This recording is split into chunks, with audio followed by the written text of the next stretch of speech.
It's all right, my little star.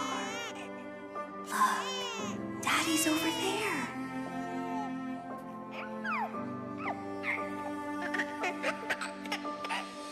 The calamity's approaching, and it will destroy everything. I'll hold it back and buy us more time. Nolan, protect our daughter. No! Lillian!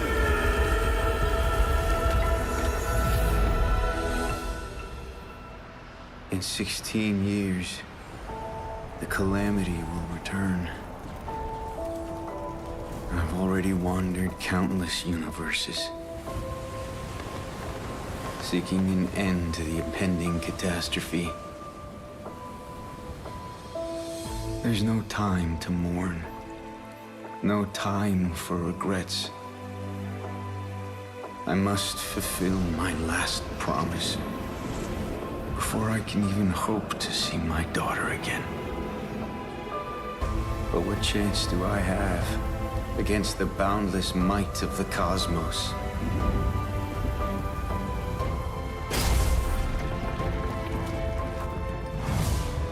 I'm sorry, my little star. I might not be able to return home anymore.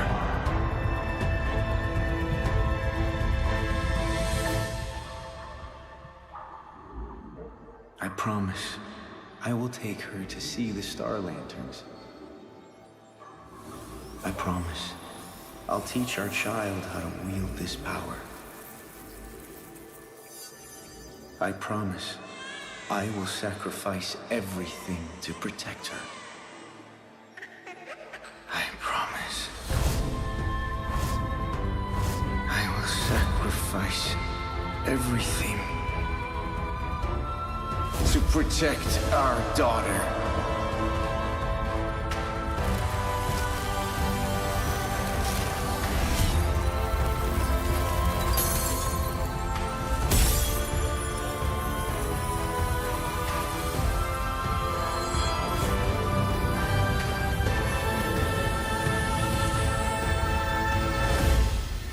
In every fragment of my soul, the calamity's end shall be witnessed. Dad? Are you out there?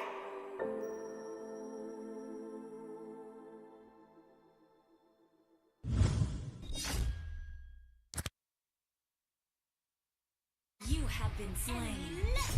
Unstoppable. Defeat.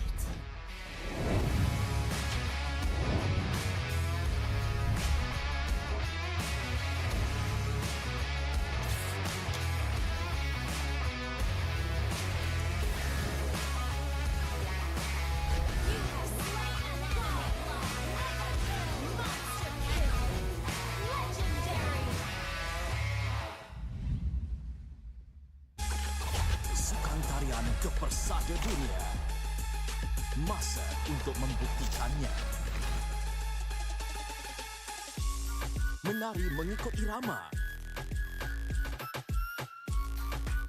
Mengejar emas demi negara. Battleground Malaysia, Road to Go, mulai 29 September, 10 malam di saluran berikut dan Astro Go.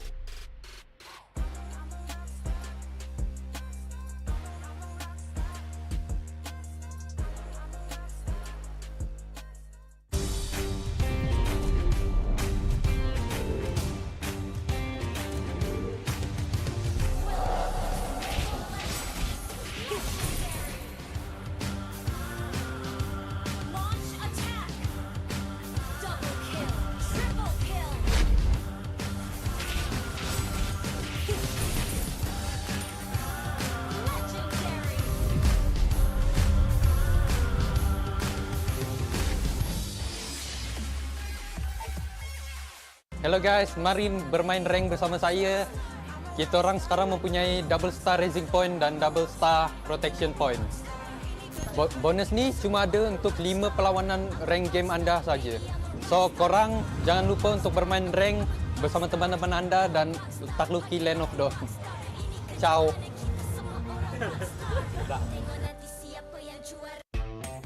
You have been slain.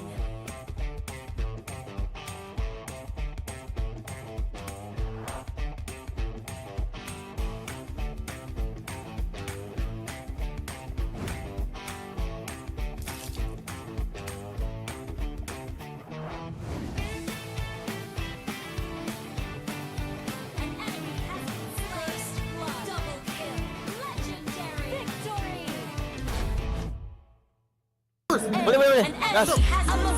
Dah lah dapat skin cuma, dapat extra protection, dapat semua hero lagi. Gas. Nice. So, hello guys. So, mari kita hujung minggu ni main rank dengan kawan-kawan dan lengkapkan task korang untuk dapatkan skin ya guys. Gas. Korang let's go play Mobile Legends. Gas. Tak. Boleh. Nice.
Nep, kau pilih lah hero betul-betul. Apa benda kau pilih ni, Nep? Main macam budak. Aduh, dah dapat 1000 cuma. Dapat extra protection lagi. Dapat pilih semua hero lagi. Capek, kau ni apa benda pula kau buat ni? Cuba buat betul-betul. Bunyi lah, Pak. Guys, jomlah main rank pada hujung minggu ni dan mendapatkan, orang kata, complete kantas dan mendapatkan skin percuma jika korang lekat kantas tu.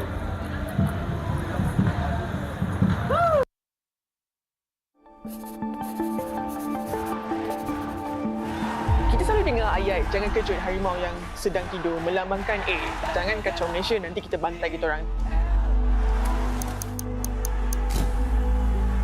Tapi kan, harimau tu dah tidur lama sangat. Kita kena kejut dia. Kita kena bagi semangat dekat dia supaya dia boleh bangkit balik. MPL MY dah banyak kali dah kita tengok berubah-ubah daripada setiap musim ke musim. Pasukan Todak dah 3 kali dah champion.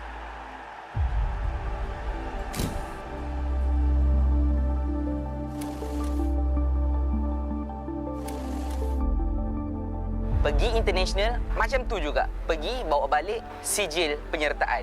Sampai bila?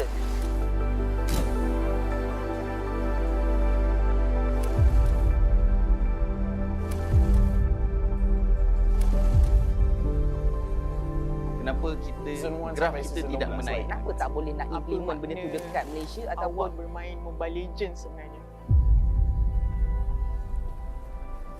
Sana pun. Jauh saya pun.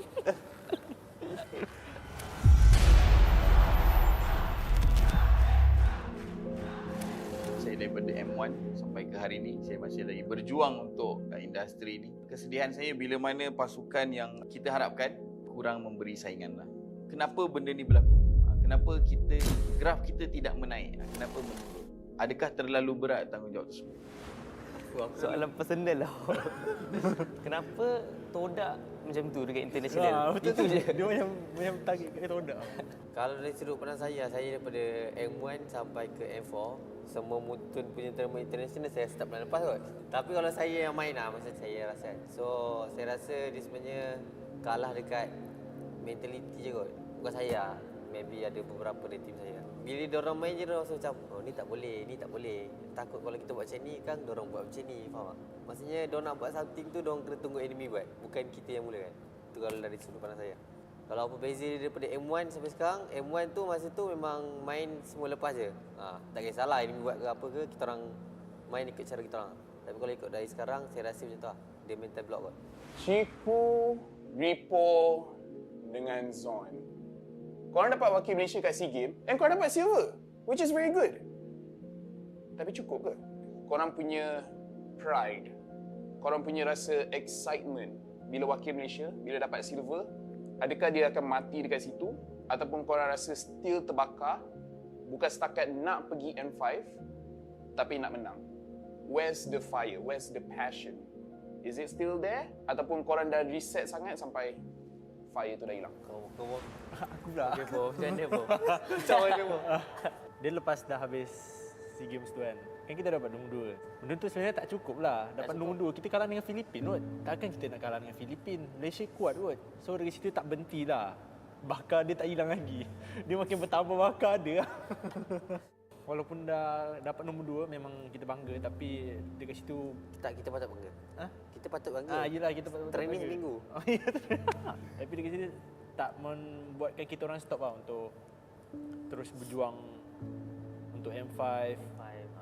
Tapi jangan risau, kita orang 2 yang kat sini. Kita orang akan masuk M5 lah. Tak. 3. Salah satu pada kita tak dapat pergi M5 Epo. Tapi itulah, kalau kat M5 takkan kau nak jadi badut lagi kan? Betul? Tak apa, aku kali ni aku bawa betul-betul. tak, dia senang cerita siapa yang menang lah, dia akan wakil lah. So Kali ni semua kita serius lah. buktikan lah. So dekat M5 memang bantai lah semua negara. Korang rindu tak line up SEA Games? Jauh. Sebab dia paling bersendirian. Kita semua tak sama. Okey ya. Kalau aku rindu tu korang. Rindu line up SEA Games sebab rasanya itu line up paling solid tu dalam Malaysia. Jujur, tak tipu. Kalau dari aku tak rindu yang kita kat boot camp. Aku rindu kita kat hotel. Sebab kat boot camp semua bahas sendiri juga.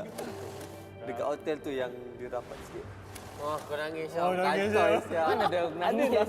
Yang dia orang tengah buat lain kau macam ni. Itu tak nangis lah. Cuma kalau dari segi saya rasa macam kalau masuk final kan, dia lebih baik daripada tak masuk final. Dia punya kalah tu rasa lain lah. Walaupun sebab kita dah masuk final, kita nak dapatkan emas. Jadi bila kalah, rasa macam kecewa. Jadi soalan ni untuk saya nak tanya dekat Ripo.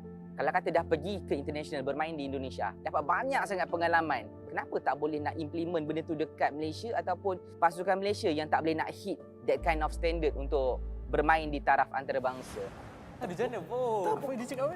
Kau dah main kat Indo, kau tak boleh bagi tahu macam mana Indo main kita orang. Kau nak bagi tahu apa ilmu tu dekat kita orang? Dia punya standard tu tak ada. Sebab kan kan nak bagi tahu kan kita semua musuh. Takkan bukan kat SEA Games. Oh, kat SEA Games. Oh, kat SEA Games. Aku bagi tahulah macam bukan maksudnya macam selalu kat Indo ESP buat macam ni, Mid buat macam ni. Tak ada. Kau tak bagi tahu. Oh. Sebab kau kerana tak tanya. Boleh. Lagi mana tolonglah kita orang. Kita nak tanya.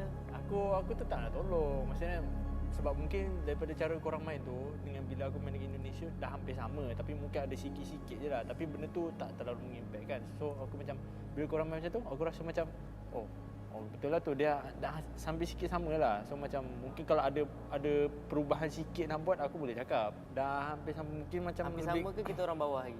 Apa beza dia? Beza dia dekat communication dengan ni semua. Mentality dia orang lah macam tu beza dia.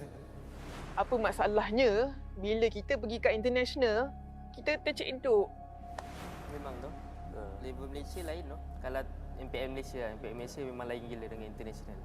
Tapi aku rasa tu pun punca tu kita macam badut sikit kat international. Sebab kita punya saingan dekat Malaysia kurang kan. Tak, macam mana aku nak menang? Ni dah ada saingan. Aku rasa dari segi kompetitif MPL team kan tak cukup strong macam Indo Filipin. Lepas tu itulah diorang lebih advance dari segi team play, strategi diorang. Tahu lah, dia tu macam sampai sekarang aku rasa Malaysia pun tak dapat lagi lah. Aku rasa Malaysia main untuk main je kot. Nak nama. Main untuk dapat dalam untuk Malaysia gaji. je. Tak main untuk dapat duit gaji. Dari lepas gaji tu semua dah settle. dapat gerak. Tak ramai lah player-player yang macam kita. Harapan saya untuk komuniti Mobile Legends ni, teruskan support kita orang. Jangan berhenti untuk support apa-apa yang event-event MPL kot, Muntun ke. Sebab daripada dulu sampai sekarang, nampak macam sekarang kita dah start berkembang lah. Kira kalau contoh kalau pergi MPL tak ada orang. Macam season lepas, ada tim yang bila kita lawan ni, main tak ada orang. Kosong gila. Ada, memang banyak. Tim apa Dia select tau. Dia beberapa tim je yang Lunatix family dia je ada. tak best saja tu. Mungkin kalau untuk komuniti MLBB boleh jadi macam contoh lah, sebagai contoh Homebois lah. Ada Homebois kan. Diorang tu ada supporter diorang yang main drum tu semua. Tim-tim lain sebenarnya perlu ada juga sebenarnya. Tapi kalau fans RG kan duduk je. Ada pun duduk dekat depan. Tak macam tepi-tepi tu ramai-ramai bam. Tanya kepada Ciku dan juga Zon. Umum tahu yang Ripo pernah bermain di Indonesia. Kenapa Ciku dan Zon memilih untuk tidak keluar, sedangkan ramai yang tahu ada offer dari luar ataupun ada macam Zon pun ada punya former team ataupun team lama dia Geek Fam pun ada di Indonesia. Kenapa tidak memilih untuk bermain di luar dan lebih fokus bermain di Malaysia? Adakah takut? Tapi pasal offer tahu aku rasa aku reject offer Indo dulu sebab aku bocah lagi tu, aku takut tu. Tahu aku tak berani tu nak pergi tu. Walaupun time tu offer menarik lah daripada tim-tim besar kan. Kira kalau aku pergi tak tahu apa jadi. Cuma itulah takut lah dulu nak pergi. Kau pula cik? Aku sama juga jawapan aku. Aku bukan. Tak, aku tak nak ni kalau dari diri aku better aku main kat tim Malaysia dan aku menang dengan tim Malaysia, faham? Tak ada feeling kan nak main untuk orang lain? Tak ada. Kalau orang satu tim aku boleh ajar dia macam-macam. Apa benda yang aku tahu aku boleh ajar dia sebiji, tapi cara pemahaman dia lah. Cuma sekarang ni memang aku rasa tak ada lagi kat orang yang kat Malaysia faham betul-betul pasal ML ni. So memang aku nak kena cari sampai jumpa dan buat yang terbaik lah untuk Malaysia ni. Lastly, I just nak cakap, as a talent punya point of view, I punya hopes and dreams, players, community Malaysia in general. Daripada players, of course, I nak you guys do your very best. Sebab even audience kat Malaysia, even kalau kalah pun, nampak korang try your best, very hard game, kita bangga. Dari segi saya rasa boleh kot season ni. Sebab kita orang pun dah macam semua dah try hard kan. Dah tak nak dah macam kena bantai, kena belasah semua tu. Rasa semua tim dalam Malaysia sekarang ni semua betul-betul tengah proof kot macam mana nak naikkan nama Malaysia ni. Memang semua tim dekat MPL tu betul-betul semua try hard gila. Sampai banyak import player tu semua sebab betul-betul target M5 lah. Memang diorang betul-betul target M5 season ni. Ni untuk teammate-teammate saya. Saya tahu kalau korang main kat Malaysia, korang punya mindset lain. Tapi bila kat international tu, apa yang saya rasa macam korang ni macam tak tahu main apa sebenarnya. Macam takut ke, apa ke saya tak tahu. Nampak beza lah permainan dekat Malaysia dengan kat luar.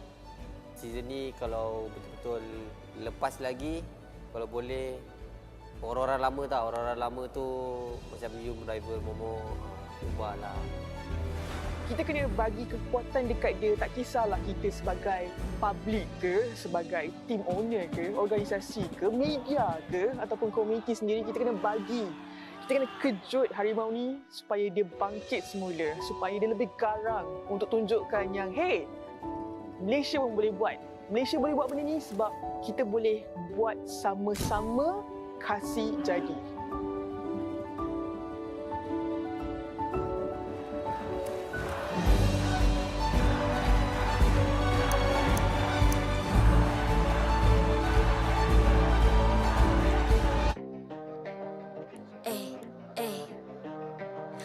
I'm a rock star. Yeah, rock star. Ay. I'm a rock star, baby. I'm a rock star.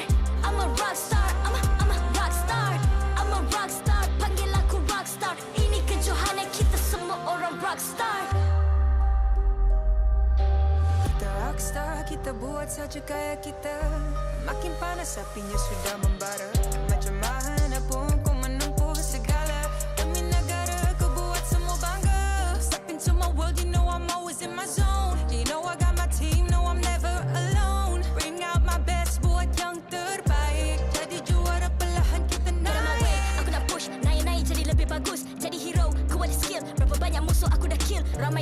tercapai cause they envy me. Tiap game aku pasti jadi MVP. Easy. I'm a rock star, baby, I'm a rock star. I'm a rock star, I'm a rock star. I'm a rock star, panggil aku rock star. Ini kejohanan kita semua orang rock star. I'm a rock star, baby, I'm a rock star. I'm a rock star, I'm a rock star. I'm a rock star, panggil aku rock star. Ini kejohanan kita semua orang rock star. Tengok nanti siapa yang juara. Ni peluang kita bawa pulang piala. This is my game, this is my time. Menang semua, everything will be mine. Kalau jatuh kau pasti kembali. Bangun balik ku tegak berdiri. Kuatkanlah tenaga, ganjaran diperoleh. Ni kejohanan kita, Malaysia memang boleh. Rise up to the top, kita buat bersama. Semangat kita kuat di bawah satu bendera. Hey. I'ma go hard for the win. Win. On the battlefield till the end. I'm trying to beat the greatest anyone has ever seen. Stand by, I'm coming in for the win. I'm a rock star, baby, I'm a rock star. I'm a rock star, I'm a rock star. I'm a rock star, panggil aku rock star. Ini kejohanan kita semua orang rock star. I'm a rock star, baby, I'm a rock star. I'm a rock star, I'm a rock star. I'm a rock star, panggil aku rock star. Ini kejohanan kita semua orang rock star. Rock star.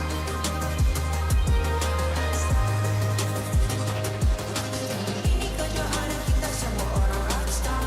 I'm a rock star, baby, I'm a rock star. I'm a rock star, I'm a rock star. I'm a rock star, panggil aku rock star. Ini kejohanan kita semua orang rock star.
Hey.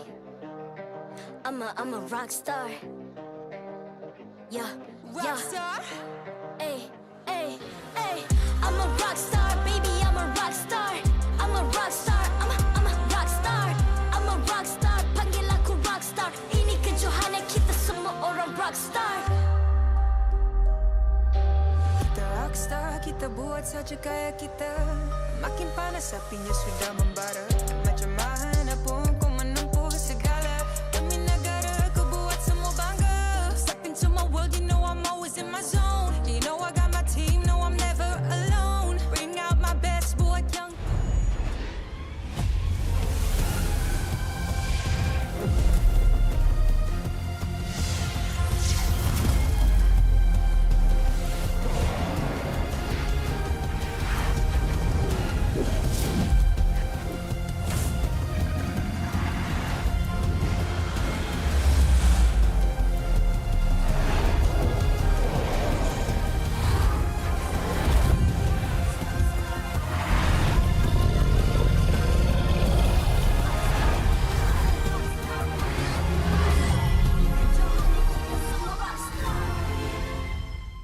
MPL Malaysia Season 12 is powered by Muntong, official mobile internet hotlink.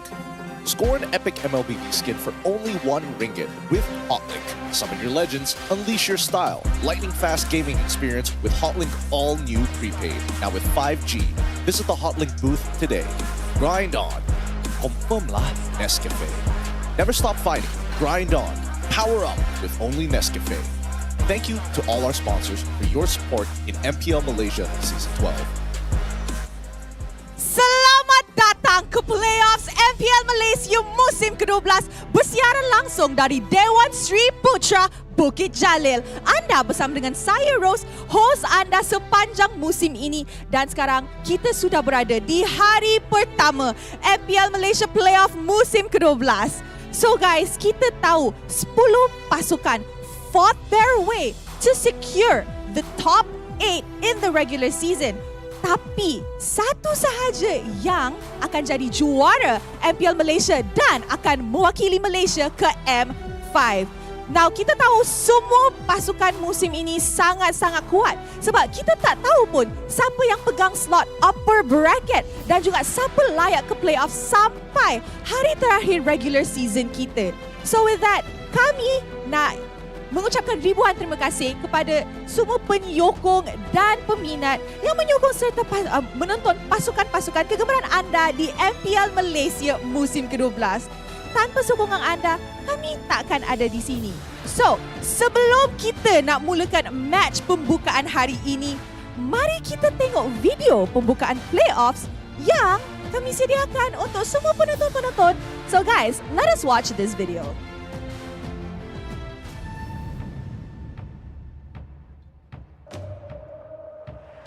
Musim Liga sudah selesai. Hanya 8 pasukan yang masih bersaing. Sudah tiba masanya untuk menakluk atau ditakluki. Sudah 12 season, saya tidak pernah maju ke M Series. Last time I went to M3, we didn't do so well. Ex-EXP laner in the world. Semua ini tak cukup jika tidak hadir di M5 kan? Selepas M4, kita orang memang runtuh. Down.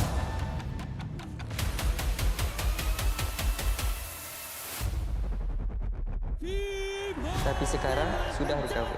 Kita orang tidak mahu apa-apa selain memenangi juara MPL MY. Semua orang anggap kita underdog, dark horse. Tak kisahlah, MPNC kali ini akan all out. Nak buktikan, tim lokal pun boleh bantah. We had to overcome a lot of obstacles. We have moved on and we will march on. Season ini, season yang susah untuk Todak. Apa yang sudah berlaku? Apa yang terjadi pada bekas juara kita? Tak payah cakap banyak, tunggu je lah. #Todak langgar. Juara pun sekali je. Season ni akan dapat juara yang kali kedua. Sudah tiba masanya Homebois akan mendominasi MPL MY. We have to win all. Kita orang akan jadi champion. Kita orang improve begitu banyak. Kita tidak akan stop.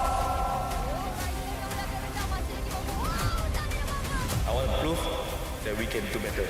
But first, we will win another trophy.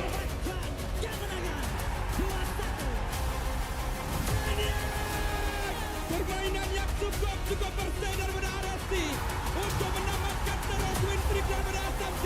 Hampir sampai tetapi tak bermakna. RSG sudah sedia untuk playoff. Siap-siap akan bantai semua tim.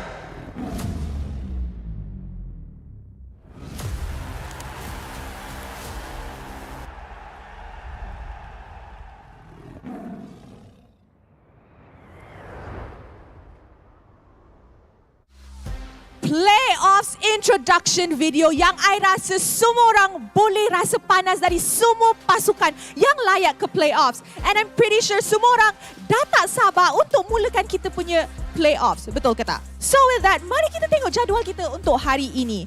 Untuk match pertama, kita akan saksikan perlawanan Team Hawk yang akan menentang MPXNC. Untuk match kedua pula, kita akan saksikan Todak yang akan menentang Team Lunatix. Dan untuk match ketiga, Team Homebois akan tunggu siapa yang menang dari pasukan HAK dan MPXNC dan diorang akan jumpa nanti. So guys, I'm pretty sure for the first match pembukaan playoffs kita, Team HAK, MPXNC, semua dah ready. Betul ke tak? Betul. The crowd says yes. The players are looking ready. The casters pun dah nampak macam ready. So guys, marilah kita jemput Team HAK ke atas pentas MPL Malaysia. Team HAK tampil garang selepas berjaya bangkit dari peringkat qualifier. Menjadi satu-satunya pasukan yang berjaya ke playoff melalui peringkat qualifier, menunjukkan peningkatan drastik dari segi strategik dan permainan. Gandingan Yura dan Iris berjaya melesaikan puzzle yang hilang dalam pasukan. Adakah Team HAK bakal menentukan pasukan MPNC yang membawa full local lineup? Let us see!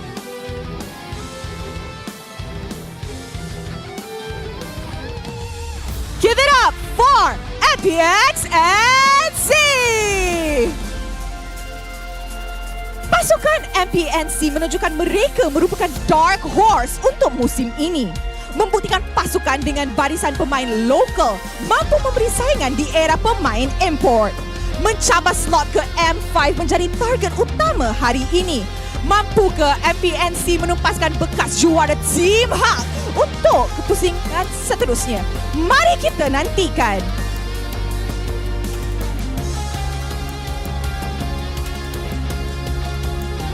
Sekarang, marilah kita menjemput barisan marshal kita yang akan mengalas tugas untuk memastikan perlawanan sentiasa berjalan dengan adil dan lancar.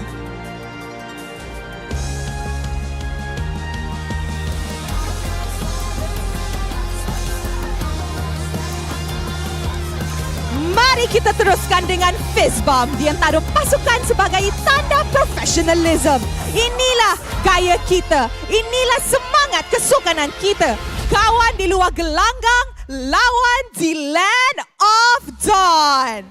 Alright guys, I'm pretty sure this match will be intense sebab 6 minggu dorang fight for their slot in the playoffs. Tapi match ni is what I would say dari season lepas, mati tanpa immortality. Team yang kalah dalam best of 3 series ni will stop their journey in MPL MY. So, I'm pretty sure everybody is just as ready to kickstart our playoffs.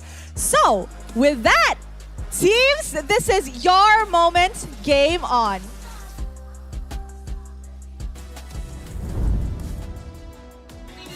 The time has come to sound the horns of battle as there are no longer any second chances here for the MPL MY Season 12 Playoffs stage.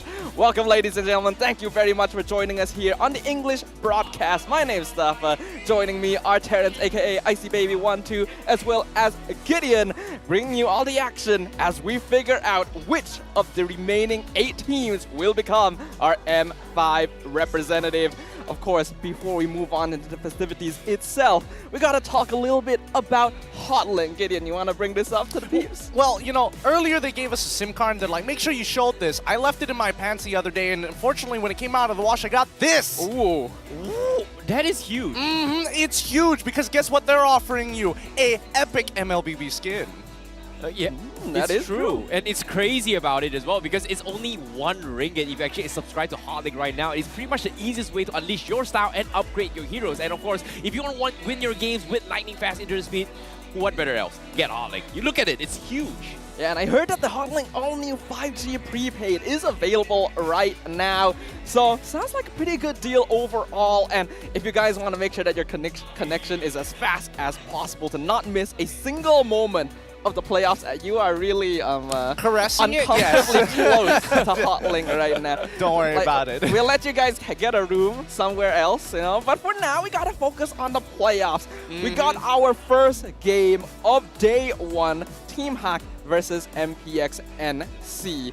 And there's definitely a little bit of history going on here, but of course, again, we gotta remind you guys that Hotlink they're not the only things you have to keep an eye out for. We also have the October Starlight skin currently available. Only 300 diamonds, and you can get Layla's exclusive skin, Twilight Waltz. Not to mention other privileges like the avatar border, like chat bubble, weekly free heroes. You guys know the drill, right? Free skins over 6,000 diamonds. You guys are pretty familiar with the Starlight Pass, I'm pretty sure. And I am quite a fan of this skin. Have you guys got Starlight Pass yet? Yes, I've got the Starlight Pass, and one more extra thing is that this time they're offering you the recolored of that Twilight Waltz for only 100 diamonds after you claim the pass, and you don't even have to buy the premium version of it. Yep, exactly. If you guys are looking to deck out your brand new Layla skin, that's the biggest highlight of the Starlight Pass right now here. The most iconic of Mobile Legends Bang Bang, the mascot of the heroes. Unfortunately, is it going to be meta? I'm not exactly sure yet, but of course it is pretty cool. I really like the skin. It's brand new, it's fresh to the scene as well. To be fair, a lot of the new skins have been like coming out with some extremely dynamic angles, and even the artwork has been looking extra good. Yeah, they've been really clean, and the fact that the recolor is purple as well. You know, you got the mascot of MLBB in purple. I got my mascot in purple. Dodo is here, catching the action, everyone. Wow. Sounds pretty good, but before we really sink our fangs into the playoffs, we gotta talk about what happened in the journey leading up to the playoffs. For the first and last time this playoff stage, we're gonna talk about the regular season standings. Yep. Top 4 was the big question. Who was going to make it into that top 2 to get those 2 free buys to jump all the way into the upper bracket semifinals and not have to go through the play-ins? Unfortunately for the bottom 4, MPXNC as well as Team Lunatix scraped their way past before getting relegated. And Lunatix luckily winning that head-to-head against Team Secret to keep themselves and keeping their heads above the water. Exactly, especially when day one play in the play-ins here, people in the bottom 4 here is going to be having only 1 life. So that is going to be something that I think a lot of us are going to be worried about, especially after seeing all these teams kind of compete for this 6 weeks journey. Now, at least 3 of these teams is going to be eliminated by the end of today.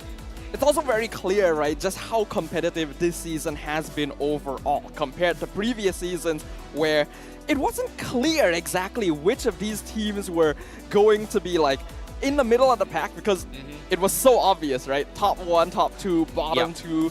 It was already set in stone before we even reached the end of the regular season. But this season, we really had no idea, which speaks to how much all these teams have improved. Now we get to see the brackets for the playoffs, in what order these teams will be facing off. And like you mentioned earlier, the bottom 6 only have 1 life here, which is very terrifying. Yeah, this is a bit of a change of the format. I mean, we did this in Season 11. Of course, we had a little bit of a taste of what this could feel like. It's especially brutal for those coming in from the play-ins because they have to play the most amount of games. As soon as they get in through the play-ins, there's still 1 more upper bracket quarterfinals, and even then, they could be dropped down straight away. Yeah, and that is something that I think they kind of want to stay into it, right? Once you get into the upper bracket semifinals here, you will have that second life, the immortality that we have been talking about as well. But to get there, they have to qualify first. So that's going to be something that I think all these teams won't be pulling their punches here for this coming match. And of course, let us talk about the teams that are going to be pulling those punches up on stage. We have Team Hawk up on screen right now. It's Gary, Noir, Panda, Yura, and Iris, our Season 10 champions who definitely fell from grace in Season 11, but has returned with a vengeance. Yeah, they had quite a rocky overall career experience under the banner of Team Hawk, right? Gary especially being considered one of the best junglers to almost immediately a team that isn't able to qualify for something as big as MPL MY. And especially when you compare them against their competitors, MPXNC, right? These guys, for some reason, even though the meta hasn't been favoring them a majority of the time, this is their moment. It is a meta that really suits them, isn't it? Agreed. And on top of it all, what really surprises me is that MPXNC, they're starting off with Sonic, Pozan, Mali-chan, and Zaps as well as Year 3. What surprises me is that Hyde, he has been doing really well during the second half of the regular seasons, but for now, they're bringing in Pozan, which is kind of a surprise for me. I am kind of surprised as well, because we definitely had a lot of eyes on Hyde, despite joining the team kind of later into the season. He has already risen up very high in terms of best rookies, in terms of MVP rankings, so it's very interesting to see why they've made this choice. And I do wonder, whether a little bit of a shift in the coaching staff has to do with it as well, with EGM taking in the coach position alongside Jun as the analyst. I definitely think that EGM has helped out MPXNC really exploit the draft, especially with the new upcoming meta, hospital meta, some people call it, other people prefer the previous one where it's a little bit more tank heavy, set up, slow your opponents down, look for that front to back time and time again. I think this time round, because of the big meta advantage coming in from MPXNC, we're really looking for teams to evolve beyond the double roamer, double enchanter support style of gameplay. You know, with the introduction of the Flash of Oasis, I think that is kind of suits MPXNC's playstyle, and they have been relying on that playstyles where they want to drag this out towards the mid towards late stage of the game, and which kind of allows the Flash of Oasis to kind of benefit a lot. We kind of saw that, a glimpse of it during week 6, where we saw games which in MPL MY history had the longest game ever. Lasted forever, basically. I'm hoping we don't see that again, but considering this is a meta that leans towards survivability, it wouldn't be surprising. And not to mention, besides the support heroes as well, Lolita just recently got a massive revamp here, and this is a hero that Mali-chan is very comfortable with. Literally the only tank roamer he's known to consistently perform on. He definitely received a bit of a nerf later into the season because the hero was no longer available after the revamp, but now it is unlocked again for the first time in any MPL. What are your thoughts on Lolita's revamp, Gideon? Oh, you know, Lolita's revamp has been looking real good. Is that Sora Bayong in a Team Hawk jersey as well as bomber jacket? That looks nice. How did he get that? How did this happen so soon? It's only been a week, man. It's only been a week, my guy. Well, coming back to your question, I think that with the changes to Flask of Oasis, definitely Lolita is an interesting pick because she has a completely new ability to deflect a lot of projectiles, right? Which is something that I wanted to bring up because this also affects how the marksman and as well as the jungle meta ends up happening. People like Gary, for an example, who does play assassin junglers all year round, can he actually expand from this playing things like Boxio, maybe stray away from the Bardis and Fredrin? There's a lot of pressure onto Gary and Team Hawk overall, because we do have to talk about the extreme journey that they've gone through to get here, right? The last time that they joined, when they debuted in MPL MY through the open qualifiers, they instantly became champions, winning tickets to M4.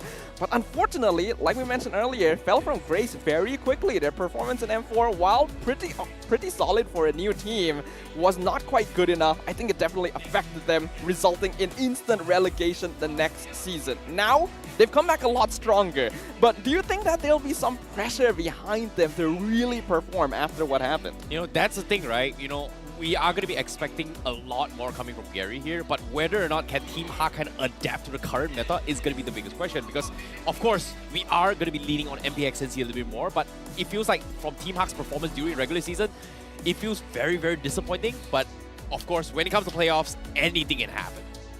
I think it goes both ways, you know? When they first started off in the MPL, high momentum. They had a couple of players who had dabbled in professional MPL experiences, and some may have gone further than others, but when we look at Team Hawk, they're polar extremes. They either do super, super well with a lot of momentum, especially based off their Game 1 performance, but coming into Game 2 and Game 3, that's going to be the real test.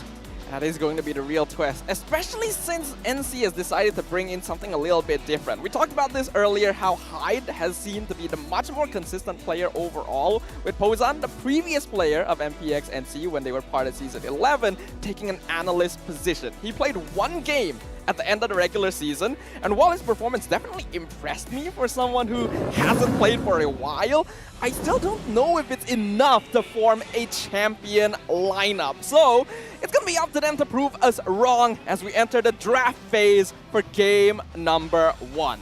Now, I'm a little bit curious here on what Pozan is going to be playing, because I had a little bit of a discussion with Sid from the BM caster as well. He did bring out saying that when they were playing internally in their streams for these past 2 weeks, is that Pozan has shown himself that he's a little bit more active and more confident in the game compared to Hyde. So that was the reason why Pozan is going to be debuting in this match. But that question is it going to be impactful enough for them to qualify to the playoffs? Well, I think first things first. The last time we've seen Pozan, what was he playing, right? And previously we've seen him playing traditional mid laners before, which again, no questions asked, but I think the real differential is when he decided to play with Hyde, so he was taking the support role while Hyde is taking the actual mid role. With that being said, it does give MPXNC potentially double Enchanter support flexibility in this way, right? It doesn't necessarily mean that they are going to pick it for this particular game, but it does open up the options.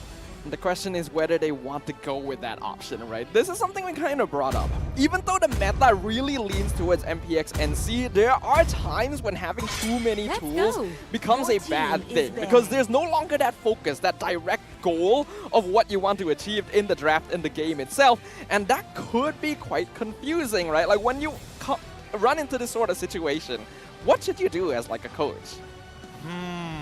I think what the coach needs to look for specifically is, again, how proficient are you and can you do it independently? I think that's going to be the #1 thing. As an independent Enchanter support player, how much impact do you have in the game? Now, if you double that up, do you have that same sort of control in that mid lane? And I think, a lot of people are going to be questioning that because I think the only Enchanter support that can really control that mid lane well is going to be Angela. And I don't think a lot of players are going to let that through considering the list of combinations you can go with Angela plus X. Speaking of which here, none of the enchanters are being banned as of now. And on the screen as well, we have a picture of Lafel. It's the Lafel curse. Hey, it's the Lafel trap card. The Lafel curse trap card. Haha, you've activated my trap card. Oh no, Kaiba, please! With that being said, we look at the draft and we're already seeing EXP laners being highly focused from the side of Team Hawk, which is kind of interesting. First pick comes through and Matilda gets let through almost straight away. I'm not seeing a lot of Enchanter support bans here from either side. To be honest, I'm a little bit surprised by this because, Matilda has been in talks ever since the revamp coming in as well. He brought in a lot of value in terms of mobility, gives a little bit more sustainability as well if he purchases the flask as a second item. But my question here is, I'm just really surprised is that Lolita completely ignored by both teams. Yeah, I think the hero is honestly very strong, but there are still ways to play around it. Yes, the Guardian's Reflection is insane, the fact that they did that with the revamp, but there's still a lot of room, especially in terms of mobility. If you go for melee heroes, then it becomes very ineffective overall, and these teams definitely want to lean more towards heroes that they're more comfortable and have experience playing throughout the season. Angela Fredrin, obviously very difficult to get through, but Team Hawk definitely going for a more mobility-based lineup, and they do have that double mage as well with the Matilda Novaria. Exactly, and I think the only thing that we're worried about if we are expecting a Lolita pickup from either one of these teams is the real question, who's going to be in the marksman position? Because again, it's so situational that these projectiles get reflected. Obviously, you're thinking, but Yura, he's going to be on his, godlike Novaria. He's going to hit all the shots, but even if you reflect it, there's no guarantee that you're going to connect one-to-one. Yeah, it is still quite a distance in terms of travel distance in that direction. So it's just the angle, honestly. Yeah, it's weird.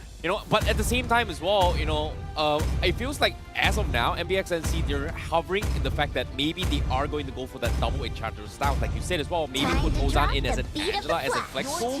But considering that they are going to pick the Joy here, that is going to be something that Year Tree is going to be very, very happy about.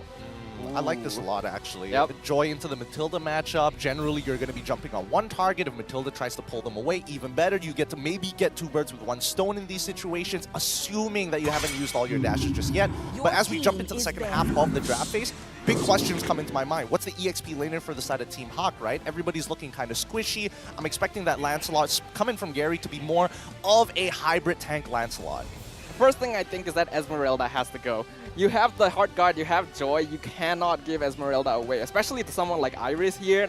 I think that's part of the reason they get rid of Uranus as well. These are very similar style of hero, create a lot of space, very difficult to take down. And when you have burst-based heroes like Joy, as well as Fredrin being a bit slower, you just need to eliminate them from the game overall. The Minotaur banned out by Team Hawk, they're definitely suspecting something like a double support coming in from NC. Really thinking that because Pozan is around, the supportive Angela mid lane is very possible. This is weird, considering that I think they're reading too much into this just because they're hoping that MPXNC is leaning on towards the healing composition that they're going for, right? So I feel like based on what Team Hawk is going for, they are trying to set it up in a way where Panda is going to have the most ideal situations to get kills from the back line. So I feel like they're setting out a way where they are going to try and play around Claude being his signature hero to be able to find a pick-off rather than, you know, having this potential heals that, or burst heals that the passive choices is going to be contributing, and then just, you know, negates all the damages that the Claude brings to the table. Claude definitely a little bit sus nowadays, right? The hero definitely not as strong as before. And with the ban on the Khalid, you can see that NC putting a lot of focus towards Iris. Perfect executioner, undefeated with Terizla up until now. Though the hero was banned out by Team Hawk themselves, with the Brody now getting eliminated as well. The Claude is viable, but I'm wondering if whether they want to go for things like the Bruno instead, maybe. Yeah. Sorry, I got distracted by the screen. I think that if they want to go for the Claude, right, what are the conditions that need to be met? Yes, Claude, it's mainly to kind of get away from this joy, as quickly as they possibly can. And remember, this is a double flex pick coming in from MPXNC. So we don't know whether Joy is actually going into the jungle to super farm her up to get that full magic build and just look to one-shot her targets, or give her vengeance in the EXP lane. Both of them have their pros and cons. Either way, I feel like Team Hawk, they're going to have to show their hand first. So MPXNC, they've already set themselves up for a really good teamfight composition that plays 4-1, 4 people to kind of maintain that backline, and you kind of let Joy do whatever she wants. You know, when it comes to this situation here, looks like it's not going to be the one. They are going to go with the 1-1 Esmeralda. You talked about the Esmeralda benefiting from all these shields, but I'm surprised with the 1-1 because 1-1 hasn't had a very, very high win rate through the regular season. I mean, she has had a couple of changes, I think, that are very beneficial to her in the earlier stages of the game. But more importantly, the idea is to not get caught by specifically Joy. You need to be able to consistently kite against her, and sometimes you don't have the BMI up available. At least 1-1 is a little bit more consistent in getting away. Not to mention 1-1 as a hero is pretty efficient against team lineups that want to have a really bulky front line with the Heart Guard, because you can just stack up the crossbow of Tang very easily as long as your team provides enough peel, and that's what the Esmeralda does here, which I'm very surprised NC did let through in the end. And if they're not switching this is a Fredrin mid. I don't know how to feel about it just yet, but the idea is there, right? You have the Angela to kind of supplement mid lane control. You just need somebody to be able to kind of tank the shots up. You top them up. If they have natural regeneration, even better. You get to sit in lane even longer. Well, this is kind of interesting to see a potential mid lane Fredrin to start things off for playoffs here. So I'm curious to see what MPXNC is thinking about this composition, considering the new revamps coming in towards this current patch. Team Hawk, however, they're playing a little bit more tactical, playing towards the comforts as well. Noir bringing the Matilda. This is going to be a banger that I am looking forward to see, especially in the playoffs, because the winner is going to have that momentum in towards the ladder dawn. New overlays, new AIs. Ladies and gentlemen, this is MPL MY Malaysia Playoffs Day 1, Game 1, Team Hawk versus MPXNC. Two teams with varied backgrounds as well as a lot to prove here in the land of Dawn. Remember, this is an elimination series, no second chances. It is time to put it all on the line.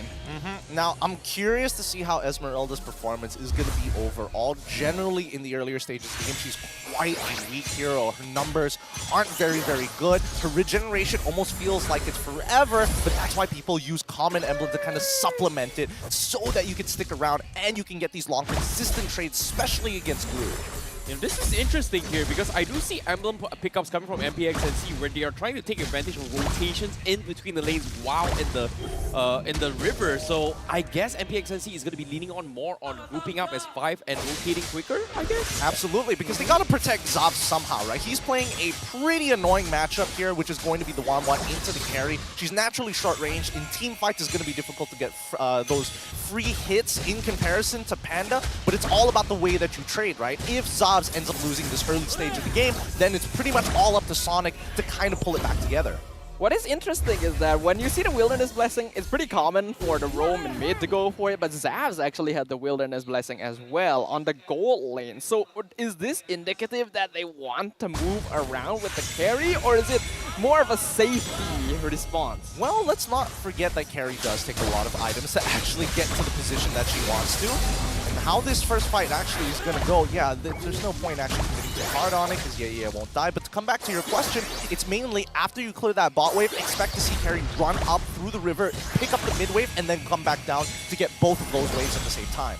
Well, the sustains coming in right now for MPXNC is going to try and reset this fight, but the turtle hostage is going to be being played coming in from Team Hawk. They're waiting for a moment, but Noir, he's taking a little bit too much damage here. Tree, the reinforcing split, he actually gets the latch onto a Noir. He's going to try and take him down by himself. That's going to be first blood in hands to MPXNC. Meanwhile, Gary, he secures the turtle. Sonic will be forced to get out. Iris, however, in a very awkward position. Pozan just chain stunning his way through. The amount of lockdowns is going to be good. They force the second split as well, and you do get the kill coming in from them. And now, just like that, Team Hawk, they do trade 1 for 2.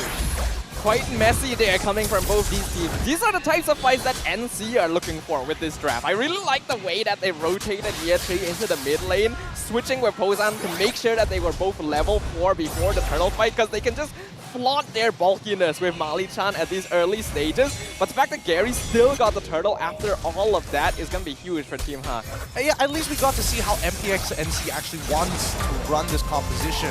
You see the Circling Eagle come out on towards the Sonic side. Noir should be fine because it is Matilda. The Guiding Winds is a great way to kind of get in and out of these fights. But keep in mind that if it wasn't for Gary not only stealing the turtle away and getting that kill, it might have been worse. Oh, that was a very, very close one there. Sonic almost getting me taken down. Meanwhile, top side, Tree losing out on his XP lane because of his over-aggression down middle, but at the same time, it's going to be all good for now.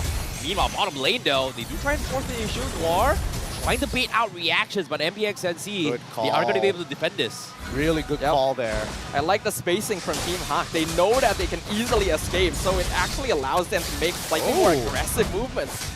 Tree, he's got the split, but Iris is still waiting for the moment here. Doesn't want to go for the jump. Seems like it's not going to be the case for him. So that's going to be a little bit of trades here. 20 seconds left before the turtle comes in. Sonic is going to force the beats here. Pozan looking for the catch. Tree looking for the chain stun. Iris dropping down half HP, but he does have the mobility to back out, so he's going to be A-OK. Noir looking for the check here. Circling Eagle comes in. Tree taking a lot of damage, but do they have what it takes to burst him down? No, they not. Iris tries his best, but he does not have his ult, so that's going to be the disengage coming from both sides. Turtle alive for now. Meanwhile, Pozan looking to draw aggro in this situation. Gary stealing it back for now, but the rest of MPXNC nowhere to be found. Pozan is all by himself, and Iris going to be checking the back lines. Pozan looking for the fight. Ooh, they're waiting for it as well. The turtle contest comes in. Gary again, he steals it off, and now the collapse comes in. They are going to try to kill off Pozan. He's going to go down. She is going to be next to fall. Gary, the Wonder Boy, is back. Double kill for Gary. Really wonderfully done coming out from the side of Team Hawk, right? You can see that it's very clear that they have a distinct plan in mind against MPXNC. They're trying to get this Heart Guard early out of the side onto whatever targets, whether it's EN3, whether it's Sonic. Ideally, if it's on Pozan, that's even better because now Sonic can't freely just jump in. They've already wasted his electrifying beats earlier. They knew that EN3 didn't have split in the middle of that fight. And the fact is, the Matilda going around with the Circling Eagle, we saw it 2 to 3 times in that one fight alone. Yeah, Team Hawk is doing a very good job of just using their utility right here, understanding what tools are at their disposal and timing it to make sure that NC cannot survive the onslaught, even with the tanky heroes that they have. Items already kicking in, full gold lead on the side of Team Hawk. Well, meanwhile, Team Hawk, they will trade out tier 1 down bottom. Iris got this information. There's 2 guys up top, and he's not gonna die at all. MPXNC, they're committing a little bit too much, and they can't take him down. Tree's still gonna try it as well. Falling Star Moon will be able to get him out, but eventually he falls. Gary finally saves the day. He's gonna try and trade off Sonic, but the Heart Guard coming from Mali-chan is gonna keep Sonic alive. Gary is gonna be chain CC's way through. He goes for the Tornos, sidesteps his way through, but the damage is a little bit too much to handle. But it is gonna be a trade-off? No, it's not. The heals from the Angela is just able to sustain Sonic, and the recall not connecting is gonna force a disengage, but MPXNC, they finally bounce back. Honestly, not gonna lie, a little bit unfortunate. I think Iris could have definitely survived. Oh, Zobs! Oh my god, Zobs, the confidence. He's trying to make a play here. Iris missing the Falling Star Moon. Here comes the Astro Echo, gives the information. Yura looking for the shot in, but unfortunately, he's just too far back. Good blocking there from Mali-chan just to make sure that the Star Shatter won't find its mark. Team Hawk their decision-making faltering just a little bit because of that previous engagement, thinking that they could retake the fight, but not understanding that the Joy with Heart Guard is very scary when the Esme is down. Oh no, no falling Heart Guard coming in, but again, Gary! He does it, but at the same time, Gary latches onto him, he's gonna pull him off. But the rest of MPNC, they baited out, they bailed out the fight just because Panda has showed up to play, and Yetri has to take the hard way out, and he's going to be able to get out here. The rest of Team Hawk, they are going to try and invade into the purple buff. Wow, this is actually happening. Mali, he's going to try and clear out the middle lane here, but it's going to be very, very difficult. Sonic does have the beats coming in, but here comes the left. Great circling eagle coming from Noir. Catches on 4, but the purple buff is going to be the objective here. Meanwhile, Yura gets the kill in towards Yetri. Team Hawk, just beautiful, beautiful execution so far.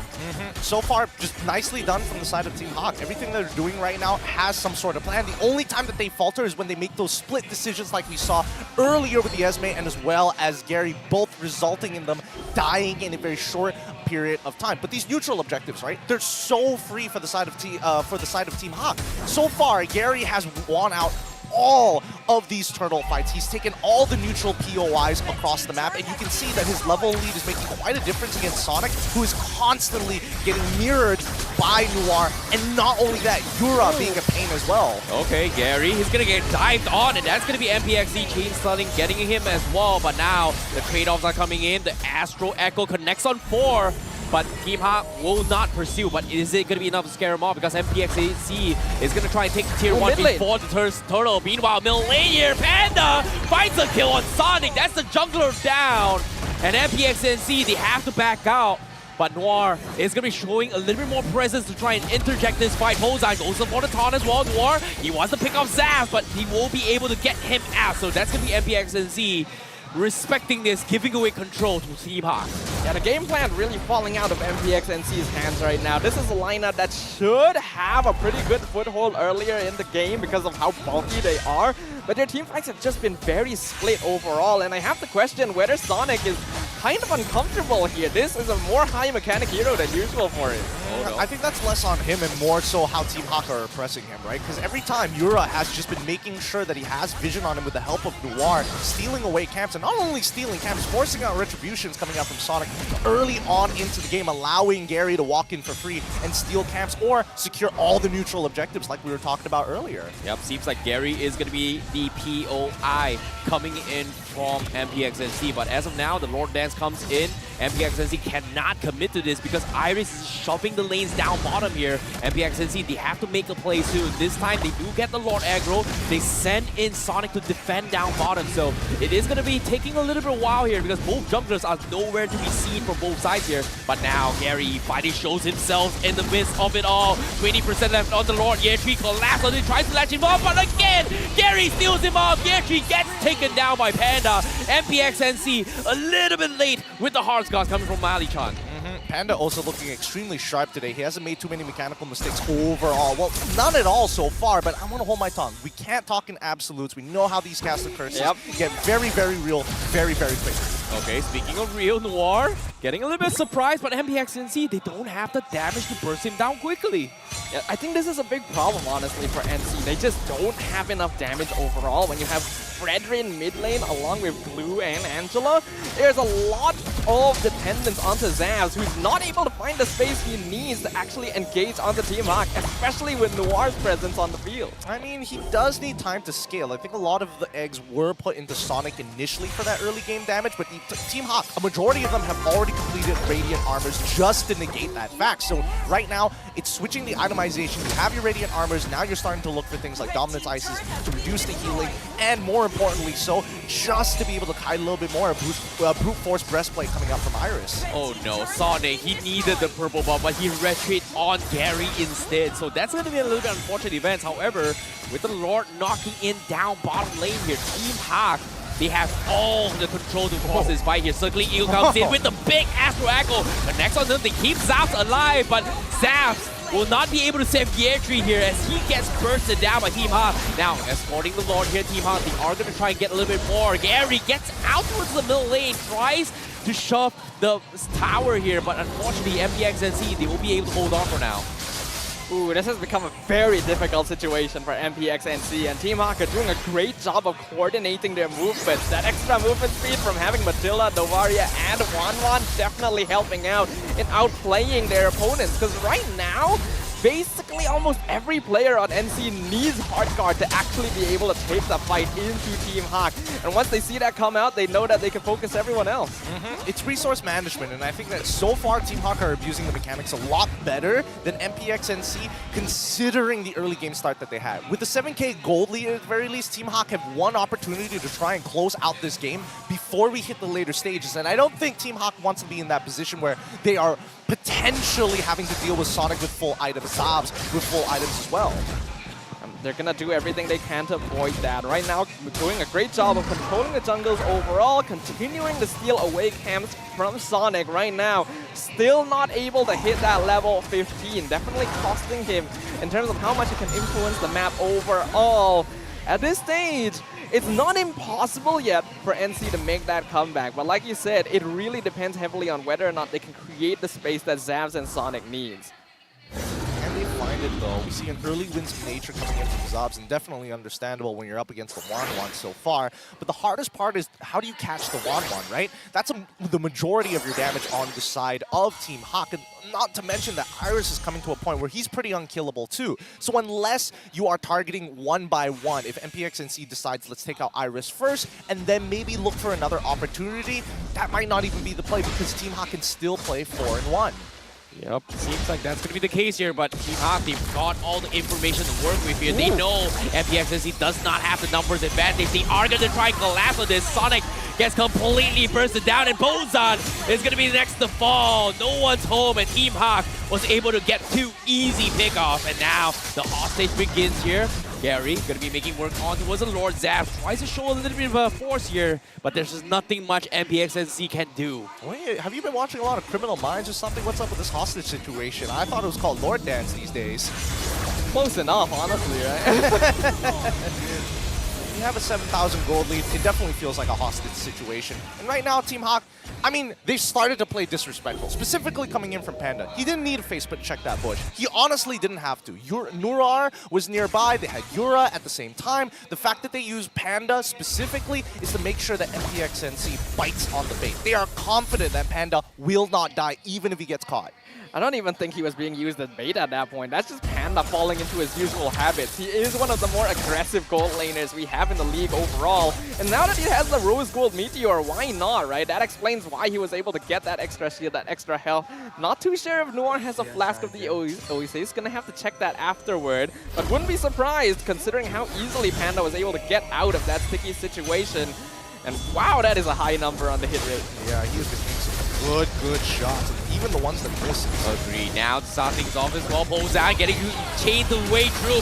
Panda gets the mega kill here, and the crossbow of Dex gets propped off. Meanwhile, MPXNC, they're trying to survive with Zap holding on here. The hard gun is on him, but the Lord knocking in as well. Forces them to defend against it. They lose a tier 1 off top. Team Hawk, they have immortalities. They are going to try and extend this fight. Zap holding his hands here, is trying to get a couple of kills, but the sustain from Noir is a little bit too hard. But yeah, 3!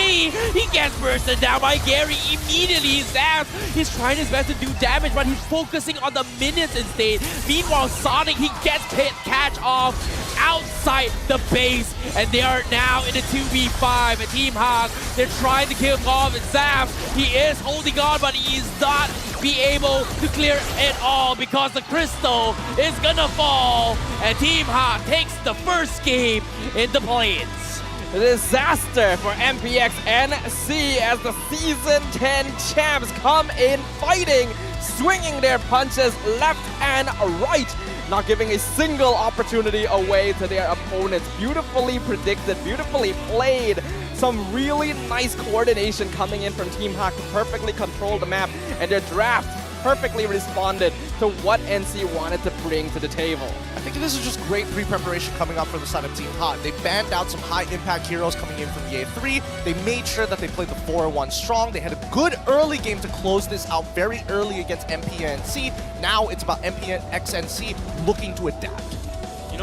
You know, seeing how this is going on coming from Team Hawk. It might be the return of Team Hawk's journey to try and qualify once again, but seeing that performance, that was a very, very convincing game coming from Team Hawk, especially from Gary as well. We have to remember the last time Team Hawk entered the MPL through the qualifiers, they became champions. The question is whether or not that piece of history will repeat itself today. The only ones with the answer to that question going to be MPXNC. Will they be able to adjust to deal with some very worthy opponents for Game 2? I think, you know, from a draft perspective, the only thing that we were really missing coming in specifically for MPXNC was how exactly were they going to set up a play, right? Most of the time, they would fish for information and then afterwards throw in Sonic to see what they can get. Once they figured out everybody's positions, they come in with the rest of the Wrecking Crew. Unfortunately, the early game didn't go too well for Sonic, so they couldn't use him to fish information. And unfortunately for Pozan, even with the Heart Guard, the rest of his teammates were pretty susceptible to Lancelot. Yeah, on paper, it doesn't seem like a difficult composition to play around. You just have to be bulky, right? Survive everything. But when you're up against aggressive players with a lot of teamfight coordination, it's understandable what happened. Panda being our MVP, his 1-1 got so aggressive. He felt comfortable that game. Yeah, he played a good laning phase. He knows how to play team fights as well. And he knows for a fact that him getting caught is basically impossible when you have an inbuilt cleanse into the hero itself. You know, undeniably here, when it comes to this place, Panda is going to be the MVP, right? He's got 705, he's pretty much uncaught, and he was able to find multiple opportunities to get pickoffs. And this is something that I think, you know, I was a little bit worried coming to the draft. I said that, hey, 1-1 had one of the lowest win rates thus far since debut in this regular season, and you know, Panda came in swinging and said, hey, you know what? I'm going to prove you wrong. I'm going to get kills after kills. And guess what? That was a very convincing game of 1-1. And he also took Weakness Finder just to make a statement. Most people go for the Quantum Charge to play safe. He's not looking to play safe. He is looking to win. Having the movement speed increased recently with the changes to 1-1 definitely helps his case here. But now let's have a look at what kind of communication they had as we jump into the mic check.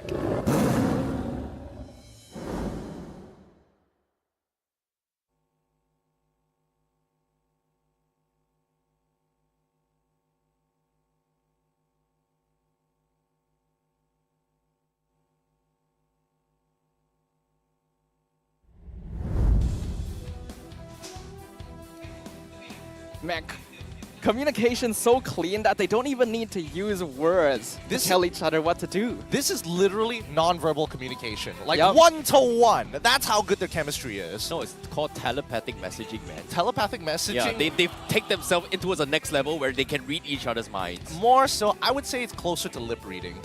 Oh. Ooh, or sign language. Or yeah. sign language with your mouth.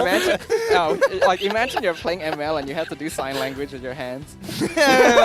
That would be quite the handicap. But looking at the end game screen here, and especially when we're talking about item builds, man, Sonic was just so far behind in terms of his items, right? He was like on the cusp of it. He already had the Blood Wings. He had more than enough damage. He just could not find the fight to jump onto Panda.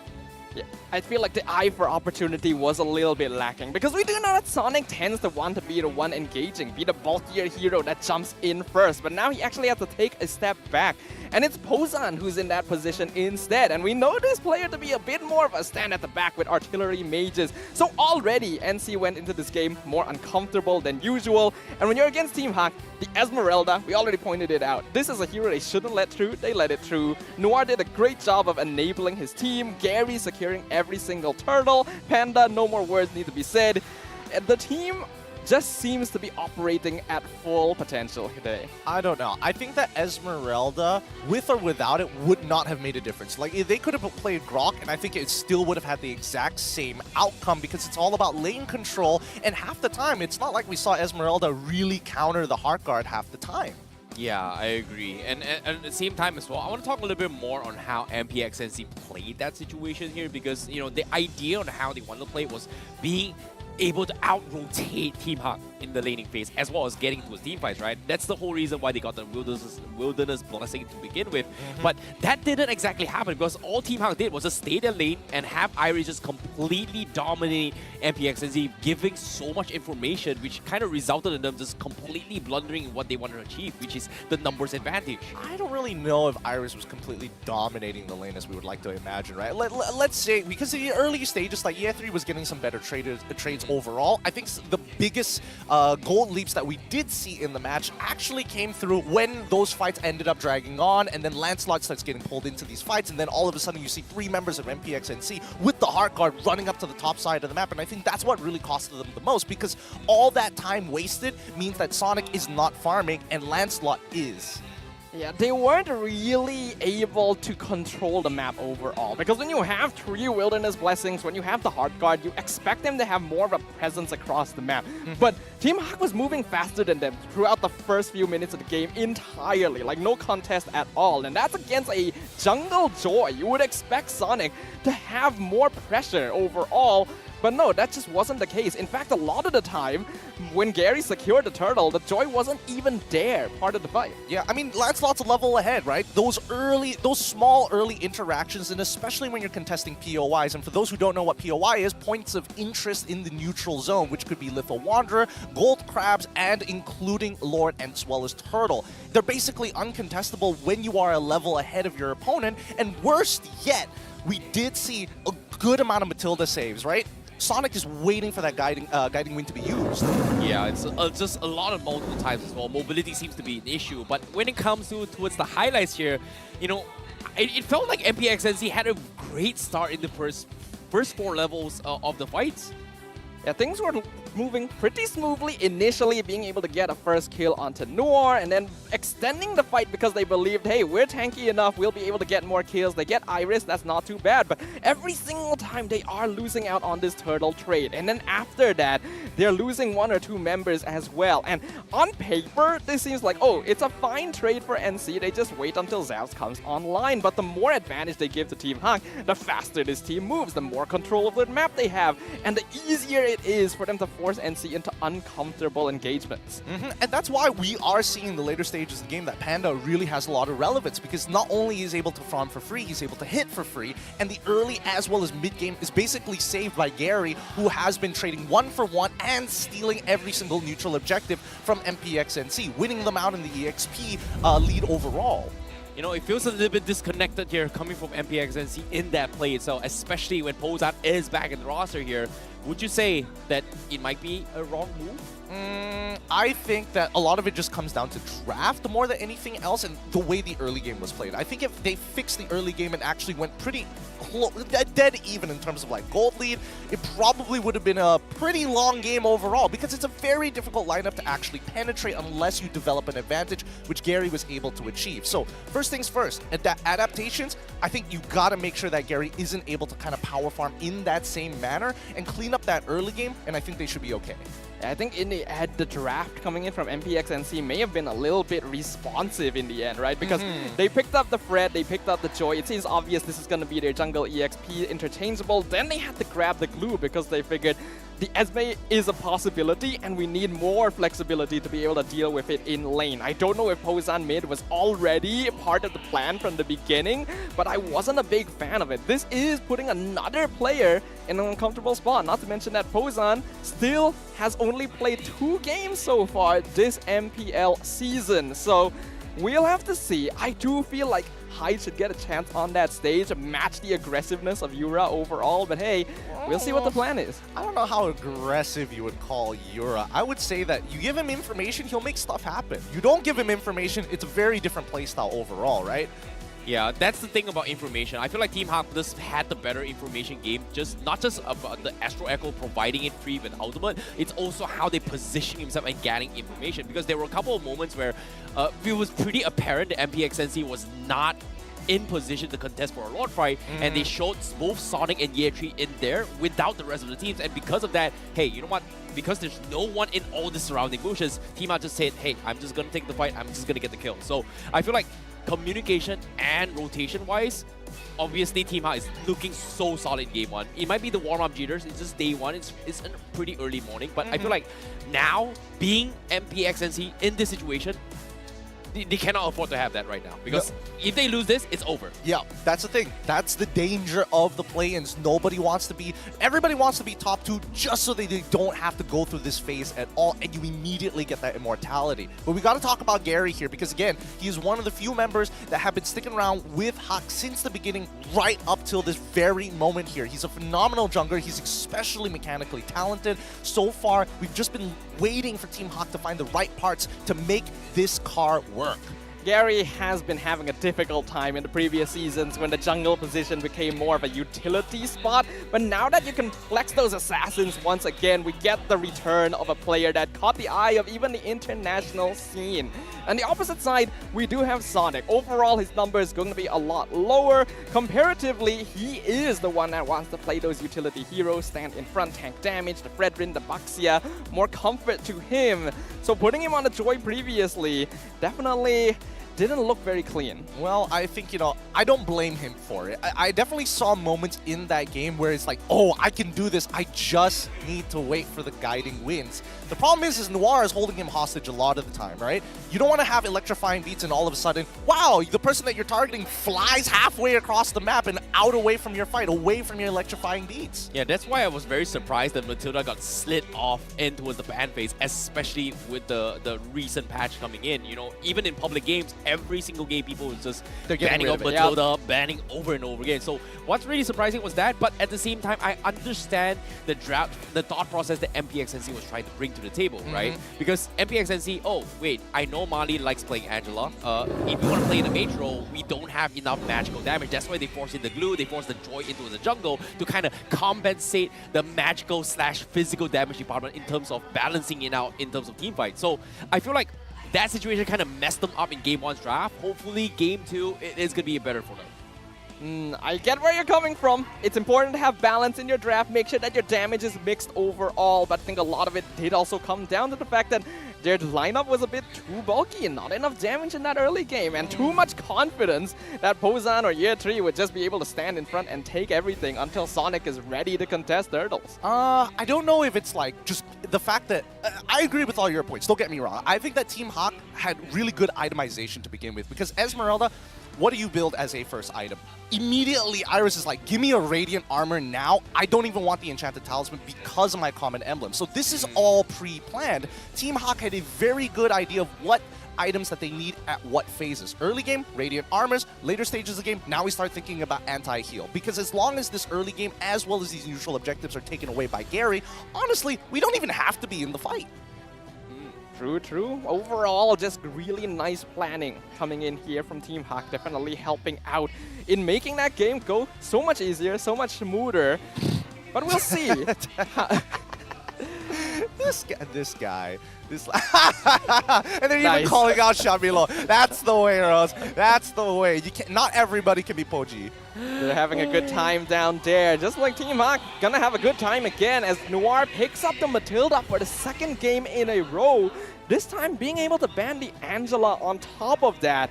And see, they did respond by getting rid of the Lancelot, but I do question this opening maneuver. Yeah, this one's going to be really, really tough, right? Because I agree with Team Hawk banning out the Angela, because that early game was extremely volatile. It's way too risky. It could have gone either way, so let's have a little bit more of a guarantee. So they ban out the Angela, lock the Matilda for themselves, and MPXNC, the adjustments here. Fredrin and as well as Baxia, I'm expecting to see at least one Enchanter support by the end of Phase 1. Okay, I can see where they're coming from as well. Like, I feel like MPXNC, they're trying to react in a way where, hey, you know what? We were able to out-rotate the Lancelot in the previous game. This time, having the Baxia gives you that a little bit more leeway, and if they try to dive in here, it's okay. You know, I've got this, the Toys Persona kind of reduces all these so-called quote-unquote heals and shields that the Matilda's going to be bringing to the table, but I feel like they're missing the point, right? Matilda was the biggest threat in the previous game because of how quickly they are able to rotate here. And I feel like they're not respecting the Matilda at all. Was it the Matilda? Okay, I would say it's because of the Matilda, only because they had Joy, right? Joy out of that picture, you put in another tank jungler that's able to kind of maintain that ground rather than not show your face, only come into the very last second, assassin style type jungler, and then it's a very different story because now it's not about jumping the backline, it's about taking space and holding that space for as long as possible, which is why Team Hawk are looking to punish it, right? We have the Paquito up in the EXP lane, and well, I'm guessing it's in the EXP lane. It could be flex. I see where you're coming from, Staffa, but the Gord is by far the most important. 2 tanks, true damage, I'm gonna melt through you. Yeah, I really love the Gord pick here. Team Hawk responding very well to what NC is showing. Usually, you really would not want to reveal Baxia and Fredrin at the same time because it just removes any flexibility your draft may have had. I understand that they did it to make sure that Gary wouldn't respond by, say, stealing the Fredrin away, but this is putting NC in a situation again where they have to play a very specific style. And while Florin can definitely keep them topped up a little more consistently, it just allows Team Hawk to do the same thing. Yeah, but at the very least, it's way more difficult for Team Hawk to take space away from MPXNC, unless MPXNC are like throwing members one-at-one, like taking the top deck of cards and throwing it at the person. I don't think they're trying to be a Gambit from X-Men. I think the MPXNC is still going to play true to their style 5v5. We see the Esmeralda ban from Team Hawk, but I think MPXNC are thinking ahead and banning out things like Dyrov, things that actually generate momentum in the earlier stages of the game, or at the very least, give the EXP an advantage in the lane. You know, just for context, right? We want to see how game 1 went, right? We kind of saw Pozan kind of play this Fredrin again. Do you think it's going to be again in game number 2, and then they are going to be hinting of getting the Esmeralda down the XP lane just because it was a bad matchup with this Dyrov ban? I think that they're trying to fish for it. I think that right now, the fact that they've shown... I mean, they've banned out the Wanwa, which needed to go regardless. I think the Fredrin as a flex pick mid-EXP is only to give an advantage to Year 3, assuming, because Team Hawk is on blue side, so they have to finish the comp first. Okay. Yeah, I personally would not like giving the Fredrin to Year 3 because this is a case of limiting what he can do in terms of space creation. But I also am not a big fan of putting the Fredrin in the mid lane, so it's a little bit of a which one would you rather have to deal with overall, right? I like that Team Hawk are understanding the possibility that Year 3's hero has not been shown yet, so respect to the Esme to make sure that won't be a problem later on. Even getting rid of the Lilia to remove potential outplay coming in from that mid lane. I like it. I like it. It's all about zone control, right? Take away Lilia. Make sure that Lilia isn't able to reinforce the space that they've taken.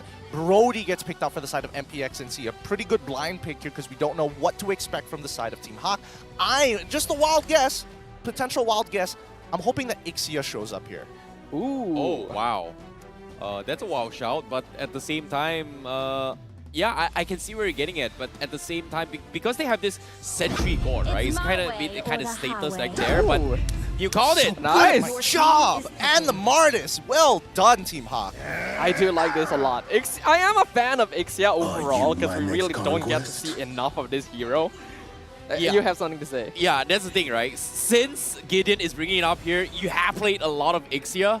What are your thoughts on the Ixia? I think she's great. She's so very good. It's like, imagine Gord being that sentry torrent for you guys. Ixia is literally the exact same thing, if not better, with a wider range to work with. And yes, she may not be the most flexible in the world in terms of mobility, but her trades are phenomenal with her passive. And typically, you'd be afraid of putting like 2 artillery heroes in one draft, right? The Gord and Ixia want to stand pretty close to each other, but they already know that NC doesn't really have dive potential with this draft, so it's pretty comfortable for them. As we see the Novaria come out. So again, it's kind of a double mage coming in from NC. Was Novaria the best pick they could have gone for here? I mean, I guess because at least Novaria doesn't have to walk up too far forward, putting her in danger of things like the Circling Eagle or getting hit by the Mystic Projectile. You know, this is going to be a little bit surprising for me because I'm wondering how Team Hawk is going to create this off, because when it comes to Sentry compositions, they need very, very strong front lines, and I'm worried because Paquito and Martis is not exactly the tankiest heroes to be in the front line. Oh, they're not looking to front line. They're not looking to survive the front line. They're looking to out-damage the front line. The really? best. I would say not even out-damage. Leave the damage to the damage dealers. You're just here for peel. You're basically a pushing shield. You're the Riot enforcers here standing in front of the crowd saying, no, you are not allowed to loot this store. If this was any other team, I'd agree with you, but since this is Team Hawk, I'm pretty sure this is a the best defense is a strong offense situation, right? Going into game 2, Team Hawk 1 game up, NC 1 game away from potentially being sent home from the MPL MY Season 12 playoffs. Let's find out what happens on the Land of Dawn. All right, let's roll the tape. Let's see. I'm curious to see the emblems, because if we're talking about the best offense is the best defense, the emblems will give us a very good idea. Because if I see Assassin emblems on Iris, I'm going to be pissed. Well, it's not. As of now, we haven't seen it yet here. We do see have the quantum charge coming in from him, but meanwhile, I feel like MPNC, they're having Pozan play this Roam Novaria, and it feels like, wait, is this Roam Florin, right? Yes, technically should be, right? Yeah, it is Roam Florin. Why would they take him away? Oh, did he take Assassin? No, he didn't. Thank God. Thank God. So it looks like he is going to play a more peel style. We'll see what his item build is going to look like. If he still wants to assassinate the backline, it's definitely possible, but we'll see in the later coming stages of the game. For now, early game, very much in MPXNC's favor here, only because they can push the momentum super, super quickly with this Baxia. In fact, they kind of need to push the momentum quickly. When you have the Baxia, you have the Brody, you really need to start snowballing pretty quickly on, especially since Year 3 on that Fredrin is not going to be able to create too much space against a Paquito in the EXP lane. So we gotta see more aggressive movements coming out from NC here. Otherwise, Team Hawk is just gonna outpace them like game 1. Okay, Iris, he's going to get chunked out, but I'm surprised that MPXNC wanted to go for a orange start to end up by EXP side. I mean, gold is definitely their stronger side, so why not push that advantage there? My guess is that they really prioritize these neutral objectives considering what happened in game number 1. Yeah, seems like that's going to be the case here. They are going to be grouping up with 4 for now. Team Hawk, they are going to try and extend a shove down middle lane to try and get Dwar his early level 4, but is he going to get it though? Because as of now, bottom lane here, Team Hawk, they're going to try and pick a fight at Year 3. Year 3 down half HP, doesn't have his Appraiser's Wrath. Going to be forced to back off. Pozan shows himself, but Team Hawk, they're not really worried about this because as of now, the turtle dance is going to be having it right now here as well. Year 3, fight, joins the fight as well. Great Astro Echo connects on 2, so the Eagle connects on 2, and Gary steals the turtle. And now from behind Gary, he gets a double with the decimation. 1-2 punch. Goodbye, MPXNC. That was just bad comps coming out from MPXNC. I will personally say, early game is already gone for NC, just from that one play. I think it's recoverable. I think it's recoverable still, but this is on the condition that they're able to get 2 camps on the invade. Yeah, I'm taking that into consideration. I don't think they can do it. I'm pretty sure Team Hawk already has full control here, especially since Gary 2-0 on the Martis. We saw this during the draft as well. 100% win rate on fighter junglers so far on Gary. Well, that's a good point. That is a good point. We'll see in a little bit as Pozan is not going to get jumped on entirely, knowing that the rest of the members have been spotted out thanks to that circling eagle. That's when Panda, he's going to start chilling out here, looking for last hits. He's not going to push that wave any harder. You know, I like how Noir is just abusing the fact that he's using the circle eagle to get so much information and get in and out of safety. And this is something that MPXNC is struggling to deal with. And as of now, as you can see, Team Hawk, they're just completely snowballing his way through, and they're looking to try and choke the purple buff away from Sonic. Team Hawk is playing this so very well. Like Panda, he's getting chunked out here, but on the opposite end of the map, thanks to Iris' lead, they're able to walk into this purple for free. Oh my goodness, Circling Eagle comes in. Purple buff gonna be contest. Sonic's mind manages to take it back. You know, that's gonna be a little bit small win, so it's not over yet for MPXNC, but there is a lot of pressure coming from Team Hawk though. A lot of pressure indeed, and also a 3-level lead in map. Sorry, a 2-level lead coming in from Gary. So this is not looking great at all. MPXNC need to find something back from Team Hawk. I think they gotta start playing around their gold lane a little bit more. Zavs needs to get the snowball here, especially against a hero like the Ixia. Noir gonna get some nice little disruption in the backline. I'm not seeing enough pressure here from NC. I feel like they've already lost a bit of their window that they should have been using. They should ditch this turtle entirely. Well, seems like they're not going to be ditching here because MPXC is going to be trying to contest this as well. Gary going to be man fighting against Gary for now, but the turtle going down pretty low. Gary again gets an easy turtle. Here comes the Mystic Gush as well. And Gary, he needs to get out, get chain stunned, and he is going to go down. Gary with the decimation, and MPXNC says, I cannot deal with this Martins at all. Ooh. I'm gonna be honest, I feel really bad for Yetri here. This is not a hero that he can really show his full strength on, and he's just becoming fodder for Gary every single time because he's just being wailed down, and the rest of NC can't do anything about it. Exactly. Yeah, and now Sonic gonna be getting his orange buff contested as well. Gary, 2 levels ahead of Sonic, having a very, very difficult time to find pop across the map. And just like that, Team Hawk, they are gonna try and continue with this pressure on Sonic though. Yeah, now they have missed their window, right? They've already unlocked the bottom side of the map. Now they're just going to unlock the top side, and eventually this game is going to snowball out of control unless Team Hawk makes that mistake. What MTXNC should have been doing, just give up that turtle. They're not going to dive Fredrin, and if they dive Fredrin, it's very likely he walks away with a trade more than from the side of Team Hawk. If they're able to find like any kind of momentum, it's definitely if somebody is going to be out of position or at the very least rotates late. This should be a kill. Oh, yes. Oh no, he double jab. He didn't use double heavy left hand. He went for the double jab. But he had no target to use heavy left hand on, so he wouldn't have gotten the shield. No, he would have gets he gets the shield as long as it's the champion stance. You get the base shield. That's what he's looking for. Not too certain about that. Even though I play a lot of Aikido, that's something I really should judge myself for. But right now, Team Hawk 3k net worth lead. Gary gonna get spotted here, but even 1v4, NC just has no way of really engaging onto it. I think if MP... Okay, so the most ideal situation here, right, would be if somebody dives a little too deep towards Zobs use the Corrosion Strike, Mali-chan follows up with a quick stun, and then maybe they might walk away with 1 kill. That's one of the very few situations we're looking to see first.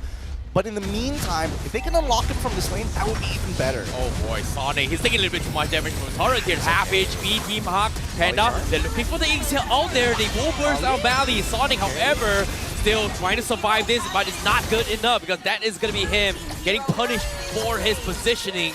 And MPXNC, they have no choice but to back off. But look at this, War, they're getting a little bit more information. They are going to try and cut them off. Gary already zone off pose out. They force the flicker. Mali-chan is going to be caught all by himself, and there's no escape for him. And he's going to get caught out. That's going to be a kill. Another kill in the hands of Team Hawk.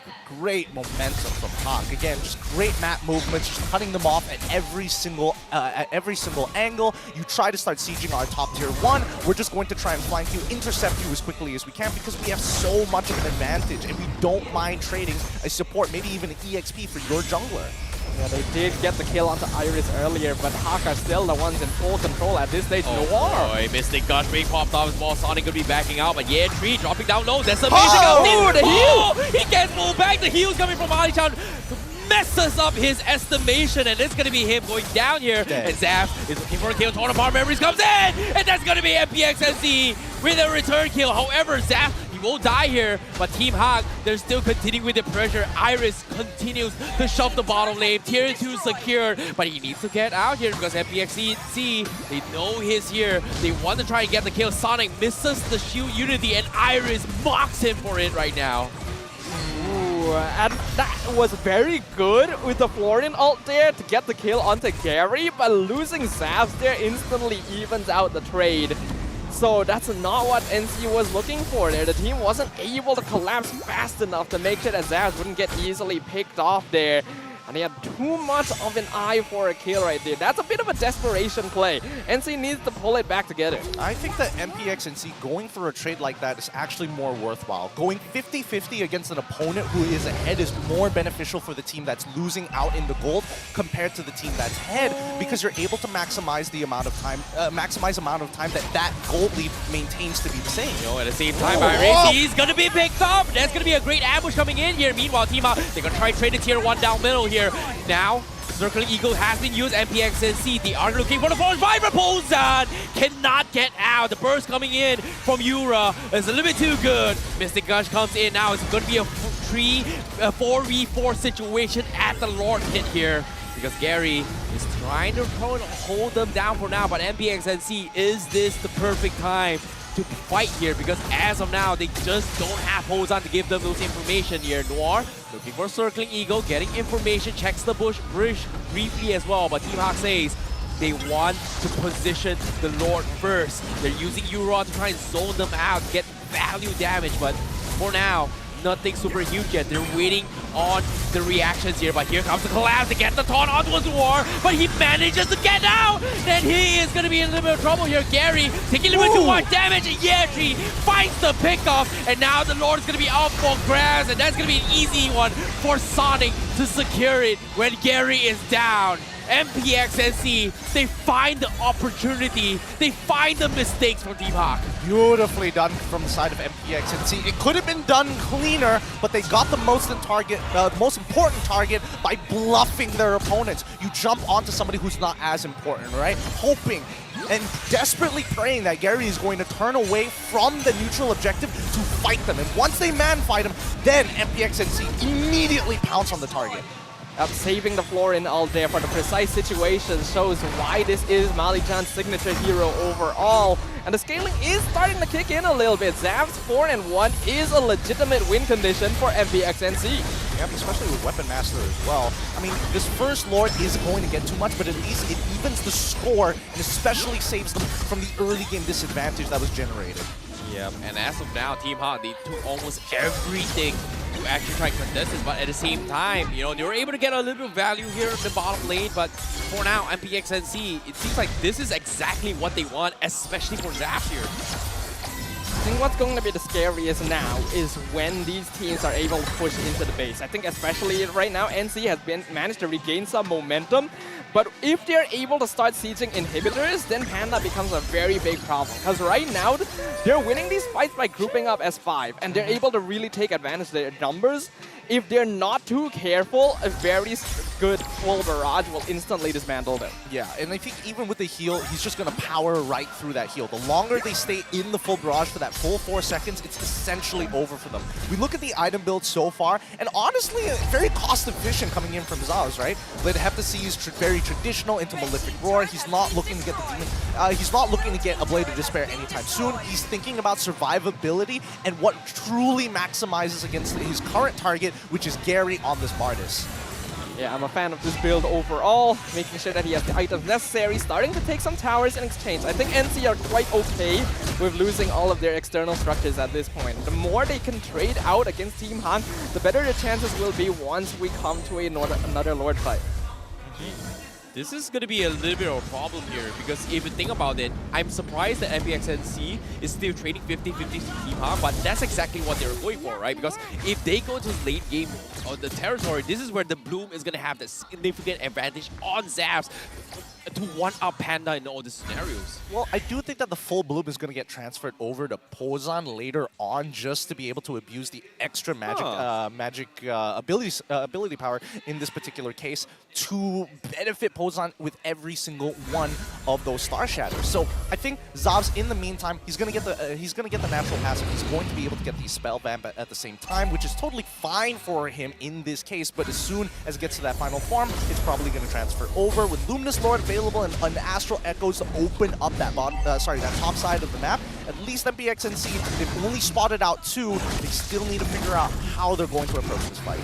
Gotta be careful about Iris. Right now, NC can afford losing their outside towers. They cannot afford to lose an inhibitor if they want to delay this game a bit longer. So some response there will matter. And that means, even more importantly, the players on the Lord Pit need to really handle this forward dance well, since they know that their full team isn't going to be around, and that's going to be hard to take fights with. I think Noir right now needs to open up the map. He needs to get disrespectful with it. Yep. Seems like he is going to try and force the issue, but for now, Sonic is very close to his 15, whereas Gary's already level 15. He needs that level advantage to kind of even the retribution damage, but for now, it is going to be still the whole dance once again, but they do have a little bit of information where they're going to happen here as well. Noir goes out here. Sonic's going to get burnt down with full barrage, drops him down towards half HP. Yetri looking to go in for the jump here, but where's the follow-up? They don't really have the damage, and Team Hawk, they are going to try and reset this. Meanwhile, Noir is taking a little bit too much damage. Zax almost gets the kill, but Noir with the floss here is going to keep him barely alive, and that's going to be the disengage and the Lord reset, and Iris almost taking down the tier 3 down bottom here. So this time, the roles are reversed, and the aggro is going to be on Team Hawk's side for now. Panda is strong, but I don't think he's that strong just yet. I don't see Malefic Roll purchases. I'm not seeing a BOD as well coming out from side Panda. Yes, you have a lot of attack speed, but that doesn't supplement the raw damage that Ixia actually needs to cut through these tanks. This is gonna be an important thing once again. Team Hawk did end up losing their chance earlier because they were a bit too respectful, and now NC looking for the re-engage. Yep, they do have the Astro Echo. They know where Iris is. He is going to be a 4v5, and MPXNC, they have to take the lore as it is. Team Hawk, they're still waiting for a little bit more value. They sent Ozan back for MPXNC. It's going to be a 4v4. It's going to be Lord Daz here, and Sonic, he steals it off, and now he needs to get out. Thierry, he wants to try and get a pick off. Meanwhile, he doesn't have the damage. His Sass almost takes him out, and Panda is trying to chip in towards the back lines here, but eventually it's not going to be enough. Nor gets a 2-man knock. Panda finally gets the kill on Yertri, but it took almost everything to get that kill. Unlucky.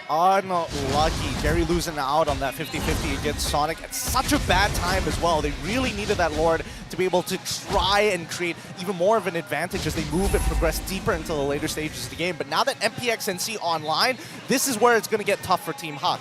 Trying to fight front to back is going to be the most ideal situation, but I don't think MPXNC is going to allow that to happen, right? They're constantly going to be targeting Panda to try and force out that full barrage. They're constantly looking for Yura to force out that Mystic Gush as well. But this is also the point where you mentioned it would be difficult for NC. Once they've taken out the external towers and start charging down inhibitors, that's where Panda can really get good angles for the full barrage. So they still need to be very wary overall. They've done an excellent job so far keeping things even, and that was also the first time Sonic won a 50-50 against Gary this entire series, possibly at the most important timing too. Yep, that is huge for him. Meanwhile, at the same time, Iris is doing a fantastic job just making sure the side lanes are getting shoved in. And because of this, MPXNC is not getting too much value for this. Even though they've got the Lord hit, but losing an inhibitor down bottom for MPXNC, that's going to be worrisome if you think about it. Yeah, I mean, luckily the Lord is spawning on the bottom side of the map at the same time, right? I think it'd be very dangerous if it was spawned on the top side. So again, they got lucky on that 50-50, and I think that... Oh, okay. Oh, Zabs, you are bold. Bold to flicker for that. Yep, but at the same time, Noir, they're going for the Circling Eagle, tries to chase out and force a reaction here. Gary getting chased out from the side, but they force the full barrage! Oh my god, he almost got the kill, and Samson forced the Wisdom Nation, but he still got Nani-chan. The heal's not enough, and now Sonic has no backup whatsoever. Double kill for Panda, and Team Hawk, they somehow manages to get a kill just like that. Ooh, that was kind of a mistake there from MPXNC. Like, they were looking for the engage onto Iris, but at the same time hesitating a bit too much to full commit, and that put them in an awkward spot outside of their base, allowing Panda to get an excellent full barrage. Even a Florin heal not enough to keep Mali-chan alive. Yo, it might be over for them because right now, in another inhibitor falls, Gear 3 getting chased out as well, but here comes the full barrage, and the Mystic Gush, they're gonna get completely destroyed. MPXNC, it is over for them. Team Hawk, they will be the victors with a clean 2-0 against MPXNC, and it is a beautiful game of Mobile Legends Bang Bang. Really nicely done. Great way of controlling the map, making sure that they don't break that front line. Get 2 sentry turrets down, they just blast away. Clean performance coming in from Team Hawk. They really want to claim that champion title once more. And unfortunately, history repeats itself for MPXNC as they're eliminated in 7th, 8th place once again at the beginning of the playoffs. A promising journey for them this regular season, but their path ends here at the hands of Team Hawk. Fist bumps all around here. Great sportsmanship coming in from the side of Team Hawk. Again, they still respect their opponents. They are still trying to, even in their gameplay, they're not trying to be disrespectful. And the only reason why it seems disrespectful is just to fish out a response from MPXNC. Oh, they tried their best, and you can see all pads on towards Ozan as well. And for his appearance back into the playoffs, didn't exactly contribute much, but they tried their best. And I want to see what they have to say as we throw it on towards the stage with Rose to have the final talk with them. Pasukan pertama to go home this playoffs is MPXNC. But before anything else, we will do a final interview with them. So, Mali, final words kepada semua orang yang sokong MPXNC untuk musim ini. Pada fans MPX, terima kasih sebab dah sokong kita orang daripada week pertama sampai playoff. Mungkin kita orang punya usaha sampai sini saja. Rezeki kita orang pun sampai sini saja. So, kita jumpa di season depan. Okay, Mali. Alright, thank you very much, Mali. And with that, we would like to ask MPXNC to give their final bow this season. Alright, in 3, 2, 1. Alright, thank you very much. I hope to see you guys next season again. And now, for the winning team untuk match pembukaan kita untuk playoffs ini, give it up for Team Hawk! Alright, hello everybody. Okay, let's start with Iris sebab dia dah sebelah saya. Okay, Iris. Yeah? Apa impact coach EGM dalam line up Team Hawk sekarang? Oh, impact dia For me, impact dia banyak lah. Macam bagi ilmu-ilmu yang kita orang tak tahu semua, and then kita orang dapat executekan so slow. So, InsyaAllah lah playoff ni kemungkinan kita orang akan try lah bantai semua tim. Wow, alright. Okay, thank you very much. Okay, kita, Gary. I nak tanya Gary. Alright, Gary. So, week 6 regular season, korang lawan Homebois. Betul tak? Korang stop Homebois daripada dapatkan slot upper bracket sebab korang curi 1 point. Betul. So sekarang, korang akan jumpa dorang pada pukul 5 nanti. Adakah sekali lagi korang akan kacau momentum Homebois and send them home? Ataupun team you rasa Homebois yang akan send you guys home? What's gonna go on later at 5 PM? Untuk Homebois, hari tu regular kita orang kalah. So kali ni kita orang akan cuba yang lebih baik lah. Kalau boleh kita orang nak biar kita orang yang pergi lah. Wow, okay. So guys, dengar cerita MVP kita dah ready. Tapi sebelum tu, I nak tanya korang, siapa MVP korang?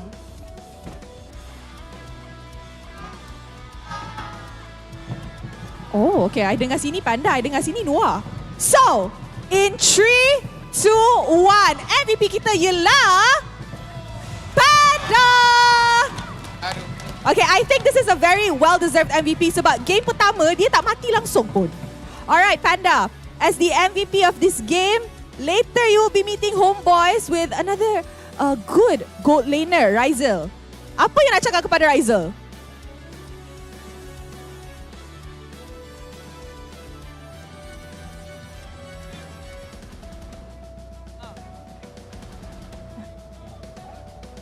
Hati-hati lah Ryzel sebab kat playoff ni gameplay saya lain lah. Wow! All right, guys. So, who wants to give the final words to the fans? Okay, Yura. Yura lah, bagi Yura. Alright, Yura. Apa Yura nak cakap kepada semua fans yang datang? And don't forget, you ada match lagi nanti pada pukul 5. Untuk semua yang datang, thank you. Udah support kita dari regular sampai sekarang. Doain kita ntar juga lawan Homebois, tetap support kita. Alright, thank you guys. Once again, give it up for Team Hawk as they advances on later on. Alright guys, so with that, let us show it back to the casters untuk mendapat tahu apa yang menjadi dalam game 2 berbalas kosong ni. Casters, silakan. A confident performance from Team Hawk as they move on. And we'll get to see them once again later today as they face off against the Homebois in the upper bracket quarterfinals. But let's talk about the man of the hour, Panda, MVP of the match, 0 deaths.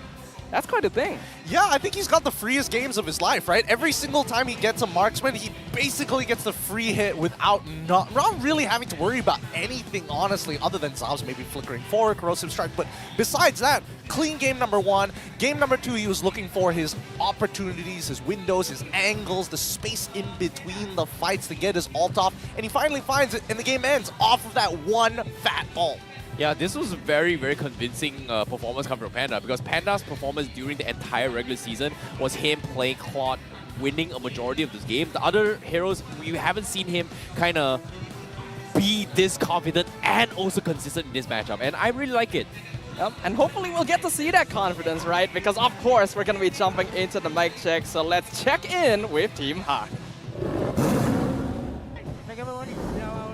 Mana game belum balik? Tak boleh. Aku percaya adik-adik. Adik-adik kena percaya diri sendiri. Betul ada Mak Izia. Nak sikat. Aku stun. Okey. Boleh. Nice! Mantap. Tak ada dash. Mati. Nah, kena knock up. Careful. Rego atas. Mati dah bawah. Aku hero. Mati dah bawah dekat belah kanan tadi hero je. Basel lu. Target. Flicker guys, flicker. Flicker Frorin. Ya. Nice. Mati. Mati bodoh. Nah. Aku ada belakang. Dah. Mati. Boleh ni. Boleh ya? Drop pasal mid tu kan. Ditabrak aku. Santai, aku hidup. Brody. Bantai. Gary, boleh lock lagi Gary. Boleh. Body lock. Tekan Gary, tekan. Oh, tak sempat. Bunuh. Nice. Oh, Flicker. Nice. Brody play. Dengar. Boleh. Gua ulti ni. Tu mati tu. Kena dah. Brody. Mampus Brody. Nice. Tahu. Very clean and precise communication coming in from Team Hawk here. Not a lot of shouting, not a lot of aggression overall. Just all eyes on the prize to make sure they move on in the playoffs. And that's why Malaysian teams can be very inconsistent when you watch them through the regular season. As soon as they get to playoffs, all of a sudden, where was this polish all regular season? Where was all of this Hawk during that time? You know, it's all about the playoff buffs, right? You know, when it comes to the stakes, when the stakes are this high, you gotta play 110%, if not even better, maybe 200% here. But for now, Team Hawk, they played a very spectacular game here. What are your thoughts on the items here? So far, I think the build coming out specifically from Panda on this Ixia is a little untraditional. Well, mainly because, again, you're expecting him to go for bigger damage items rather than go for a Sea Halberd in particular. But I think he respects the fact that this floor and heal could come out at any moment. And yes, it is true heal, but generally you want to be negating things like the Favor, for an example, her first skill, which also has a top-up of a heal at the same time. And you want to be able to kind of minimize those heals while blasting the entirety of your enemy team. Not to mention, it's a pretty good item against tankier heroes, right? You have the Fredrin, you have the Baxia, who are obviously going to be the ones staying inside the full barrage the longest, so why not go for an item that can deal the most damage while they're using that timing? So Team Hawk definitely going for a more aggressive itemization overall. I think that cost them towards that mid game, because you see how Gary as well as Iris going for the Brute Force Breastplate, the Hunter Strikes, instead of getting tankier items. And that resulted them in being a little squishier than they're used to, losing some of those mid game fights. But in the end, they still had more than enough damage to deal with NC.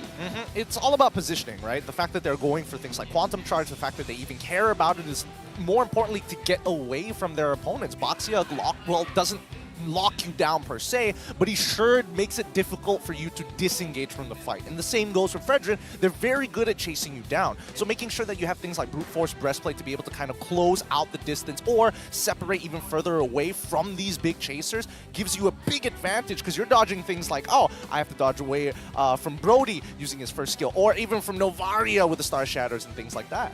Yeah, it's all about kiting, right? Finding those kind of opportunities. But I really like how Team Hawk actually played as well. They even got the sprint up on Iris in that vicinity here, just because that he is going to be the biggest contributors in just shoving the leads and making sure that MPXNC is confused on what they need to do in all these fights. But nevertheless here, let's take a look at the stats here, because obviously MPXNC has so much heals, but despite all that, somehow Team Hawk was able to trump over this Florian here. What are your thoughts on this?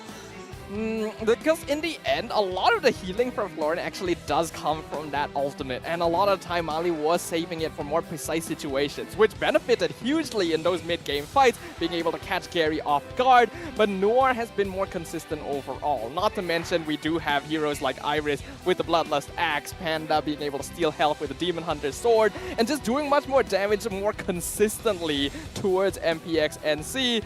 That's understandable that their heals would match up. I mean, if we just compare the heroes alone between Gordon as well as Ixia, both are pretty independent by themselves. Again, a single CC could lead up to an instant ult and you get a free kill. That's how they naturally. If you put it together, more likelihood of actually killing your opponents. But just look at that damage, right? It's 108, and Panda, majority of these fights, he's not really auto-attacking. He's just dropping down the ult and blasting the enemy team.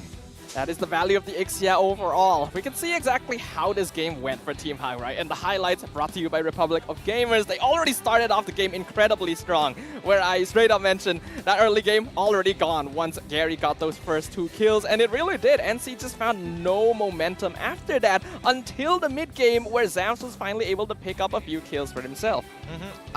Again, I agree with you that the early game definitely went over to the side of Team Hak, but I think the recovery for MPNC is something that a lot of Tier 2 teams need to keep in mind, right? Because it's difficult to be playing from a position when you're behind, so you're looking for scrap gold. How do you actually deal with a team that's this far ahead? And the answer is playing these 50-50s. Gary makes a mistake of trying to peel away that front line from his back, leaving the Lord, which ends up costing him his life.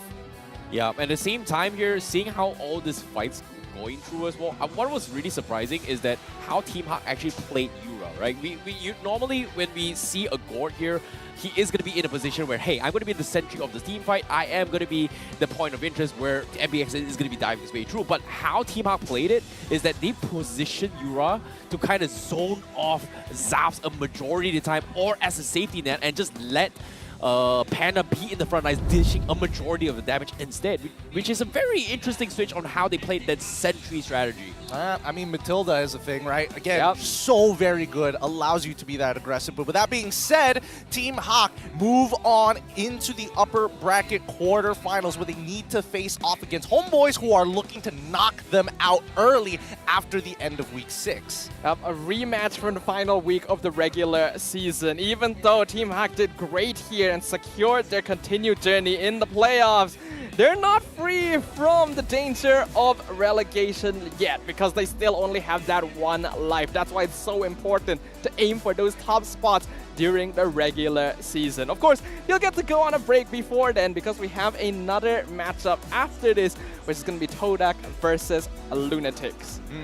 Guys, while you still can, we always want to look to improve the MPL, and the only way is if we hear feedback from you guys. So please scan the QR code down below for the MPL MY Season 12 survey, just so that we can get a broad general scope of how you feel about the overall league and what you think could have been done better. Exactly, and of course, all this is going to be very, very important here, because if you guys give us a feedback here, hopefully we will make it a little bit better for Season 13, or even better, maybe a little bit of a heads up on what we're going to be expecting for M5, and then we can kind of give you guys that better picture here, because your information, your inputs matter to us. It's always difficult to imagine that things can get better. Right? This season has already been so much improved in terms of player performance, in terms of production quality, in terms of entertainment overall, that I can't imagine what future seasons will have in store for us. But before we think about future seasons, we have to talk about this one. Todak versus Team Lunatix is going to be our second series of the day, where a team that has never seen the lower bracket for many seasons will be fighting for their lives.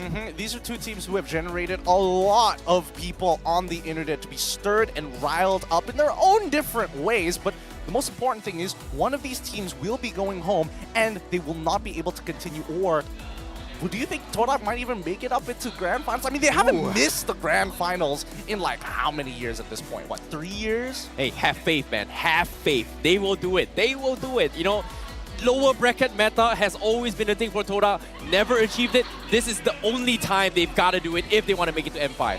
But they've never started in the lower bracket. That's the difference, right? We'll see whether or not they can overcome that. We're going to go on a short break before we head on into our second series of the day. Grab your popcorn, and we'll see you in just a few minutes.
It's all right, my little star. Look, Daddy's over there.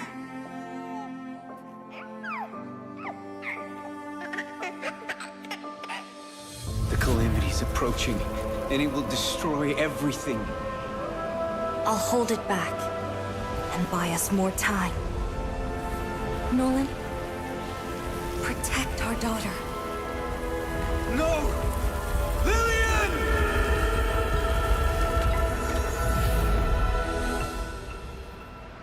In 16 years, the calamity will return. I've already wandered countless universes, seeking an end to the impending catastrophe. There's no time to mourn, no time for regrets. I must fulfill my last promise before I can even hope to see my daughter again.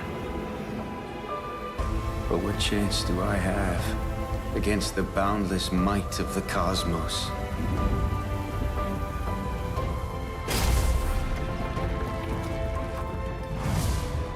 I'm sorry, my little star. I might not be able to return home anymore.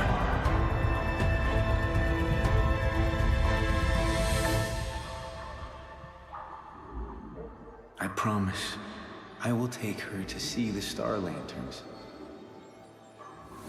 I promise I'll teach our child how to wield this power. I promise I will sacrifice everything to protect her. I promise I will sacrifice everything to protect our daughter.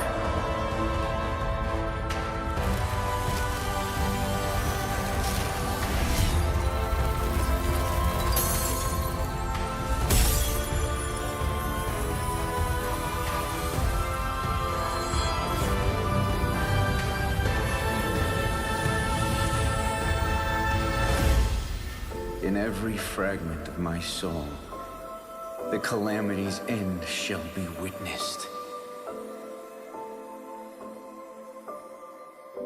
Dad? Are you out there?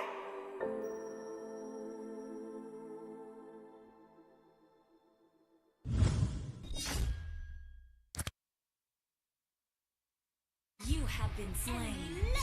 Unstoppable. Defeat.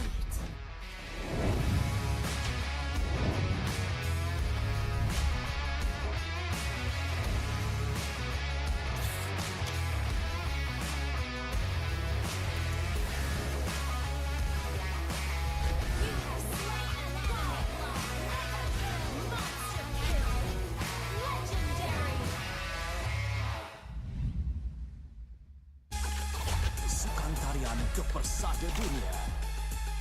Masa untuk membuktikannya. Menari mengikut irama. Mengejar emas demi negara. Battleground Malaysia. Road to Go. Mulai 29 September. 10 malam di saluran berikut dan Astro Go.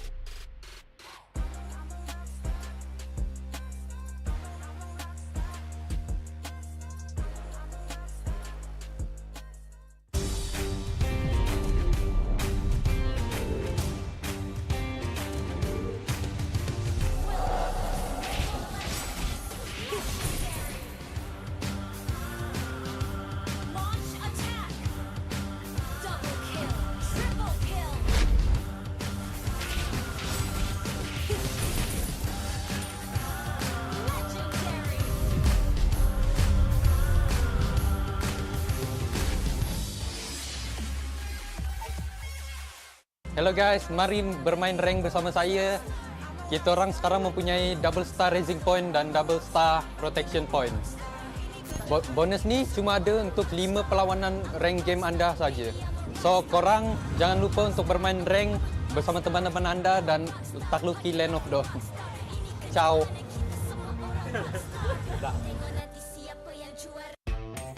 You have been slain.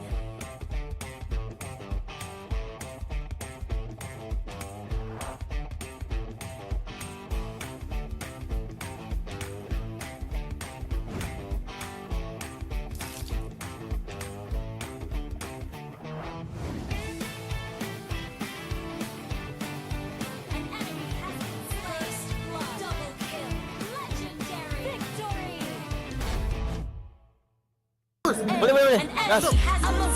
Dah lah dapat skin percuma, dapat extra protection, dapat semua hero lagi. Gas. Nice. So, hello guys. So, mari kita hujung minggu ni main rank dengan kawan-kawan dan lengkapkan task korang untuk dapatkan skin ya guys. Korang let's go play Mobile Legends. Gak. Tak. Boleh. Nice.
Nep, kau pilih lah hero betul-betul. Apa benda kau pilih ni, Nep? Main macam budak. Aduh, dah dapat 1,500. Dapat extra protection lagi. Dapat pilih semua hero lagi.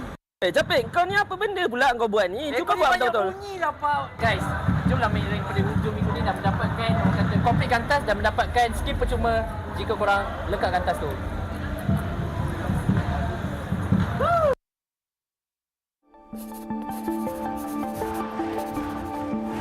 Kita selalu dengar ayat jangan kejut harimau yang sedang tidur, melambangkan jangan kacau Malaysia, nanti kita bantai kita orang.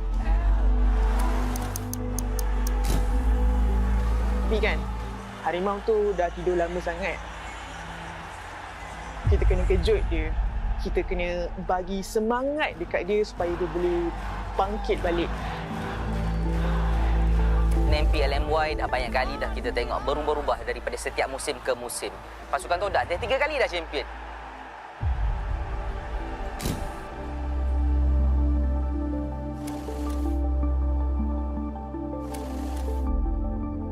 Pergi international macam tu juga. Pergi bawa balik sijil penyertaan. Sampai bila?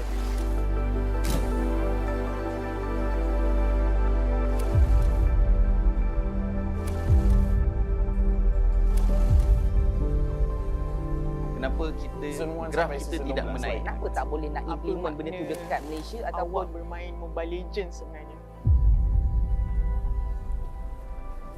Sana pun. Jauh saya pun.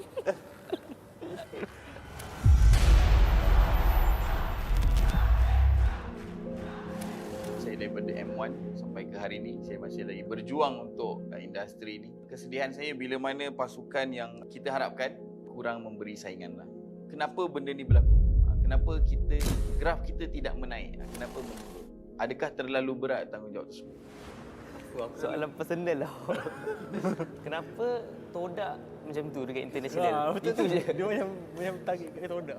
Kalau dari sudut pandang saya daripada M1 sampai ke M4, semua mutun punya terma international saya start bulan lepas kot. Tapi kalau saya yang main macam saya rasa. So, saya rasa dia sebenarnya kalah dekat mentality je kot. Bukan saya. maybe ada beberapa dari tim saya. Bila diorang main je, diorang rasa macam, oh ni tak boleh, ni tak boleh. Takut kalau kita buat macam ni kan, diorang buat macam ni, faham tak? Maksudnya diorang nak buat something tu, diorang kena tunggu enemy buat. Bukan kita yang mula kan. Itu kalau dari sudut pandang saya. Kalau apa beza dia daripada M1 sampai sekarang, M1 tu masa tu memang main semua lepas je. Tak kisahlah enemy buat ke apa ke, kita orang main ikut cara kita orang. Tapi kalau ikut dari sekarang, saya rasa macam tu lah. Dia mental block kot. Chiku, Repo dengan Zon. Korang dapat wakil Malaysia kat SEA Games and korang dapat silver, which is very good. Tapi cukup ke? Korang punya pride, korang punya rasa excitement bila wakil Malaysia, bila dapat silver, adakah dia akan mati dekat situ? Ataupun korang rasa still terbakar, bukan setakat nak pergi M5, tapi nak menang?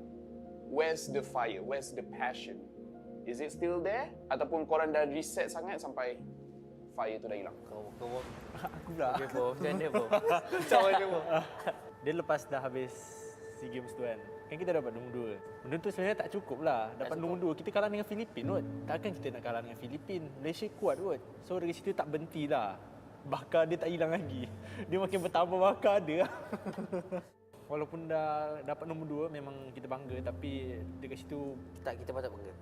Kita patut bangga. Yelah, kita patut bangga. Training seminggu. Tapi dekat situ tak membuatkan kita orang stop lah untuk terus berjuang untuk M5. Tapi jangan risau, kita orang 2 yang kat sini. Kita orang akan pasal M5 lah. Tak. Bertiga. Salah satu pada kita tak dapat pergi M5 ya, Po. Tapi itulah, kalau kat M5 takkan kau nak jadi badut lagi kan? Betul. Tak apa, kali ni aku bawa betul-betul. tak, dia senang cerita siapa yang menang lah, dia akan wakil lah. So kali ni semua buktikan lah. So dekat M5 memang bantai lah semua negara. Korang rindu tak line up SEA Games?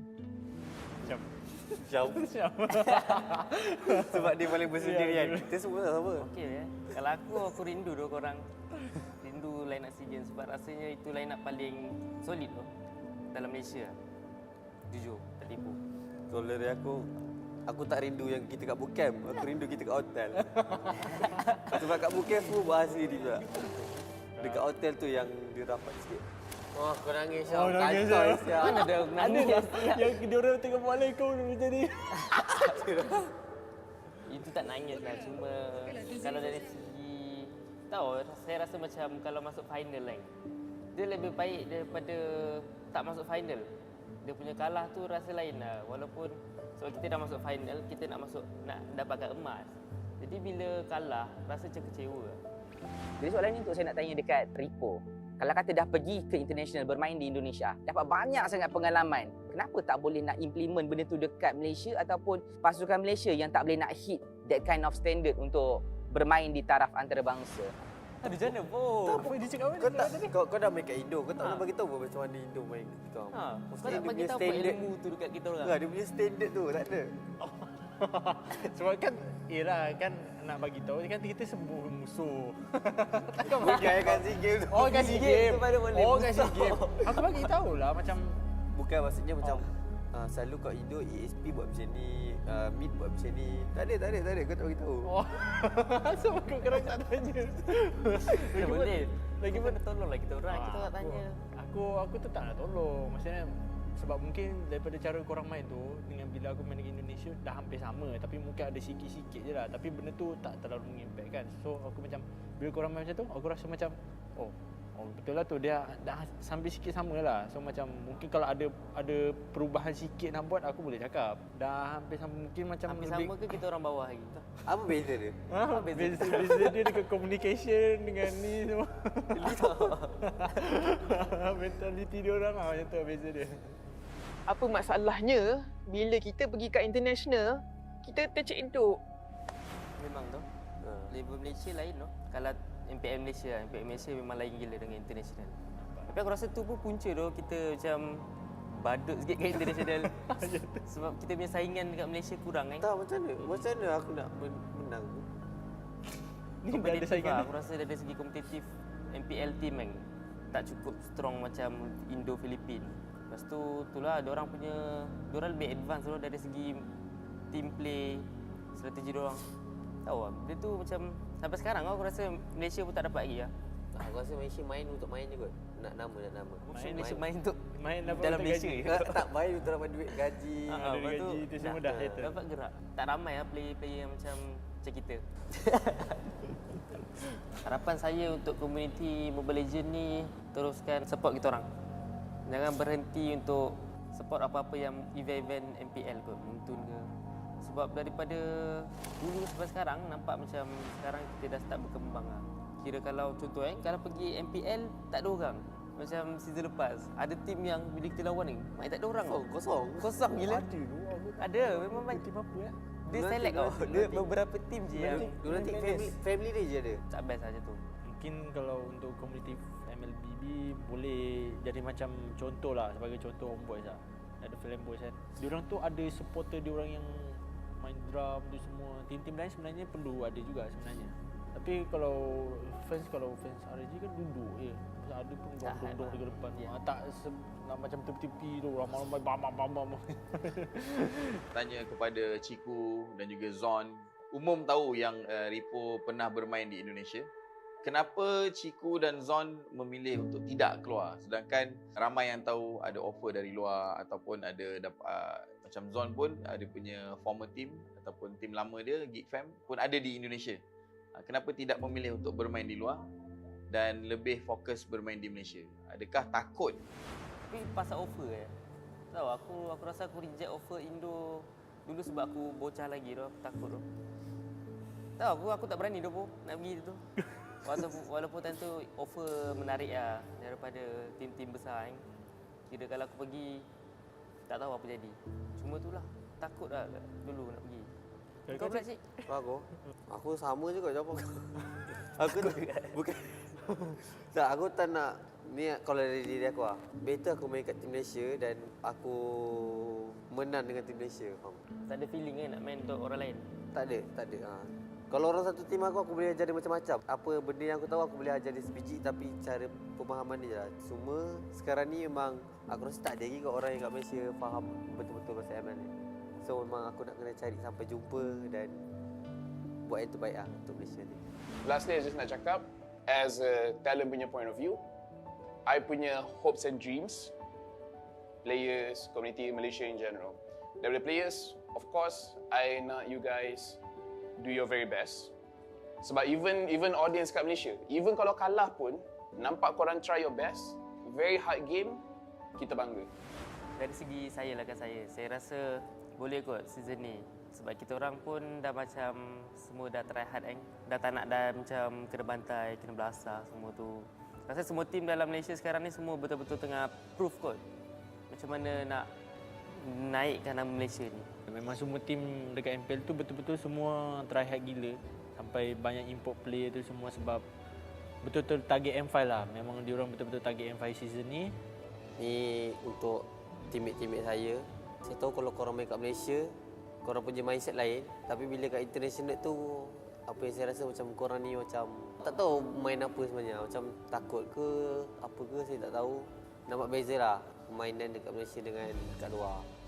Season ni kalau betul-betul lepas lagi, kalau boleh, orang-orang lama tau. Orang-orang lama tu macam Yung, Rival, Momo, ubah lah.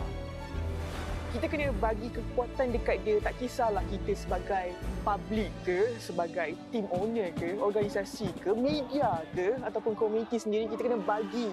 Kita kena kejut harimau ni supaya dia bangkit semula, supaya dia lebih garang untuk tunjukkan yang hey, Malaysia pun boleh buat.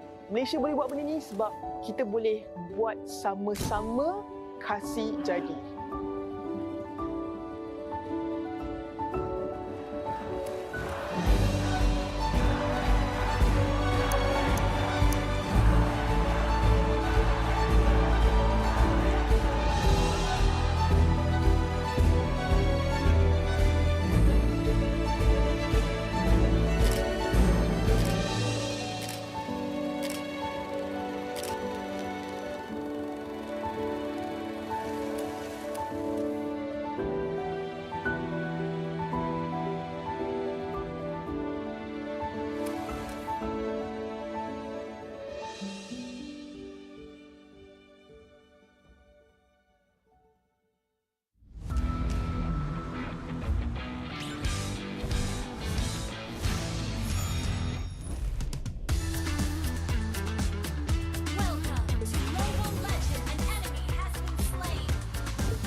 It's all right, my little star.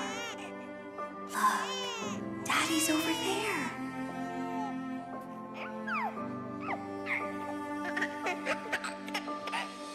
The calamity's approaching, and it will destroy everything. I'll hold it back and buy us more time. Nolan, protect our daughter. No! Lillian!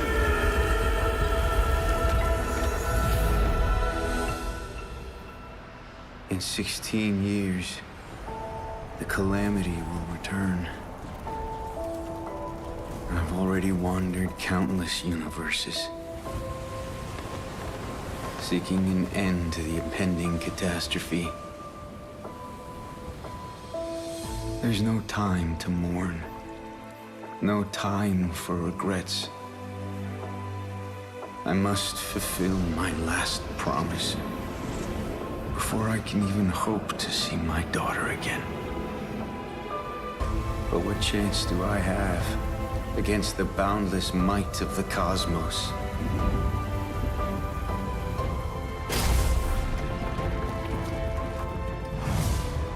I'm sorry, my little star. I might not be able to return home anymore.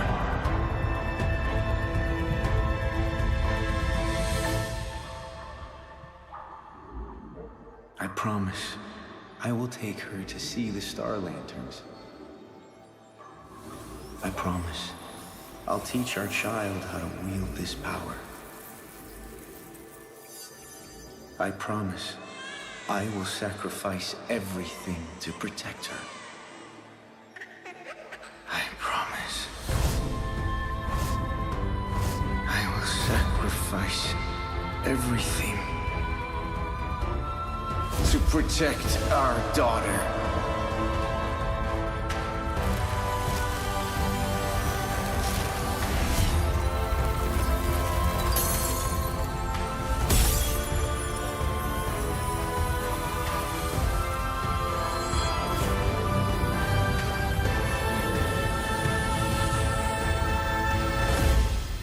In every fragment of my soul, the calamity's end shall be witnessed. Dad? Are you out there?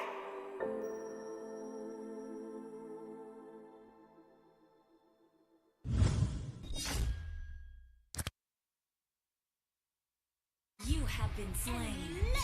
Unstoppable. Defeat.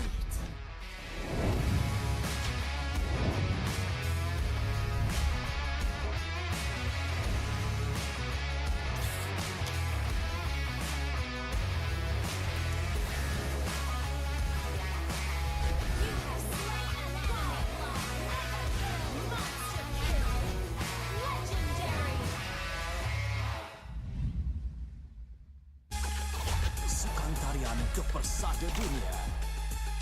Masa untuk membuktikannya. Menari mengikut irama.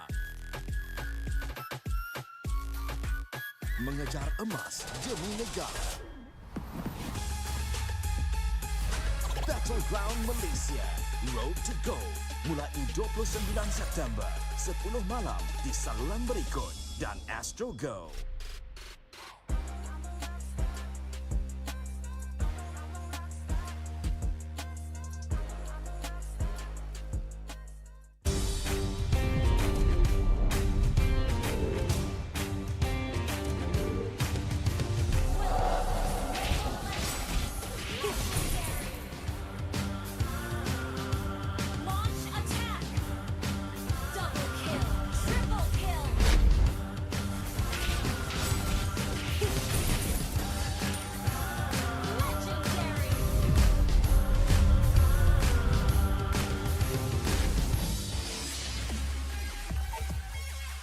Hello guys, mari bermain rank bersama saya.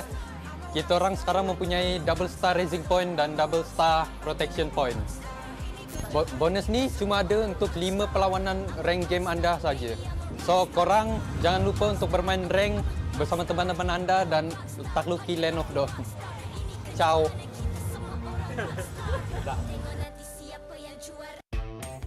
You have been slain.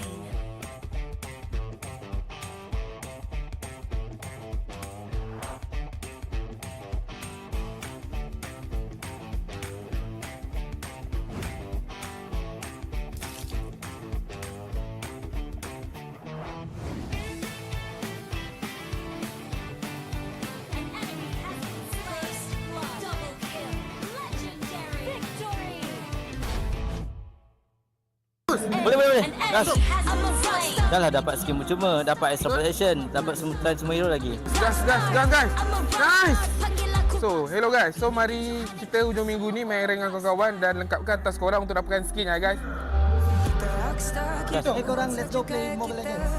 Gas. Tak. Boleh. Nice.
Nep, kau pilih lah hero betul-betul. Apa benda kau pilih ni, Nep? Main macam budak. Aduh, dah dapat 1,500. Dapat extra protection lagi. Dapat pilih semua hero lagi.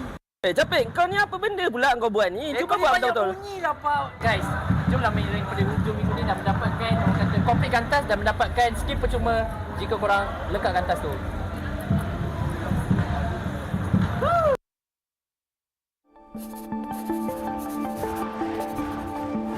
Kita selalu dengar ayat jangan kejut harimau yang sedang tidur, melambangkan jangan kacau Malaysia, nanti kita bantai kita orang.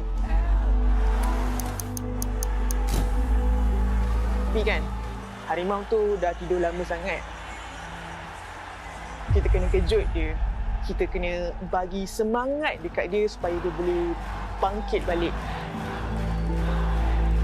MPL MY dah banyak kali dah kita tengok berubah-ubah daripada setiap musim ke musim. Pasukan Todak dah 3 kali dah champion.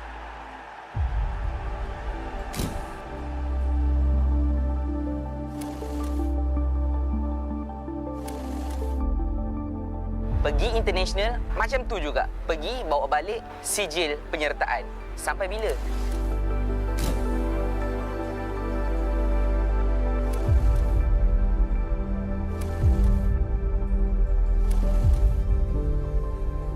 Kenapa kita graf kita tidak menaik? Kenapa tak boleh nak implement benda tu dekat Malaysia ataupun bermain Mobile Legends sebenarnya? Di sana pun. Jauh saya pun.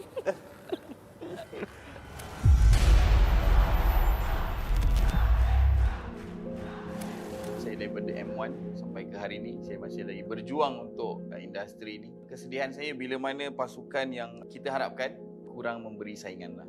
Kenapa benda ni berlaku? Kenapa graf kita tidak menaik? Kenapa menurun? Adakah terlalu berat tanggungjawab tersebut? Soalan personal lah. Kenapa Todak macam tu dekat international? Betul itu je. Dia macam target kat Todak. Kalau dari sudut pandang saya daripada M1 sampai ke M4, semua mutun punya terma international saya start bulan lepas kot. Tapi kalau saya yang main lah, masa saya rasa. So, saya rasa dia sebenarnya kalah dekat mentality je kot. Bukan saya. maybe ada beberapa dari tim saya. Bila diorang main je diorang rasa macam oh ni tak boleh, ni tak boleh. Takut kalau kita buat macam ni kan diorang buat macam ni, faham tak? Maksudnya diorang nak buat something tu diorang kena tunggu enemy buat, bukan kita yang mulakan. Itu kalau dari sudut pandang saya. Kalau apa beza dia daripada M1 sampai sekarang, M1 tu masa tu memang main semua lepas je. Tak kisahlah enemy buat ke apa ke, kita orang main ikut cara kita orang. Tapi kalau ikut dari sekarang, saya rasa macam tu lah. Dia mental block kot. Chifu, Repo dengan Zon. Korang dapat wakil Malaysia kat SEA Games and korang dapat silver, which is very good. Tapi cukup ke? Korang punya pride, korang punya rasa excitement bila wakil Malaysia, bila dapat silver, adakah dia akan mati dekat situ? Ataupun korang rasa still terbakar, bukan setakat nak pergi M5, tapi nak menang? Where's the fire? Where's the passion? Is it still there? Ataupun korang dah reset sangat sampai fire tu dah hilang? Aku pula. Okay, Po. Macam mana, Po? Macam mana, Po? Dia lepas dah habis SEA Games tu kan kita dapat nombor 2. Benda tu sebenarnya tak cukup lah. Dapat nombor 2, kita kalah dengan Filipin kot. Takkan kita nak kalah dengan Filipin? Malaysia kuat kot. So dari situ tak berhenti lah. Bakar dia tak hilang lagi. Dia makin bertambah bakar dia. Walaupun dah dapat nombor 2, memang kita bangga. Tapi dekat situ... kita patut bangga. Kita patut bangga. Yelah, kita patut training bangga. minggu. Tapi dekat situ tak membuatkan kita orang stop lah untuk terus berjuang untuk M5. Tapi jangan risau, kita orang 2 yang kat sini. Kita orang akan masuk M5 lah. Tak. 3. Salah satu pada kita tak dapat pergi M5 ya, Po. Tapi itulah, kalau kat M5 takkan kau nak jadi badut lagi kan? Betul. Tak apa, aku kali ni aku bawa betul-betul. tak, dia senang cerita siapa yang menang lah, dia akan okey lah. So, Kali ni semua serius lah. So, dekat M5 memang bantai lah semua negara. Korang rindu tak line up SEA Games? Jauh. Sebab dia paling bersendirian. Kita semua tak sama. Okey ya. Kalau aku rindu tu korang. Rindu line up SEA Games sebab rasanya itu line up paling solid tu dalam Malaysia. Jujur, tak tipu. Kalau dari aku tak rindu yang kita kat bootcamp. Aku rindu kita kat hotel. Sebab kat bootcamp pun bahas diri juga. Dekat hotel tu yang dia rapat sikit. Oh, kau nangis Syah. Nangis Syah. Mana ada nangis? Yang dia orang tengok bola kau macam ni. Itu tak nangis lah. Cuma kalau dari segi... Tahu, saya rasa macam kalau masuk final kan. Dia lebih baik daripada tak masuk final. Dia punya kalah tu rasa lain lah. Walaupun sebab kita dah masuk final, kita nak dapatkan emas. Jadi bila kalah, rasa macam kecewa. Jadi soalan ni untuk saya nak tanya dekat Repo. Kalau kata dah pergi ke international bermain di Indonesia, dapat banyak sangat pengalaman. Kenapa tak boleh nak implement benda tu dekat Malaysia ataupun pasukan Malaysia yang tak boleh nak hit that kind of standard untuk bermain di taraf antarabangsa? Aduh, macam mana, Po? Apa dia cakap apa? Kau dah main kat Indo, kau tak boleh bagi tahu macam mana Indo main kita orang. Kau nak bagi tahu apa ilmu tu dekat kita orang? Dia punya standard tu, tak ada. Sebab kan, yelah kan nak bagi tahu kan kita semua musuh. Bukan kat SEA Games. Oh, kat SEA Games. Oh, kat SEA Games. Aku bagi tahulah macam bukan maksudnya macam selalu kat Indo ESP buat macam ni, Mid buat macam ni. Tak ada. Kau tak bagi tahu. Oh. Sebab kau kerana tak tanya. Boleh. Lagi pun tolonglah kita orang. Kita nak tanya. Aku tetap nak tolong. Maksudnya sebab mungkin daripada cara korang main tu dengan bila aku main di Indonesia dah hampir sama, tapi mungkin ada sikit-sikit je lah, tapi benda tu tak terlalu mengimpact kan. So aku macam bila korang main macam tu aku rasa macam oh betul lah tu, dia dah sampai sikit sama lah. So macam mungkin kalau ada perubahan sikit nak buat, aku boleh cakap dah hampir sama, mungkin macam hampir sama ke kita orang bawah lagi? Apa beza dia? Beza dia dekat communication dengan ni semua. Mentality dia orang lah macam tu beza dia. Apa masalahnya bila kita pergi kat international, kita tercedok. Memang tu. Level Malaysia lain tu. Kalau MPL Malaysia memang lain gila dengan international. Tapi aku rasa tu pun punca tu kita macam badut sikit kat international. Sebab kita punya saingan dekat Malaysia kurang kan. Tak, macam mana aku nak menang? Ni dah ada saingan. Aku rasa dari segi kompetitif MPL team kan tak cukup strong macam Indo Filipin.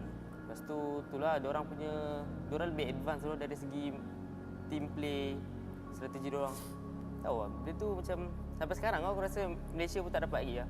Aku rasa Malaysia main untuk main je kot. Nak nama. Main untuk main dapat dalam gaji. Malaysia. Tak main untuk dapat duit gaji. Lepas tu gaji tu semua dah settle. Dapat gerak. Tak ramai lah player-player yang macam kita. Harapan saya untuk komuniti Mobile Legends ni teruskan support kita orang. Jangan berhenti untuk support apa-apa yang event-event MPL kot, Muntun ke. Sebab daripada dulu sampai sekarang nampak macam sekarang kita dah start berkembang lah. Kira kalau contoh kalau pergi MPL tak ada orang. Macam season lepas, ada tim yang bila kita lawan ni, main tak ada orang. Kosong gila. Ada, memang main tim apa ya? Dia select tau. Dia beberapa tim je yang Lunatix family dia je ada. Tak best saja tu. Mungkin kalau untuk komuniti MLBB boleh jadi macam contoh lah, sebagai contoh Homebois lah. Ada Homebois kan. Diorang tu ada supporter diorang yang main drum tu semua. Tim-tim lain sebenarnya perlu ada juga sebenarnya. Tapi kalau fans RG kan duduk je. Ada pun dong-dong dekat depan. Tak nak macam tepi-tepi tu ramai-ramai bam. Tanya kepada Ciku dan juga Zon. Umum tahu yang Ripo pernah bermain di Indonesia. Kenapa Ciku dan Zon memilih untuk tidak keluar? Sedangkan ramai yang tahu ada offer dari luar ataupun ada macam Zon pun ada punya former team ataupun team lama dia, Geek Fam pun ada di Indonesia. Kenapa tidak memilih untuk bermain di luar dan lebih fokus bermain di Malaysia? Adakah takut? Tapi pasal offer tahu aku rasa aku reject offer Indo dulu sebab aku bocah lagi tu, aku takut tu. Tahu aku tak berani tu nak pergi tu. Walaupun time tu offer menarik lah daripada tim-tim besar kan. Kira kalau aku pergi tak tahu apa jadi. Cuma itulah takut lah dulu nak pergi. Kau pula cik? Aku sama juga jawapan aku. Aku bukan. Tak, aku tak nak ni kalau dari diri aku lah. Better aku main kat tim Malaysia dan aku menang dengan tim Malaysia, faham? Tak ada feeling kan nak main untuk orang lain? Tak ada. Kalau orang satu tim aku boleh ajar dia macam-macam. Apa benda yang aku tahu aku boleh ajar dia sebiji, tapi cara pemahaman dia lah. Cuma sekarang ni memang aku rasa tak ada lagi kat orang yang kat Malaysia faham betul-betul pasal ML ni. So memang aku nak kena cari sampai jumpa dan buat yang terbaik lah untuk Malaysia ni. Lastly, I just nak cakap, as a talent punya point of view, I punya hopes and dreams, players, community Malaysia in general. Daripada players, of course, I nak you guys do your very best. Sebab even audience kat Malaysia, even kalau kalah pun, nampak korang try your best, very hard game, kita bangga. Dari segi saya rasa boleh kot season ni. Sebab kita orang pun dah macam semua dah try hard kan. Dah tak nak dah macam kena bantai, kena belasah semua tu. Rasa semua tim dalam Malaysia sekarang ni semua betul-betul tengah proof kot macam mana nak naikkan nama Malaysia ni. Memang semua tim dekat MPL tu betul-betul semua try hard gila. Sampai banyak import player tu semua sebab betul-betul target M5 lah. Memang diorang betul-betul target M5 season ni.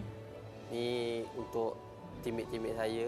Saya tahu kalau korang main kat Malaysia, korang punya mindset lain. Tapi bila kat international tu, apa yang saya rasa macam korang ni macam tak tahu main apa sebenarnya. Macam takut ke, apa ke, saya tak tahu. Nampak beza lah permainan dekat Malaysia dengan kat luar. Season ni kalau betul-betul lepas lagi, kalau boleh, orang-orang lama tau. Orang-orang lama tu macam you, rival, Momo, ubahlah. Kita kena bagi kekuatan dekat dia, tak kisahlah kita sebagai public ke, sebagai team owner ke, organisasi ke, media ke, ataupun komuniti sendiri, kita kena bagi. Kita kena kejut harimau ni supaya dia bangkit semula, supaya dia lebih garang untuk tunjukkan yang hey, Malaysia pun boleh buat. Malaysia boleh buat benda ni sebab kita boleh buat sama-sama kasih jadi.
It's all right, my little star. Look, Daddy's over there.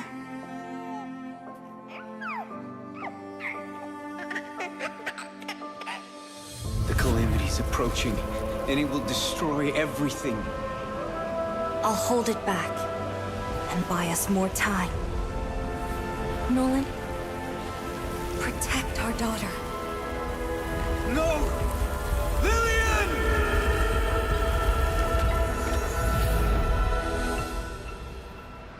In 16 years, the calamity will return. I've already wandered countless universes, seeking an end to the impending catastrophe. There's no time to mourn, no time for regrets. I must fulfill my last promise before I can even hope to see my daughter again. But what chance do I have against the boundless might of the cosmos?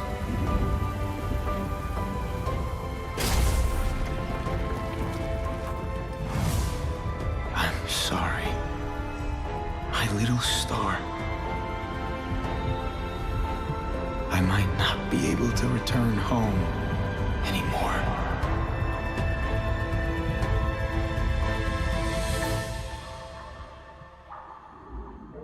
I promise I will take her to see the star lanterns. I promise I'll teach our child how to wield this power.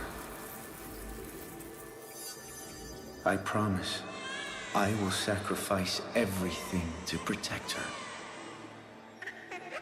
I promise I will sacrifice everything to protect our daughter.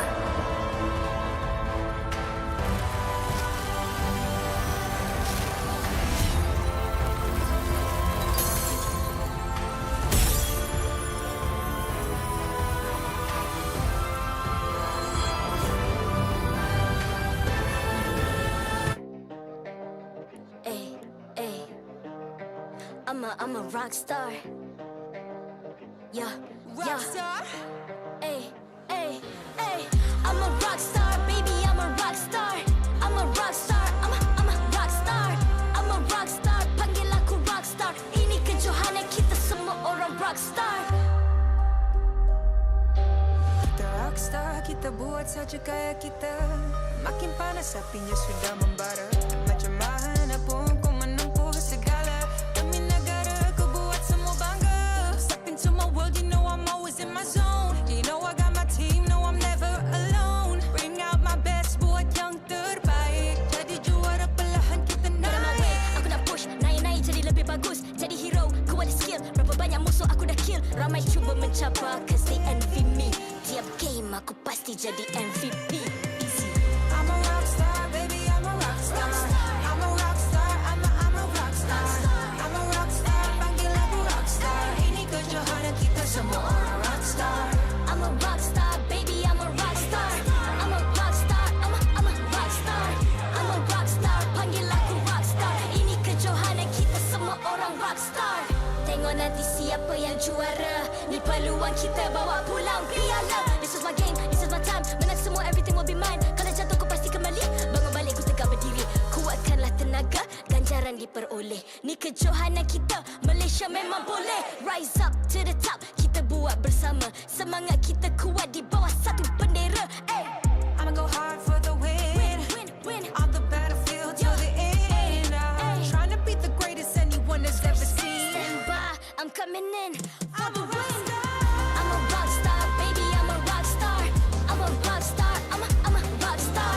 I'm a rock star, panggil aku rock star. Ini kejohanan kita semua orang rock star. I'm a rock star, baby, I'm a rock star.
Ay, ay. I'm a rock star. Yeah, rock star. Ay, ay, ay. I'm a rock star, baby. I'm a rock star. I'm a rock star. I'm a rock star. I'm a rock star. Panggil aku rock star. Ini kejohanan kita semua orang rock star. Kita rockstar, kita buat saja gaya kita. Makin panas apinya sudah membara.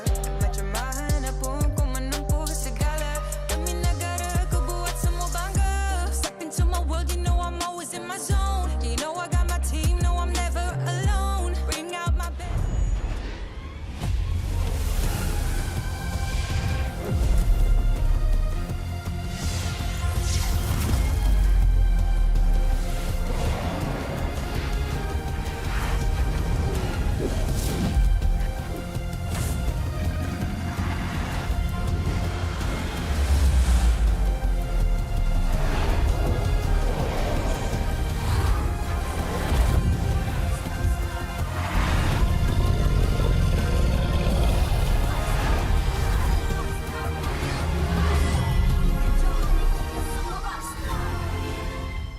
MPL Malaysia Season 12 is powered by Muntong, official mobile internet hotlink.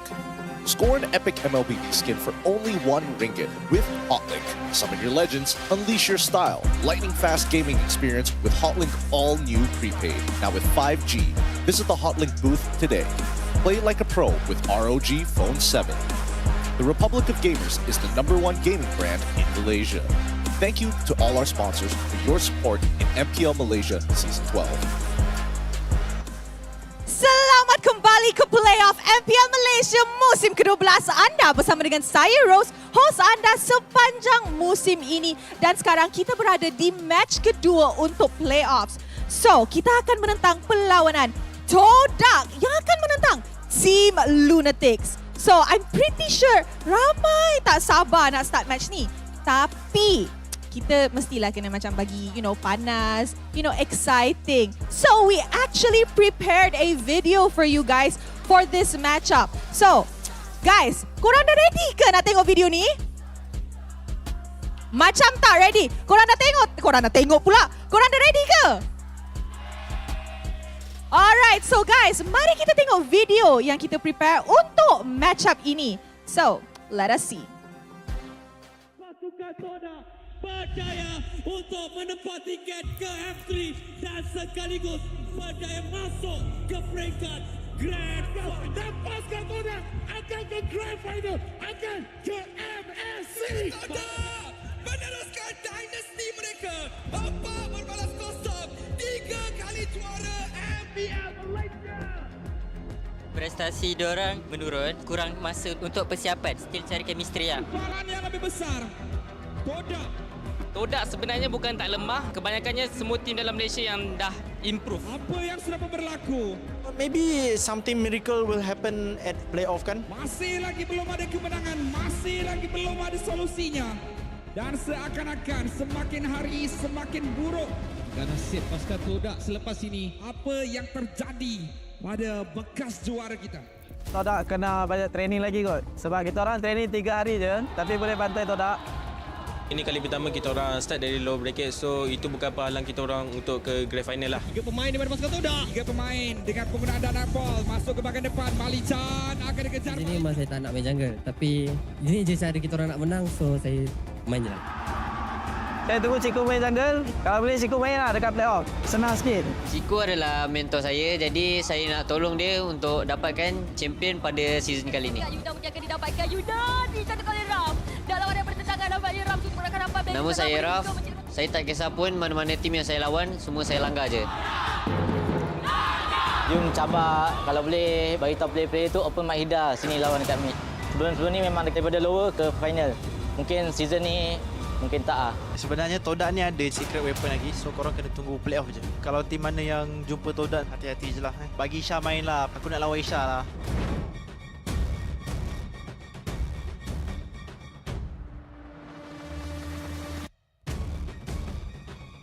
Regular season kita orang dah menang lawan korang, so lagi easy game lah untuk bantai korang.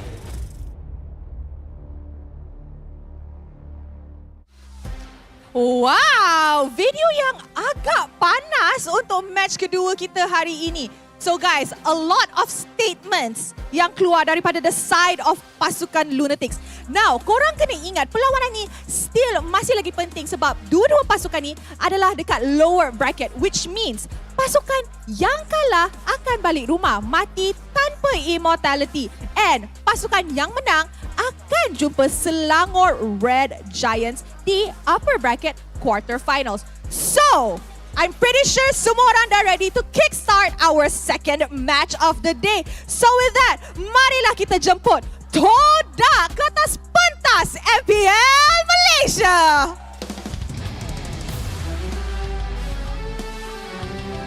Pasukan Todak berjaya bangkit setelah menjumpai line-up yang lengkap musim ini. Menukar role Cigu ke posisi jungler serta membawa masuk Raf dan Zaim Sempoy. Mereka ingin membuktikan bahawa mereka boleh mewakili Malaysia sekali lagi di kejohanan M-Series. Senjata rahsia apa yang bakal dikeluarkan Raja Lautan untuk menjinakkan pasukan musang di pusingan ini? Let's watch and see. And the walls of MPL, Team Lunatix. Team Lunatix hari ini membuat kejutan dengan menurunkan barisan pemain full local. Mereka berjaya mengekalkan fokus walaupun melalui pelbagai rintangan musim ini. Strategi serta playstyle baru menjadi taruhan untuk menumpaskan pasukan Todak. Mampukah pasukan musang menumpaskan sang juara untuk mara ke pusingan seterusnya? Sama-sama kita saksikan.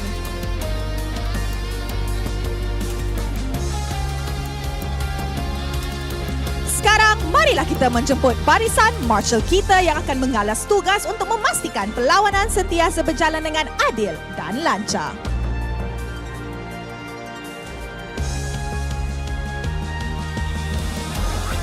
Mari kita teruskan dengan fist bump di antara pasukan sebagai tanda profesionalism. Inilah gaya kita. Inilah semangat kesukanan kita. Kawan di luar gelanggang, lawan di Land of Dawn. First time I nampak player fist bump team dia sendiri. Alright. Okay guys, untuk match kedua, I nak tengok is the crowd ready for this matchup. So with that, Dewan Sri Putra, are you ready? Nampaknya the crowd is ready, the players are just as ready. Casters are ready. And with that, seems this is your moment. Game on.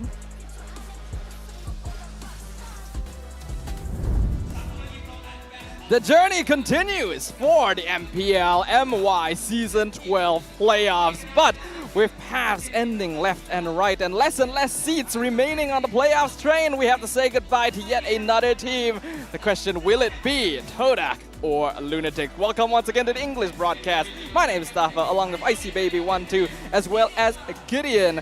We just witnessed one team go home here. Has everything been matching up to expectations so far? So far, based on the storylines that we're hoping that's actually going to come to fruition, yes. And the second one is whether Todak is going to be able to beat Team Lunatix here. I think both teams definitely have developed their own controversies, some more heated than others. And again, I don't know where Todak fans are currently standing on this team. Are they with them still? Are they hoping for other teams to take him out? It's tough to tell. You know, considering that every single team and player has kind of having a little bit of remarks on towards Todak here, I feel like they might be a little bit in over their heads if you think about it here. But of course, for these guys watching at home here, no more bad head day with Head and Shoulders. Be sure to check it out and use your Head and Shoulders to get away with all those dandruffs if you think about it. Yeah, if you guys use Head and Shoulders, you'll be able to secure yourself flawless victories and defend your crown by wiping out dandruff upon your head and shoulders. And if you're able to use this, well, maybe you would be able to return to glory. You know, maybe if Todak were to use some Head and Shoulders, they could go back to standing heads and shoulders above the rest. I don't want to be part of this anymore. I don't want to imagine that Todak is looking at themselves, looking at their past trophies, and then they see the Head and Shoulders like, Not this season. Not this season. But maybe something that we should look into this season is purchasing a weekly diamond pass and enjoying a diamond rebate of 455%. You guys can claim 100 diamonds on the day you purchase it, and then another 120 by logging in for the next 6 days. Not to mention, we got Layla's savings box that'll save them for you when you log in. On top of that, item rewards totaling over 280 diamonds. So what are you waiting for? Unlock the pass and level it up so that you can get yourself some really nice benefits. There's so many nice benefits to get, because on top of everything that we have here, including the Layla's redemption box, is the fact that, hey, if you recharge your diamonds, the first recharge is already back. And when you get that rebate of 100 diamonds, guess what else you can put it into? The October Starlight, which is having the color variation, which, by the way, costs 100 diamonds. Coincidence? I think not.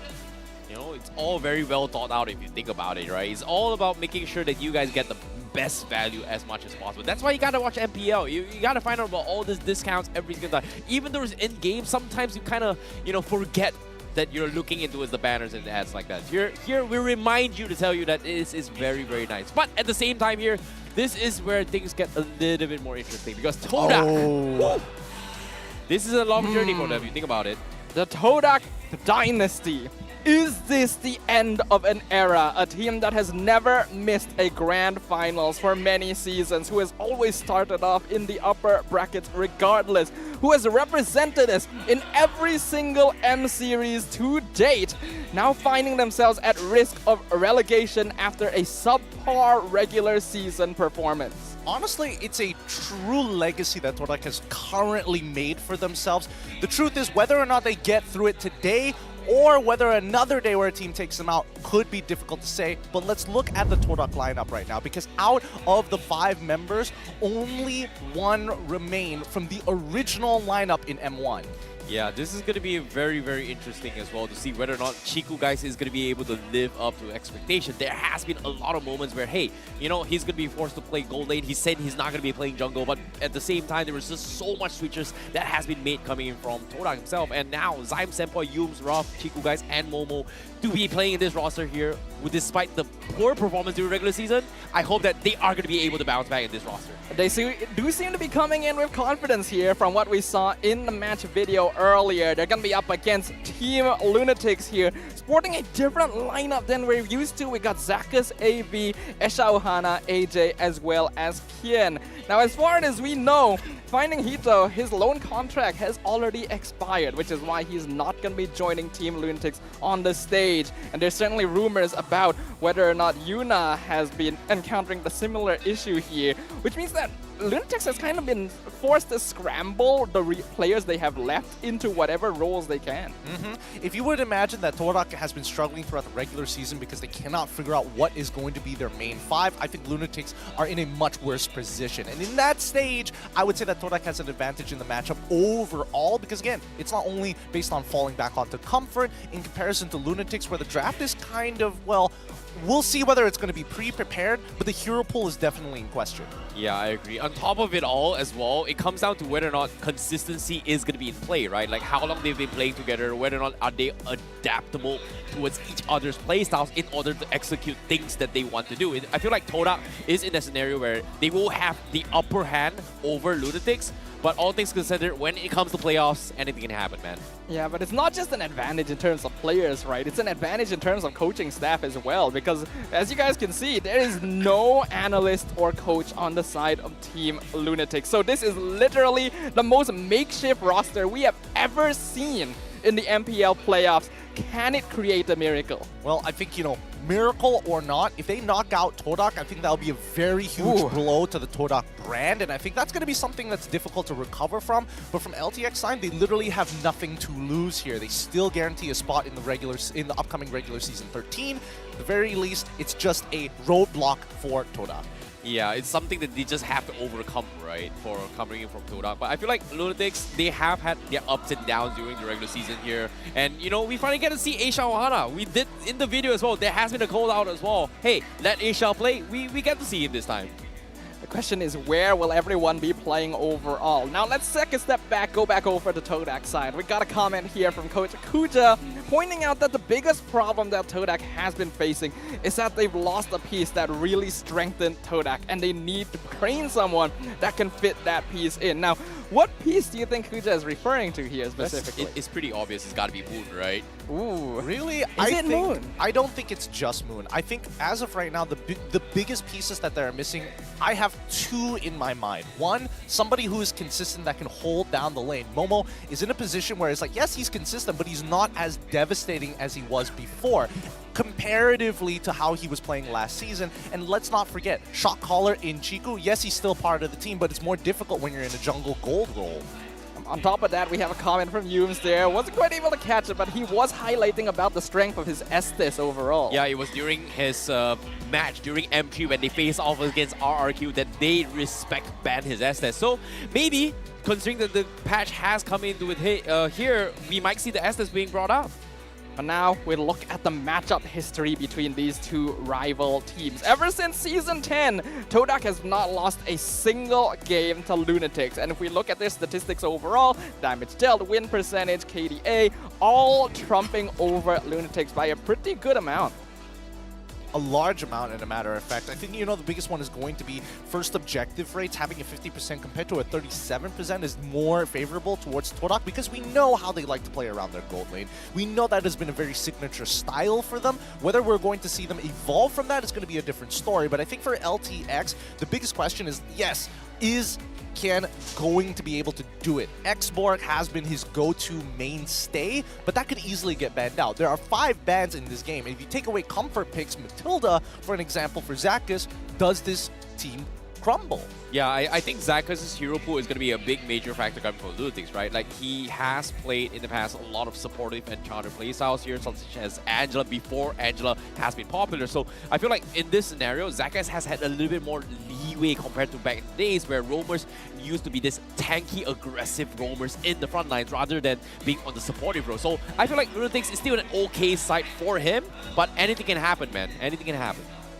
What I really wonder is how much time they've been able to practice, right? Being able to train with a kind of makeshift lineup here. We do have AJ's family here in the audience showing some support. They've been coming to support him ever since he came back to the MPL, so you gotta love that overall.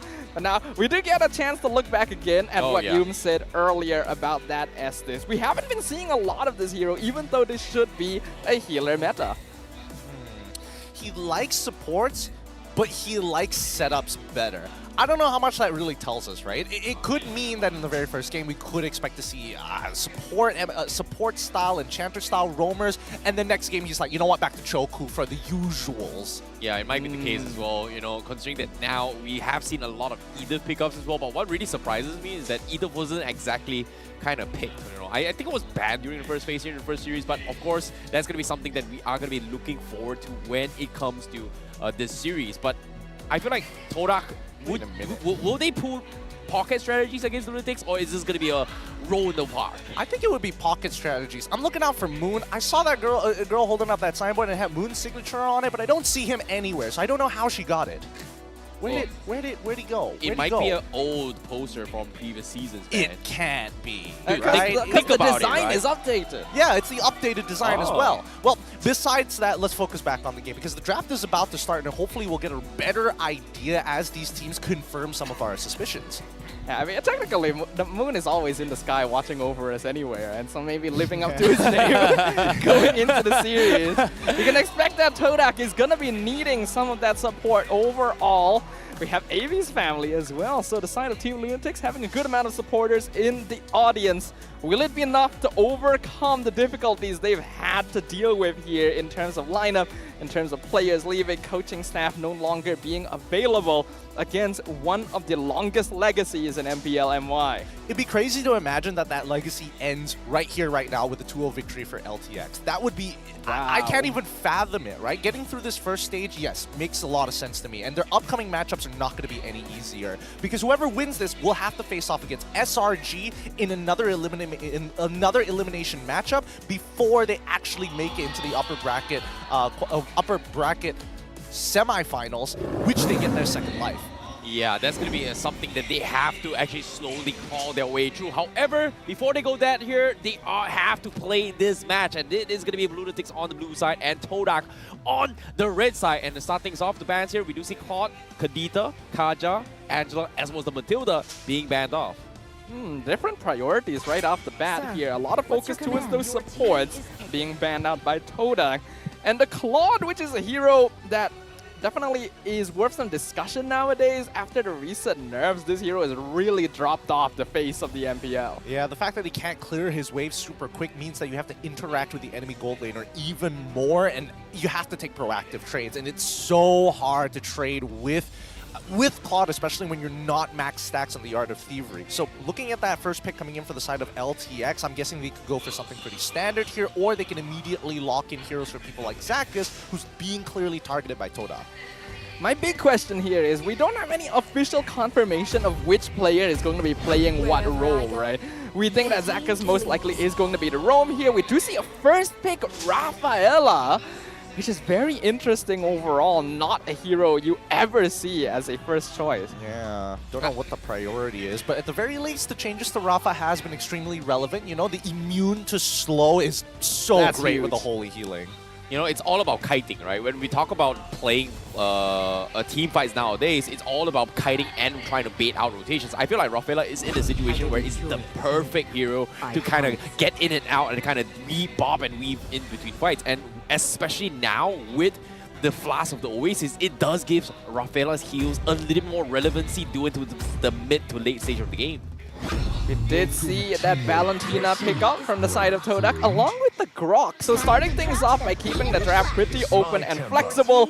Lunatix, though, very quick response. The Joy and Brody instantly indicate that this is an early game composition. Okay, early game composition allows you to roam really quickly. Todak decided to go for the Hellcurt, which I think is a great idea. It really makes Joy's life miserable as the Dark Knight falls and you're not sure which direction you need to dash unless you're point blank. And at the very least, the silences, right? What are you gonna do? Try and run away with a holy healing when I just silence you? No, you kind of have to stick around for a little bit longer. The Hellcurt. We did see Chiku guys play this hero once during the regular season. Performance a little bit inconsistent at times, but it's still a very difficult hero for most teams to deal with, just because turning off the lights really affects the way that you take in information. Now, with this, we do also get confirmation on which players are going to be going where, with AV playing in the jungle position and Esha filling in for gold lane. Now, these are not positions I think we've seen them play in MPL, right? We have not seen them play in those positions at all, and I think, well, we'll see whether or not it's going to perform. It's hard to make a judgment call right now, but so far, if we're looking based on the draft, we're seeing the Kaliden as well as the Edith get banned out. I'm surprised that Todak wanted to get rid of Kaliden as well as Edith. I thought maybe they want to pick up one or the other for themselves, but it still brings a big question mark about where this Grok is going to go, as it's pretty flexible. Lunatix, get rid of the traditional scaling marksmen, get rid of Bruno, good lane bully, but also get rid of the Irithel. You know, when it comes to heroes here, I feel like these are just, you know, track records on how Todak win games, right? Like the games that Ruff kind of won, these are the heroes that pretty much Team Lunatix kind of brought to the table. But now with the glue being picked up, I'm surprised by this pickup coming from Todak. I felt like maybe they would have gotten something a little bit better in that regards. But I feel like right now, maybe the export isn't too bad coming from Team Lunatix, because it theoretically, Qian has had quick success for Lunatix winning games when he's playing export. It is his most successful hero out of all of them, and it matches up pretty well into the glue. It makes me wonder why Todak would go for this. I actually thought this would be a gold lane pick first, since they seem to be putting a good amount of emphasis towards winning out that EXP lane. They already know the gold lane matchup. This is quite peculiar. No matter what. What? All right. So at least Yin is able to isolate one target. The Terizla, definitely a little interesting to see how the mid lane is going to be played out. I'm not sure whether this Yin is going to be used as a roamer or as the dedicated mid laner. We'll find out in a little bit, but I think it's gold. Oh, you think it's gold? I think it's Esha. And then Brody is going to go mid? Yeah. I think this is actually a mid. Wait, Finish the thought. Finish the thought. It feels like a mid-joy. Mid-joy, jungle Yin, and then Ooh. Tank? No, yeah, XP Teresa. Yeah, that makes more sense. Yeah, that makes more sense. Okay. I prefer that structure a lot more. I prefer that structure a lot more compared to Yin getting thrown into the mid lane, because again, we have to take into consideration how the 2v2s are going to look like, and I think it's a little bit more favorable to Todak's mid lane in that case. Ixia gets locked in for Todak, and this is great. You turn off the lights, you drop the full barrage. Where do the boundaries begin and end? Well, from what I could see, there was no hero switching there. We know Esha has played the Yin roam before last season, but he's not in the roam role this time. It's usually Todak that's the one that makes us confused about where heroes are going, but this time Team Lunatix is going to be adding to some chaos in the draft as we enter into game number 1 of the second series. You know, all things considered, Team Lunatix, you know, a makeshift team trying to prove their grounds here. And they are going to be here playing something new, a pocket strategy, our first ever Yin in MPL MY to try and clutch things out against Todak, looking to continue their legacy, their dynasty, keeping things alive. Ladies and gentlemen, we're heading towards the land of dawn. This is going to be the game here.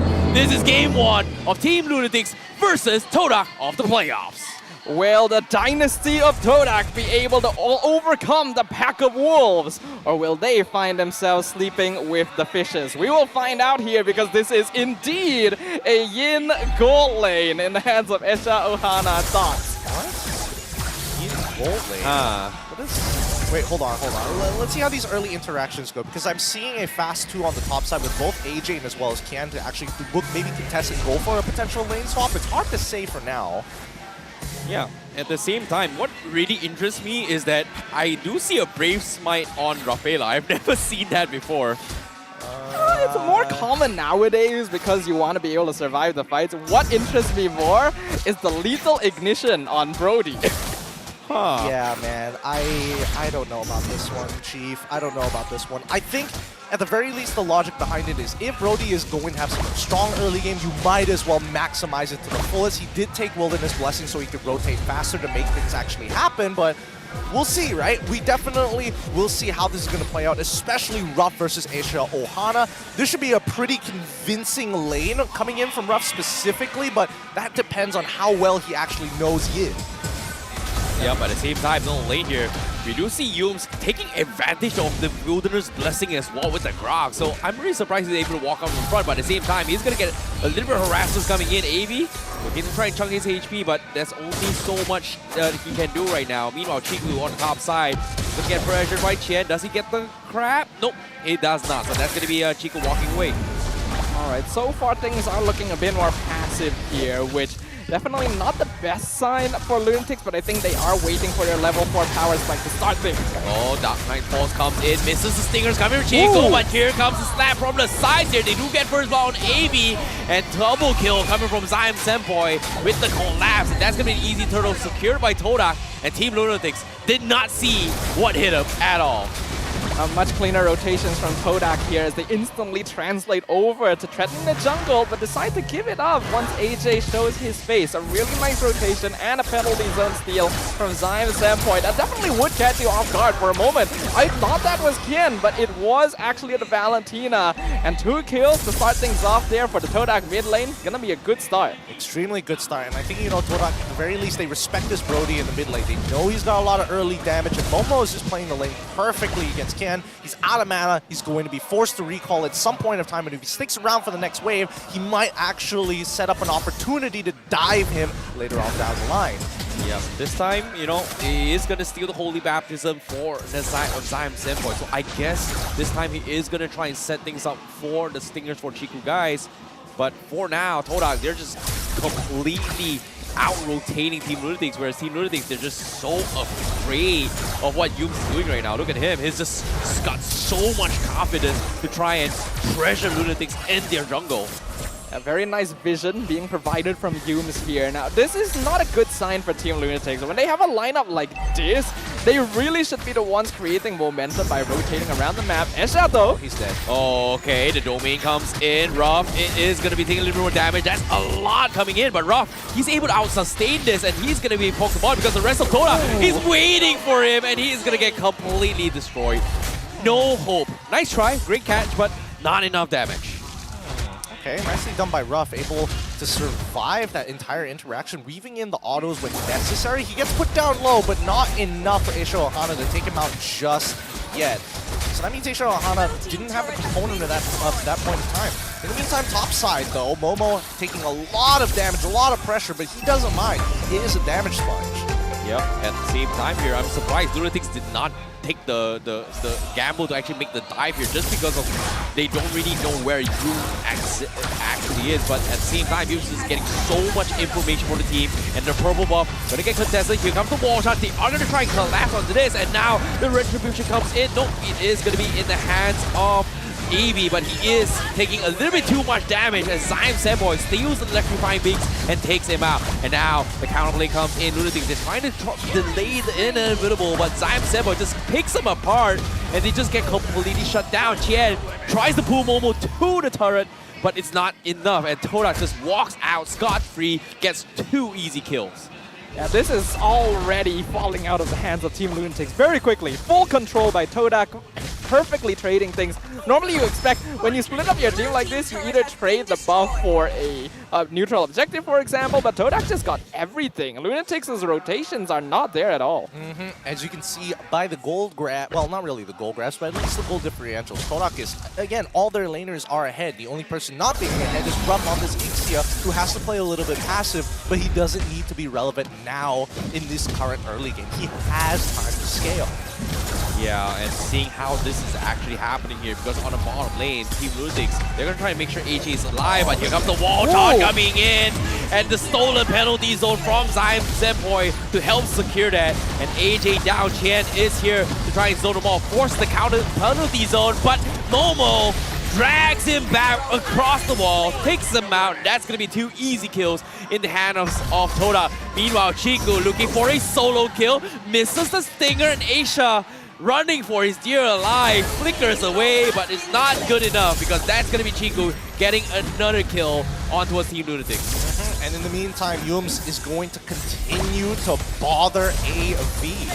Yep, meanwhile, no lane here. Momo soaking up so much damage. AJ trying his best to scare him off, but it's not going to be enough here. Chiku steals the purple buff away. Team Lunatix is calling all hands on deck to defend the middle lane, and Todak's like, I don't care. I'm just going to stare at you. Total is going to be my objective, and it is going to be secured by Chiku. Still has the Dark Knight's Fall as well for Todak. This is systematic destruction coming in from Todak here.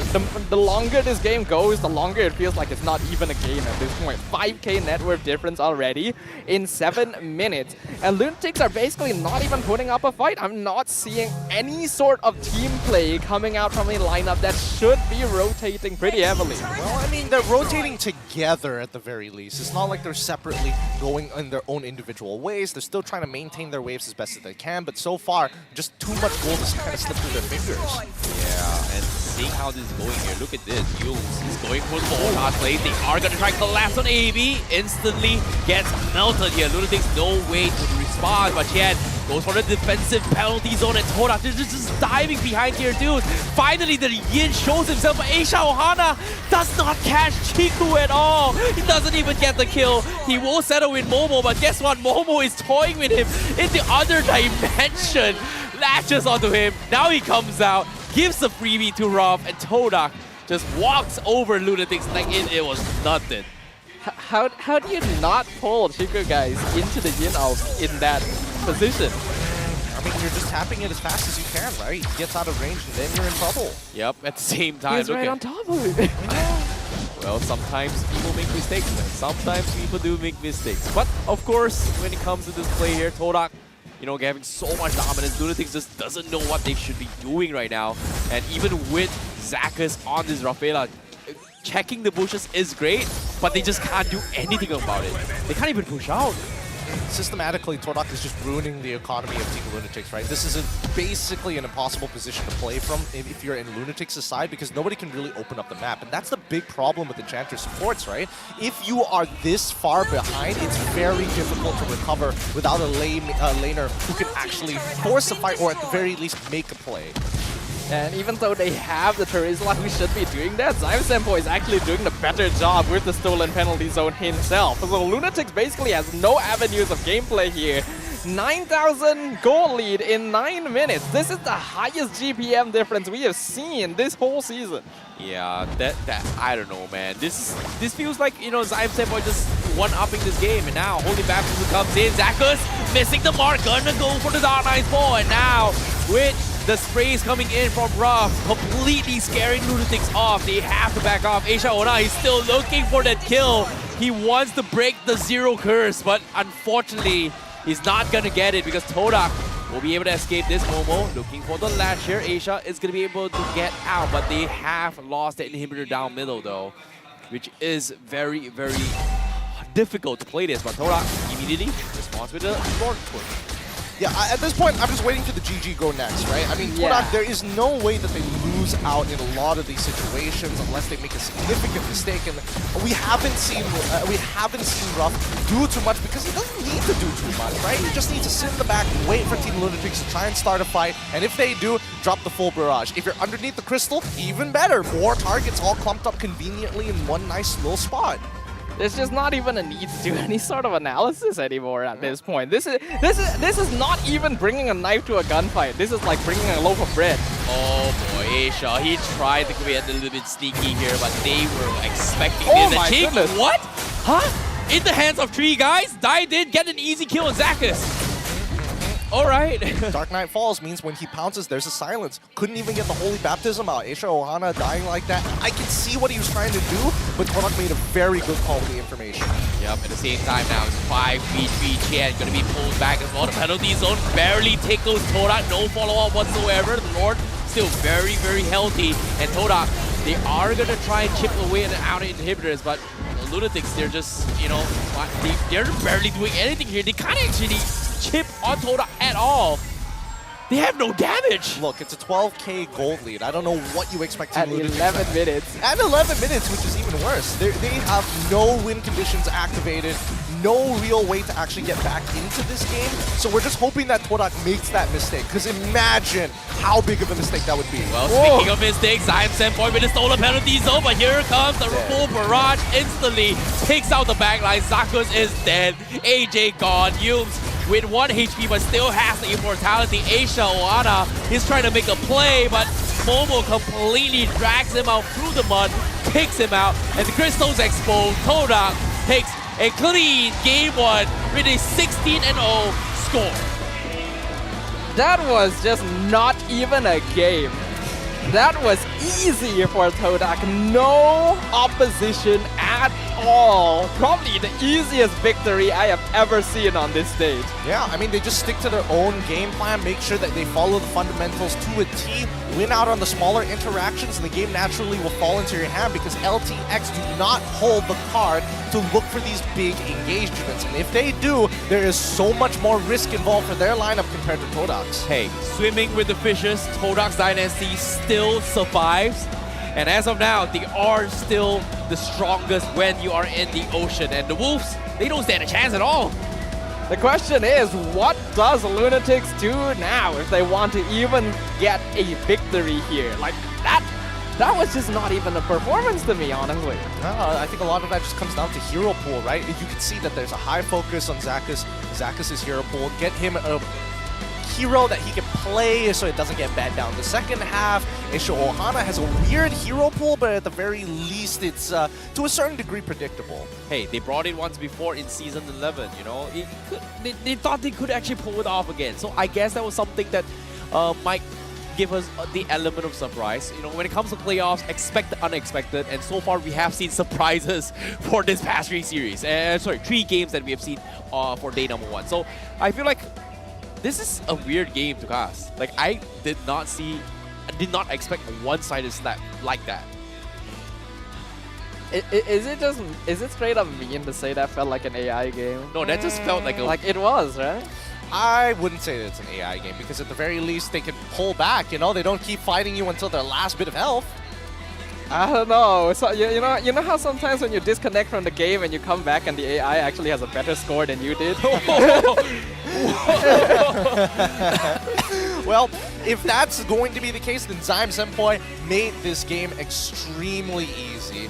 Unfortunately, I don't think AJ, as much as I was hoping for AJ to do something here on this Brody, it's just very difficult to control. Stealing away the penalty zone was a really good option coming in for Zion Senpoi, and honestly making this work out for his team, because I think the biggest problem was, do you use the wild charge as an offensive tool to engage to see how many knockups you can get, or a defensive disruptive tool to cancel abilities, get a couple of knockups, and then disengage? It basically didn't have to be a choice at all, though, because every single time Todak can just run them down, it's just a steamroll. A lot of that obviously did come down to Zion Senpoi being able to get such excellent penalty zones. Now, I do personally have a bit of a bias towards Zion Senpoi's engagements back when he was playing as a roamer. I really loved the way that he started fights, and now even as a mid laner, he's still showing those fangs. So this is great. He definitely deserves MVP of this game. I'm just hoping we get to see something a little bit different when we go into game 2. But for now, we're gonna hop on into the mic check for Todak to see what they had to say about that very peculiar game.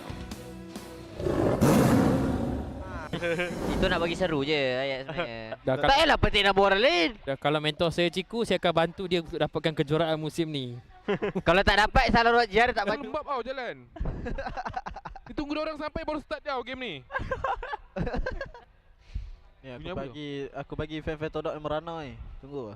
Merana kini engkau. Papung! Nice! Yin hilang. Nice! Nampak dia wall. Mati dia. Nah. Aku naik. Lika tolong. Boleh aku. Brody tahu Yum. Aku hati. Jipre. Nice. Tadi salah guys, Hati. Cik aman cik. Cik aman tu. Okay. Nice one. Senang cik. Nak kejar ni. Rugi kau kalau nanti. Bisa. Mati. Betul kali guys. Atas bawah. Aku mati bodoh. Sampai tak mati. Esa guys. Bunuh lu. Boleh. Dah end guys. End. Respect guys. Calm and collected, but that's all they needed from the side of Todak to secure an easy victory in game number 1. 11 minutes in, 42,000 gold for the side of Todak. Nothing really to break down here, unfortunately. It's not even about item choices that are coming in from either one of these teams. It really just boils down to the way that they fundamentally played the game with their drafts. And I think that, Todak really took advantage of their level 4s, man. Like Chiku guys, as soon as he hit level 4, it's like, I'm looking for kills. That's all I want to do. Yeah, it's all about snowballing with those early 4s, right? Like, at the same time, Zion Senpoi was able to get that early 4 here. You took advantage of the penalty zone and just start things off. And I think it came down towards the first fight, and everything just kind of went south from there. And with this kind of level lead here, I don't think the items really that matter, considering that Todak has, like, what, 2, 3, 4 items ahead of Lunatix. How do you fight that? I mean, true, you can't really fight against it, but let's look at Todak's item builds first, and specifically Chiku guys, right? Notice that this is not your traditional Hellcurt build, especially if we're talking about item progression. The man knew that he had a snowball, and he was going to fulfill his job at just pressing the tempo. The fact that he's going from Malefic Roar and Hunter Strike, he's like, Demon Hunter Sword, that's enough attack speed, right? I don't need any more. I just need raw power, go in, get one kill, get back out. That's all the momentum I need to generate. Yeah, the one shot is basically what he's aiming for this game, because he knows that Ruff and Zion Senpoi will be enough to do the rest of the damage. And that definitely amplified when Todak had this much of a lead. He even got the Magic Blade just in case, because he does know that Lunatix does still have some catch potential. That Yin especially needs some respect, which is why you see that come out. You see the Wind of Nature as well on Ruff, even though Esha just proved to not be much of a threat throughout the game. On paper, this is a lineup that can actually make things happen. You start rotating around with Zakas and AJ, especially towards Esha's lane. Make sure you chunk down Ruff, then you get the kill on Yin, the snowball starts happening. But we did not see that. We didn't really get to see that at all, and unfortunately, Todak kind of shifted their agenda from, oh, maybe we could look to punish the goal lane, seize the Brody in the mid lane, and realize, you know what, he's basically exposed to everything. Although we're not going to be able to instantly invade, because I think that's the riskiest time for Todak when AJ is up and available in that mid lane to actually rotate and help that out. I think the way that Todak approached the situation and the way that they broke down the draft coming in from the side of Team Lunatix really came down to the mid-game where we saw the biggest changes, right? Not looking for those invades. Oh, 2 items, then we can start jumping in. Yeah, I think the biggest problem here was that in the itemization as well, you know, they don't really have a frontline tank to actually open up the map, right? Like having Kian is great, you know, that's one, but Kian is an XP laner. So in terms of mid pressure, opening up face maps, face checking bushes, it's definitely going to be very, very difficult for a Rafaela without tank items to actually contest like a hero like Yumes, who has a Grok, and also Momo, who's going to be in your face. If you can't out-ego check me, I am just going to drag you across the map and just take you out. You're just not tanky enough to actually even trade with me. But Raf does have an inbuilt ability to check bushes pretty easily. He doesn't even have to walk I'm into talking it. about Team Lunatix. Yeah, Raf. Raf can check bushes with skill 1. He can check brushes in skill 1, and the way you know people are there is because you get the movement speed from your skill 1, and that's how you know people are in there. It doesn't immediately reveal the person. And I kind of agree with Stafa in this case, right? Okay. But is it necessary for him to do so? Because what is the true problem? It's the way that you control that mid lane, and I think Yumes did a very good job at the way he's hovering around specifically AV to give them vision and have a rough understanding of the rotation path, or at least the farm path coming in from Team Lunatix, and from there we can see that the mid lane is actually following along with that path. Once you figure that out, you basically know where the momentum and where a majority of the players coming in from the side of Team Lunatix are going to be in.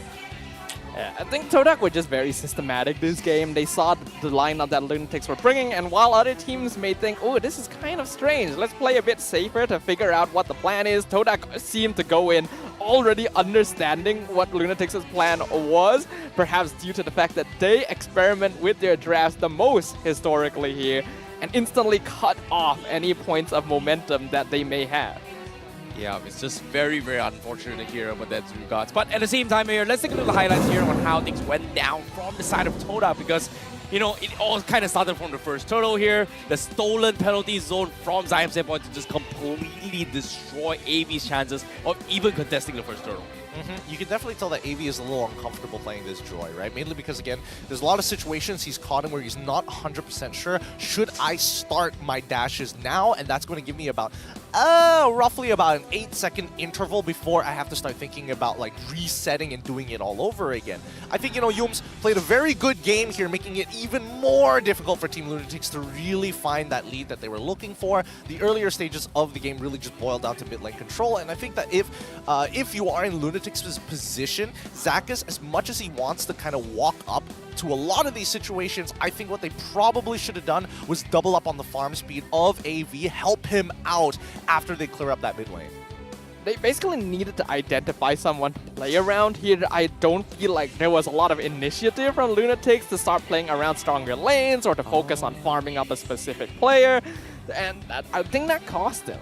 No, in this small moment here, we were questioning, wait, how hard is it to actually kill Chiku, guys, right? The reason why Asia Ona wasn't able to drag Chiku in because he was silenced by Chiku, guys. So now it makes sense why he couldn't catch him off guard. Well, on the very end of it, I think that Team Lunatix really need to start considering a couple of things, and I think number one is the way that they're actually going to progress with their draft. I think at the end of the day, mid lane control is just far too important, and even if Zakas gets an Enchanter style support, it still doesn't change the fact that Enchanter style supports generally don't do very well, except for Angela. Like, Rafa is kind of good and can actually affect the lanes, but when you get that first item, Grok is significantly more effective than a Flask of Oasis Rafaela at that stage of the game. The Grok is much more universal as well, right? Because when you play a hero like Raf, you really gotta build a lineup around taking the full advantage of the hero, and while there was some inkling of that, it needed them to do more. And we didn't see that. In fact, it felt like they did less. Well, it's tough to do more. I think that, again, fundamental problem, it's going to be the draft. They just need to fix their draft. Really, honestly, I would just like to see Lunatix play a standard draft to see whether that is going to be a little bit more effective for them. Because again, a majority of these games that we've seen so far here in the play-ins, it comes down to early game drafts that are doing and performing better.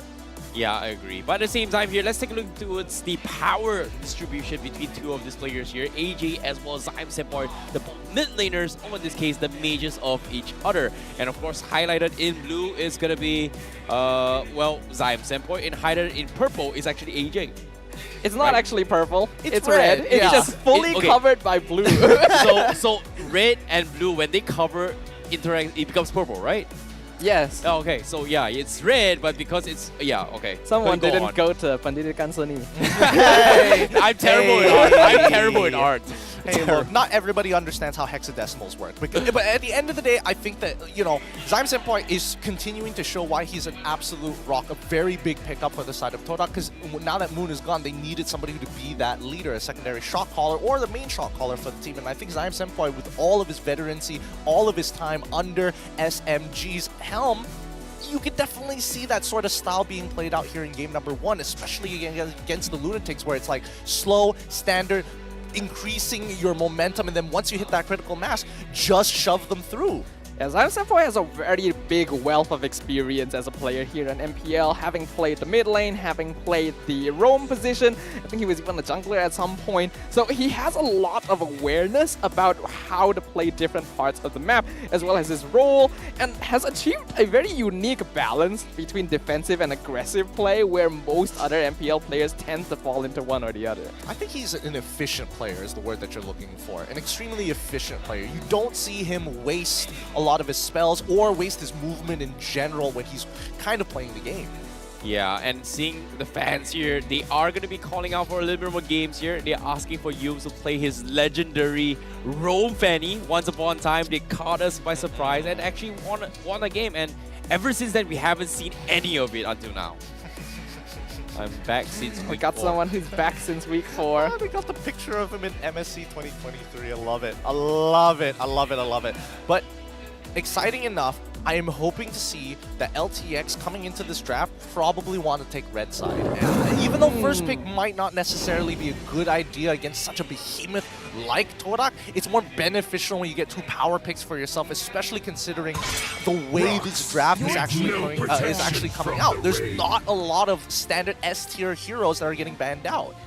Well, in either case, it does seem like Team Lunatix has agreed with you here, Gideon, because they are going to be on that red side for our second game draft here. We already see Todak going for the bans on Khalid, Matilda, as well as Baxia. So a lot of focus towards those early lane rotations. Yep, at the same time, you do ban off Chiku's Hellcurt, but at the same time, let's talk about open hero power picks right now. Like Fanny, are we going to see that Fanny? Because that's something that I want to see. I have not seen Chiku kind of play it before. Yeah, but Chiku has played roam before, so he's probably gonna like force Yums on it or something like that. What, Yums roam? Like, jungle? Listen, buddy. Listen, Yums, you gotta play. People want your Fanny. We're not gonna throw him in the support position. You have to play him jungle. It's the type of hero that really needs practice, no matter how good at the game you are. So if we do, it'll be surprising, but I did expect that they would go with a flexible option, giving Zyme Senpai and Valentina once again to really capitalize on any strong ultimates that Lunatix might bring in. Okay, it's all right. It's all right. I think that at the end of the day, what Todak is most worried about is the way the early game is going to get played. If the early game goes well for Todak, it's basically going to lock Team Lunatix from ever coming back on, especially if they play fundamentally strong with the help of Zyme Senpai. Team Lunatix, on the other hand, it's way easier when you have an inconsistent lineup to play with momentum than it is playing from behind. Yeah, when it comes to the drafts here, I feel like towards momentum-wise, Todak does have this tendency very similar to how Todak is when it comes to how they want to play their early games and towards the mid game, right? Like if you're winning non-stop, feeling good at momentum does give you the upper edge to kind of push through the odds, right? And in this case, Team Lunatix, they have to find a way to kind of stop that in order to kind of counter to actually win the fight, because in game 1, Todak is just getting away with a little bit too much in punishments. Like they're doing dives that technically should easily get themselves kills, but somehow gets away with it every single time. Hey man, add a 10,000 gold deficit and then maybe it's like, oh, this is so easy to do. It's one of those things where the economy plays a large role here, and I think that from Todak's side, the fact that they locked in Quad, they're showing a lot of respect to Team Lunatix. I'm hoping to see, oh wait, Lolita can't be picked this time around. That would have been so funny. Wait, why not? Why not? Why not? Oh, he's available. Sorry, I was thinking about Nolan. My bad. Nolan. I was thinking about Nolan. Lolita would have been interesting to see because there's so many times whereby you can, unless your setting specifically state to not auto attack, That way, when you are specifically playing Irithel, when you're running around, you will still auto-attack people unless you change targets. So if you accidentally shooting in Lolita's direction, she's going to reflect a lot of those projectiles back at your team. It's not too bad against Claude either, though. I have played Lolita versus Claude in Brawl, and you just pop the shield into the Blazing Duet, you stand in front of him, he can't do anything. That entire angle gets cut off, he's just shooting himself in the face. Well, Claude should be smarter and use the BMI to get behind or find a side angle. Oh, to be fair, it is Brawl, so you can only come from basically one direction anyways, unless you have the barrel. So I think in the actual proper game, he's looking for those flank angles, he's waiting for those right timings. That's fair. Agreed. But at the same time here, looks like we might not see the Lolita coming in from Team Lunatix, but I'm excited to see it from Todak, if you think about it, because it's something that I don't think we have seen any MPLs kind of played it here, but we've kind of theoretically tested in ranked games, because in Marksman, with only 2 items, with 2 auto attacks, pretty much takes away 60 to 70% of the Marksman's health if you hit those shields. So I wouldn't be surprised if Todak decides to actually bring it up for Yums. I think it's a bit conditional now, though, because when you're against a Minotaur, that's not really what you're looking for. You're going to be looking for things like the Diggy, which is why Lunatix does ban that out to make sure that the time journey doesn't instantly counter any engagements they may have. So far, definitely looking like a much more standard draft from Team Lunatix.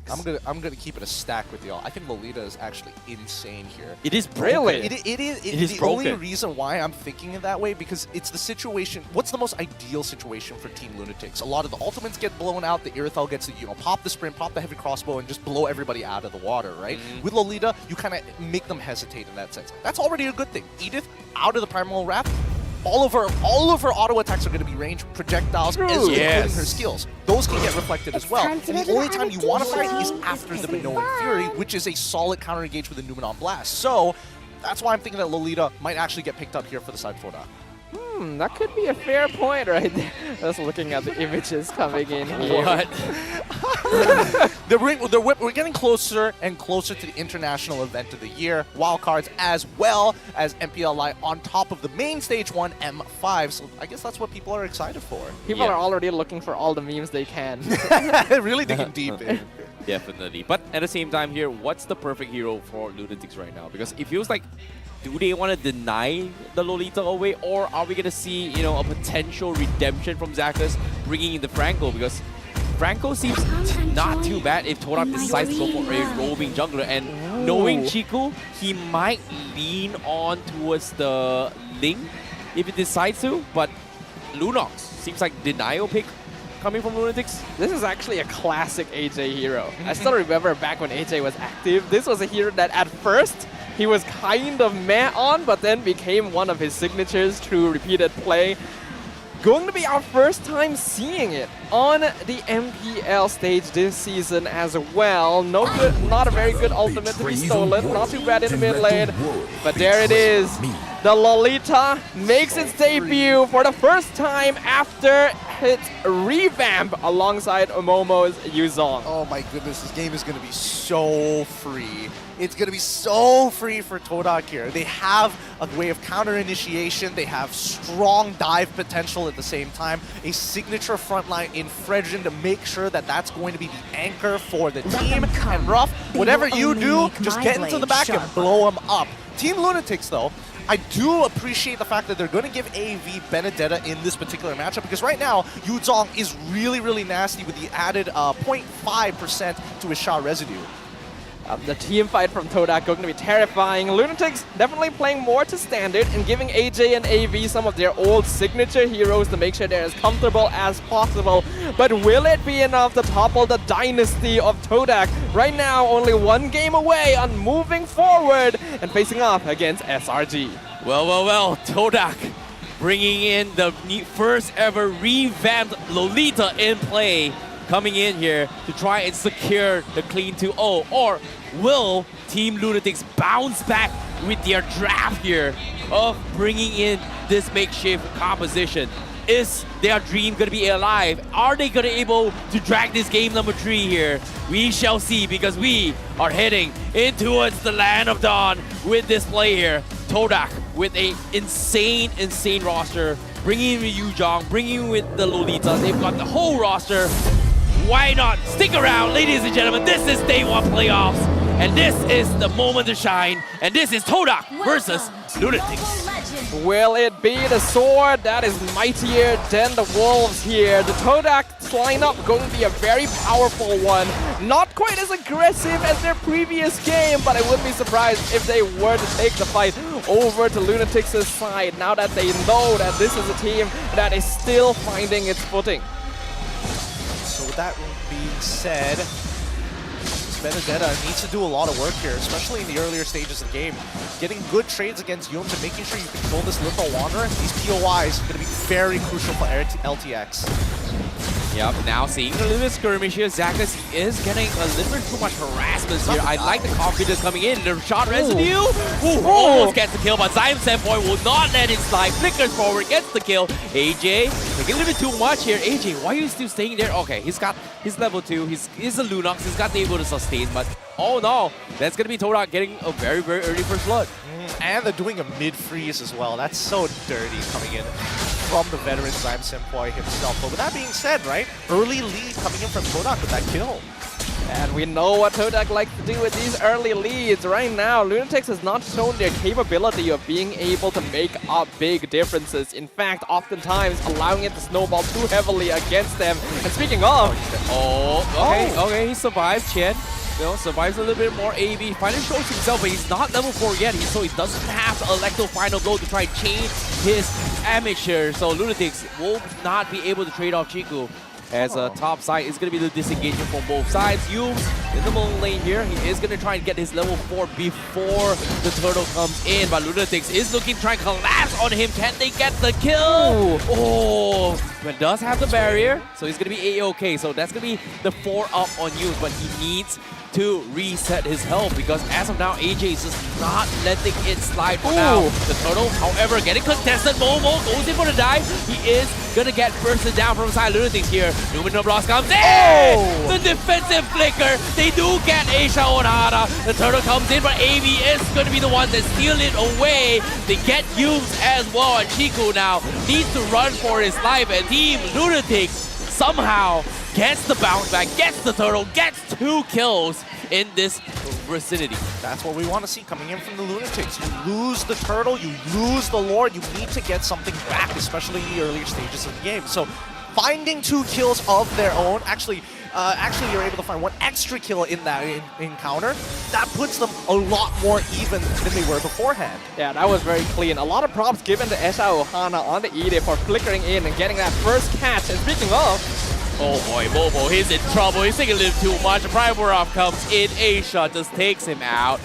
Oh boy, Lunatix, you know, finally getting to play a little more standard, and now Todak, with the disrespect coming in, they have to play this a little bit more safer now, because as of yet, Lunatix, they finally found their footing.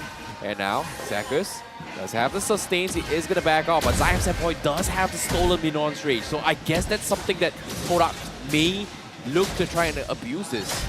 I do know there has been a lane switch here because Kian is actually the one playing gold on the Iritel. That's why Esha is on the EXP lane. Definitely seems like a more comfortable spot for him to start fights with. Yep, Lunatix looking for the place here. Aisha doesn't have his flicker going for the catch yet. 20 seconds on the side, that flicker for now.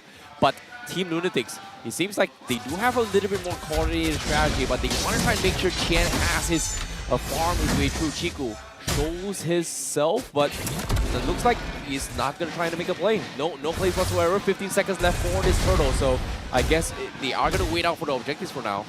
Team Lunatix are going to have to play for picks here, and that's going to be the main idea because AV was able to find that lane gank down on the bottom side of the map. It allowed people like Chiku to actually invade his jungle and steal away that farm, creating this level lead. Now, if they drag this out any longer, Chiku is going to slowly get this compounding interest of EXP. And assuming that, well, AV is going to continue playing on the opposite side of the map, I don't think there's going to be any contention for this turtle.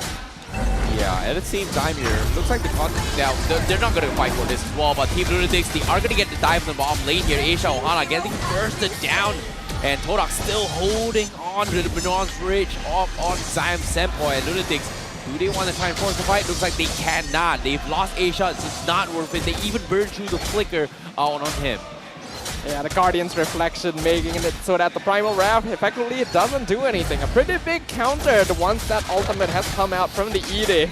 So you can see how that Todak are going to be making use of the revamp on Lolita. Now starting to put a bit more pressure on. You can assume that Ruff is going to get a lot more attention in the coming minutes. And AV actually getting dropped very low in the mid lane. Oh, okay. Numenon Blast comes in, hits on towards Zakas, but they just don't have to follow up. Lunatix a little bit too far back. Todak not taking the risk to dive back towards tier 2s here, but considering that how the economy is, it is still 50-50. Well, they're playing a little bit more safe. Aisha looking to back out, does pull on towards Yules, but the shields coming in from this Lolita, a little bit too much for Team Lunatix to come through. They just don't have damage. Top side, however, Qian looking for a trade, but Yu Zhong's able to out-damage Qian for now. Almost playing this really well. Whoa! Oh, whoa, bottom lane. They're forcing a fight. Here comes the Monon's range coming from Zakas, but they are going to be able to both use down. And Zion Simple with the counter play sets it up for Raph, and that's going to be a double kill for him. Blazing to it. Nicely done. Now AJ dropping a little bit too low. Zion Senpoi looking for a little bit of harassment, but Tier 1 is still relatively healthy, so they have to play this a little bit safe. Top side, however, Momo forced to use the Black Dragon to disengage. Tier 1 will fall on the top side. Lunatix will also lose the Tier 1 down bottom. Good stuff coming in from the Lunatix, right? They know that they have 2 outs to play through, and if Todak decide to come and face one of those outs, the opposite of the map opens up significantly, especially for Ken. He really needs that time. The same goes for AJ. And I think, you know, as long as they keep playing at this pace, eventually Lunatix are going to start scaling up once we hit around the 11th-minute mark. Yeah, that's going to be a pretty important timing for them overall, but they also got to make sure that Ruff doesn't get too much free space. 2-0 already on the Claude, as Todak will actually give up the turtle to Lunatix. Yeah, it is going to be a little bit of a difficult situation. Top side as well, they lose a Tier 1 for Todak. So Team Lunatix, they're losing a little bit of objectives as well as economy. But that being said, Todak, they seems like they are going to try and bait out reactions coming from Team Lunatix before they take the fight, rather than being the aggressors themselves. What do you think about the Enchanted Chalice? Hold that thought for now, because bottom lane, they do find the collapse. Chico guys taking a little bit too much, but he does have the appraisal up, but he misses on towards AJ. He will almost lose his life, but he actually gets dive on with Aisha in the back line. Meanwhile, Ruff going for the blazing duet. He tries going for Qian, but he does not get the kill, so he is going to be able to not survive for now. Meanwhile, Aisha, he is trying his best to survive when he can, but he will get picked away by AV on the sides, and AV for the finish. Momo down towards 1 HP. Zaka is gonna try and take the aggro for AV to get the kill, and now Zion Senpoi will not be able to trade off his life. And just like that, Todak, they lose all their members, and Lunatix, they're getting back the momentum. Beautifully done by the Lunatix. The way that they're managing these fights, they really understand that right now Todak is disrespecting the fact that AV is basically untouchable to Todak if he plays it correct. Even though Jiku guys is able to lock down AV for a short period of time with the Energy Eruption, the main CC that they're trying, the main ability they're trying to get out of AV is that eye for an eye.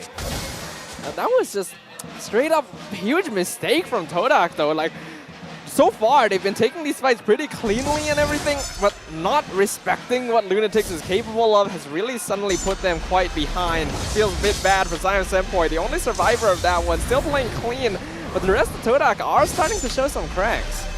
Yeah, it is a big problem, right? Like, considering that, you know, technically Todak with this Lolita is going to be able to bang through those back lines, but AV right now is just able to just completely reach through that. But for now, with the launch contest coming in, they're forcing a very quick takedown, but no, Chico, he tried to go for the steal. He could not. AV will secure it, but Chico will settle, taking on AJ instead. But he's in the midst of all this damage being dealt by Team Lunatix, and Zooms nowhere in position to help him at all with those Guardian's Barrier.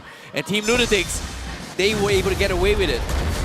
Yes, they do. Nicely done. I mean, AJ may have lost his life, but at least he secures the turtle for the rest of his team, being able to block the initial charge coming in from Jiku guys, not giving him enough distance to get in range of Retribution against that Lord, because he should have won that, right? It's 12-11 at that point of time, and now AV has evened up the EXP score. Even though the side lanes are pushed out, this is an ideal position for Lunatix.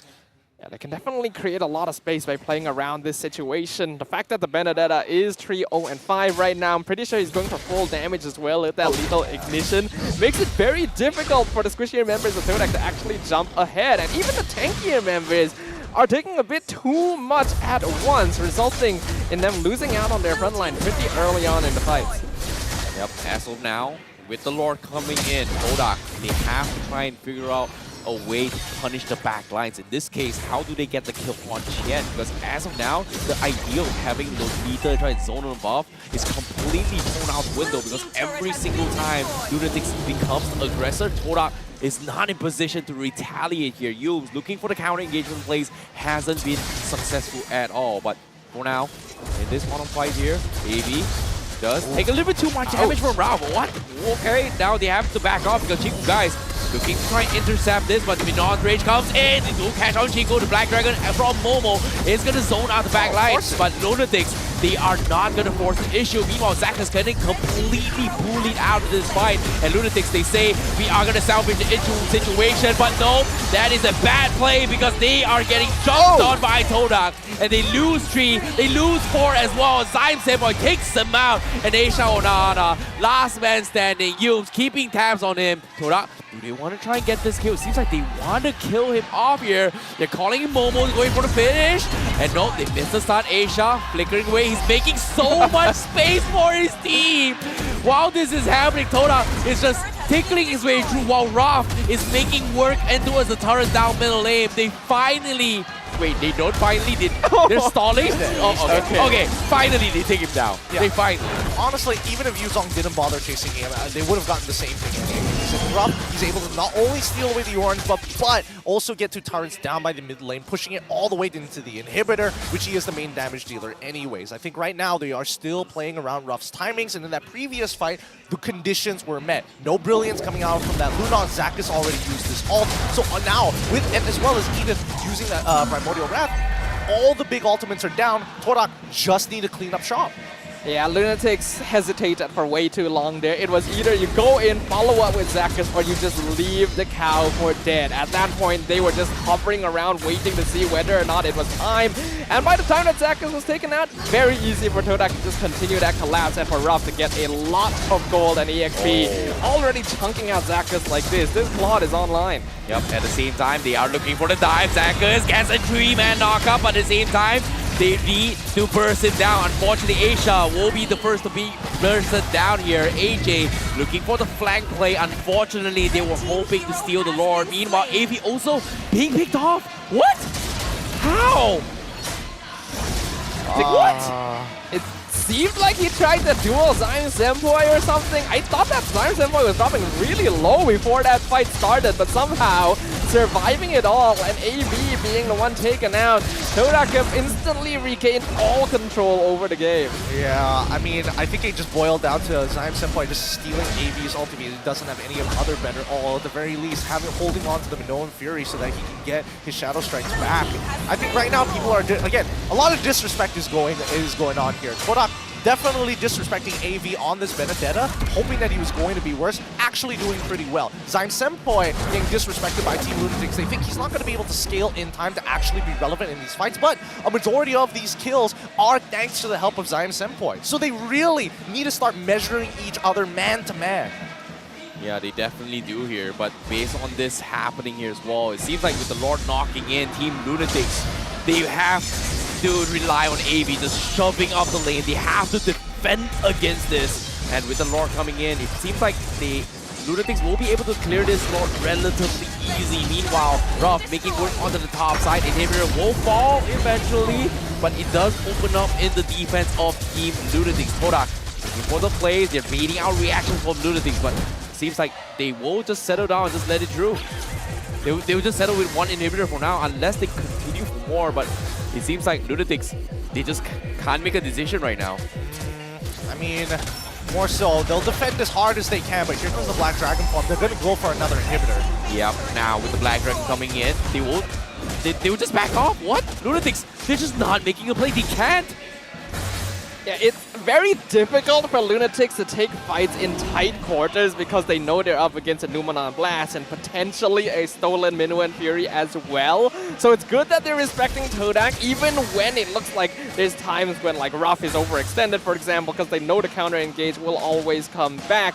And they can't afford to give too much more lead to Todak, but they also cannot afford to be too passive because right now the game really falling out of their hands. Well, I think they could turn it in one fight. That's what they're waiting for. Lunatix recognize that in one fight they could get maybe 3 to 4 kills at a minimum against Todak.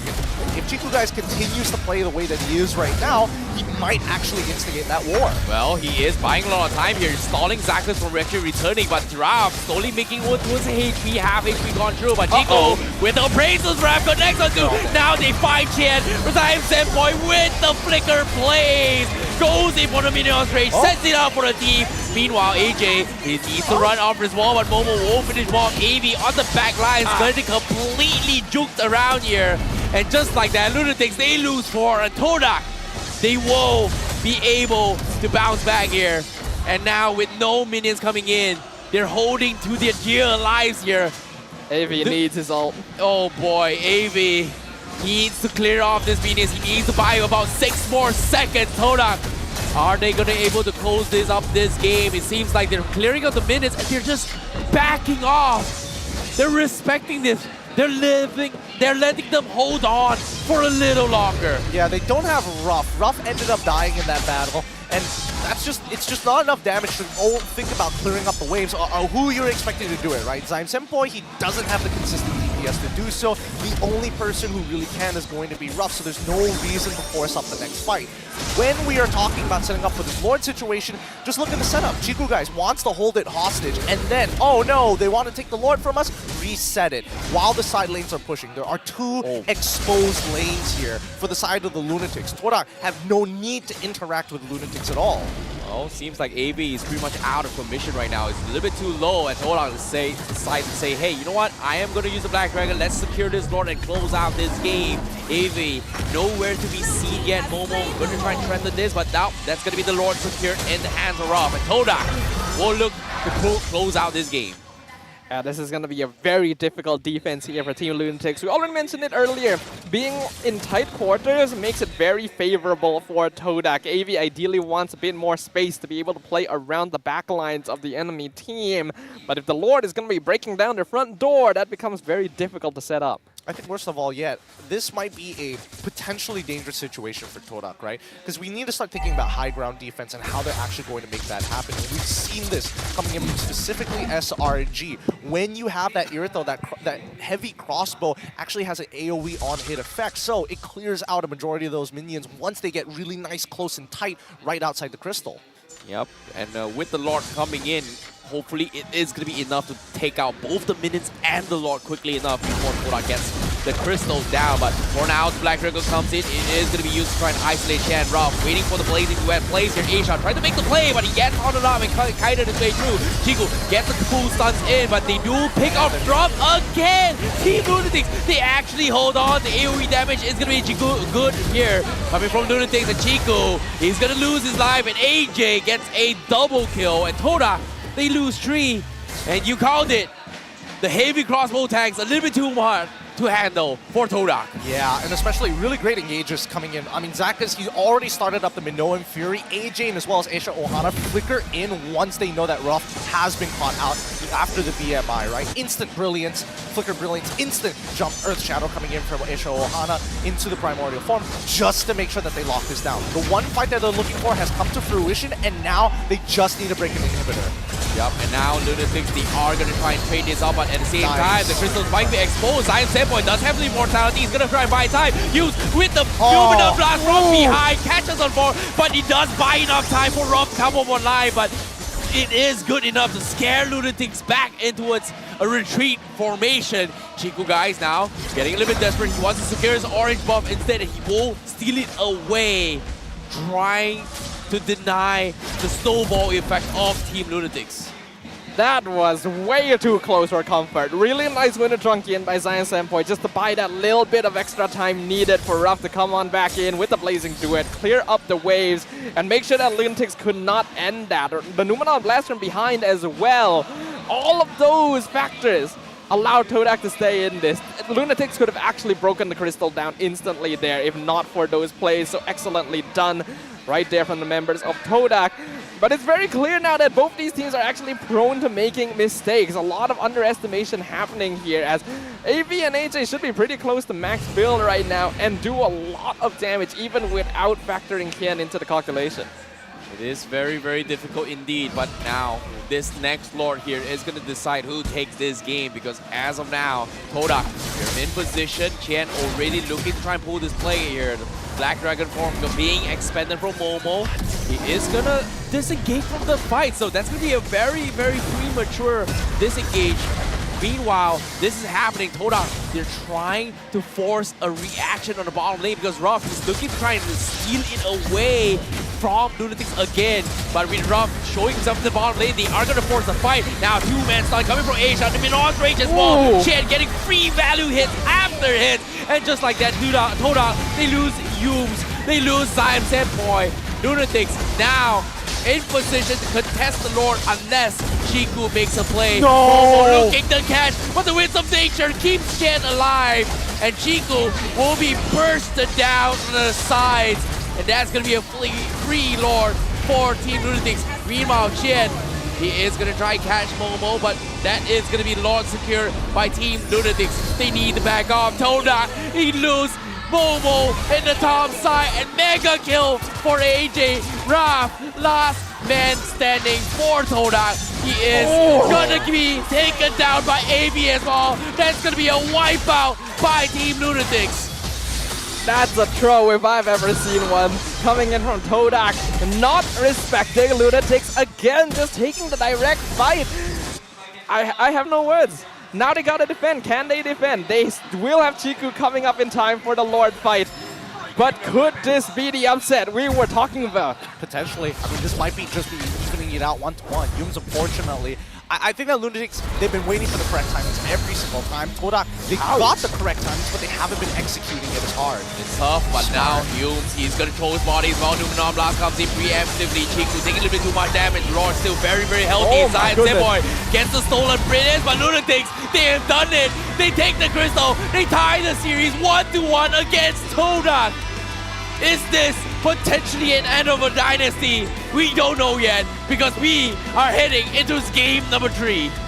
A simple switch up is all it took. Esha onto an engager in the EXP lane. AJ and AV onto comfort heroes with huge scaling potential. And Todak, even though it seemed like they have an excellent draft, perfect scaling into this game, made one too many mistakes against this makeshift lineup, and now their tournament lives are in jeopardy. Current score 1-1. AJ just making sure he's got his family's support here for this potential final game. Oh boy, how did Todak, oh man, they played around the Black Dragon form so badly in the last couple of minutes. Everything was going according to plan in the earlier stages. It probably just came down to not synchronizing together. 1-1. Reset in game number 3. Winner takes all. But Team Lunatix's dream stays alive.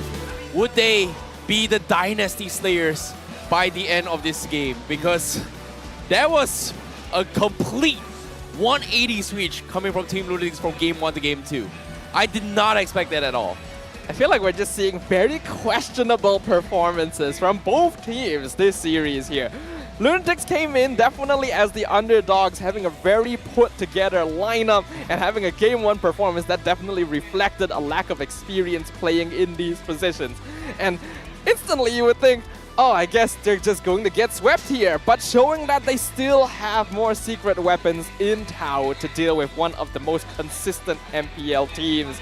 MVP for this game, we're going to be giving over to AV, the full damage Benedetta causing havoc in the Todak backline. Oh boy, you can. I don't know if Chiku is crying or he's just tired or something, but that seems to be very, very I don't know, like, how do I put this? He feels very tired.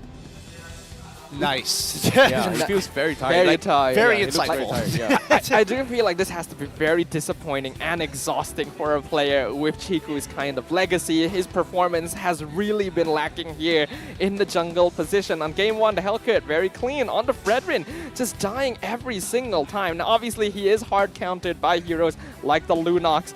But just very strong performances here from Team Lunatix, and I love that AV gets a chance to shine again on one of his signature picks. Absolutely. You know, AV played a strong game. You could definitely see it that he was trying to look for ways to actually get his team back in it, or at least look for these trades so early on into the game despite losing early objectives. He played a strong game. Even his item build, he was also taking into consideration he's not going for the traditional Hunter Strike Bloodlust Axe into Malefic Roar, decides to go for Blade of Hephaestus, Hunter Strike, and then eventually get a Blade of Despair to chase down the targets and an endless battle to really maximize his damage. Yeah, it's all full damage, right? Like, he's just completely able to out damage Fredrin in all this situation. But at the same time, here I'm looking forward to see how the mic check is coming in between both Todak and Lunatix for game number 2.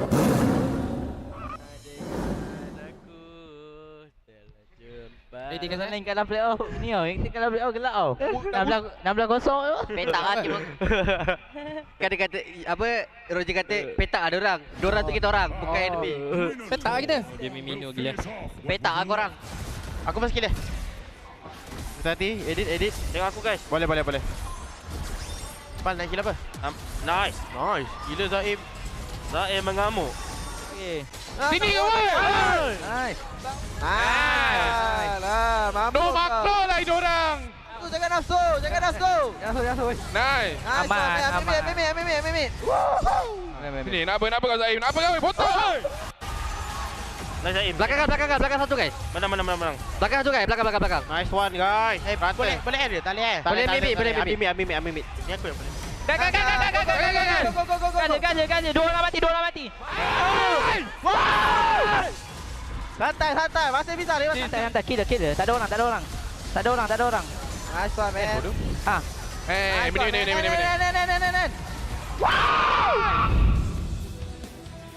Signs of life from Team Lunatix, who appeared to be very ecstatic about their performance in that game, and who can blame him? It was a complete reversal of their performance in Game 1. Comparatively, it definitely seems like the players are just having more fun on the stage. Yeah, they've been having a lot more fun, but at the same time, it really begs the question here, where did it all go wrong for either one of these teams? I think mainly for Todak in this particular case, and I think that's why we saw, Coach Kuja talking to Ruff. It's like, you got to be careful with the way that you're actually playing out this game. You really need to be in sync with the team, because that was, again, a very big pivotal point for Todak. Momo losing relevance so quickly after the mid-game, and then not closing out the game prior to that with these 50-50 trades against Team Lunatix, who were able to kind of withstand losing 2 of their inhibitors before finally finding the fight that they wanted. Yeah, it all comes down to whether or not they hit those item power spikes, right? In particular, Kian was able to get a full 6-man damage item, and for him, I feel like he was the biggest winning factor on just taking down Todak, because every single time they go in and they do not catch Qian, well, he's gonna get free value damage in both minions as well as hero pickoffs.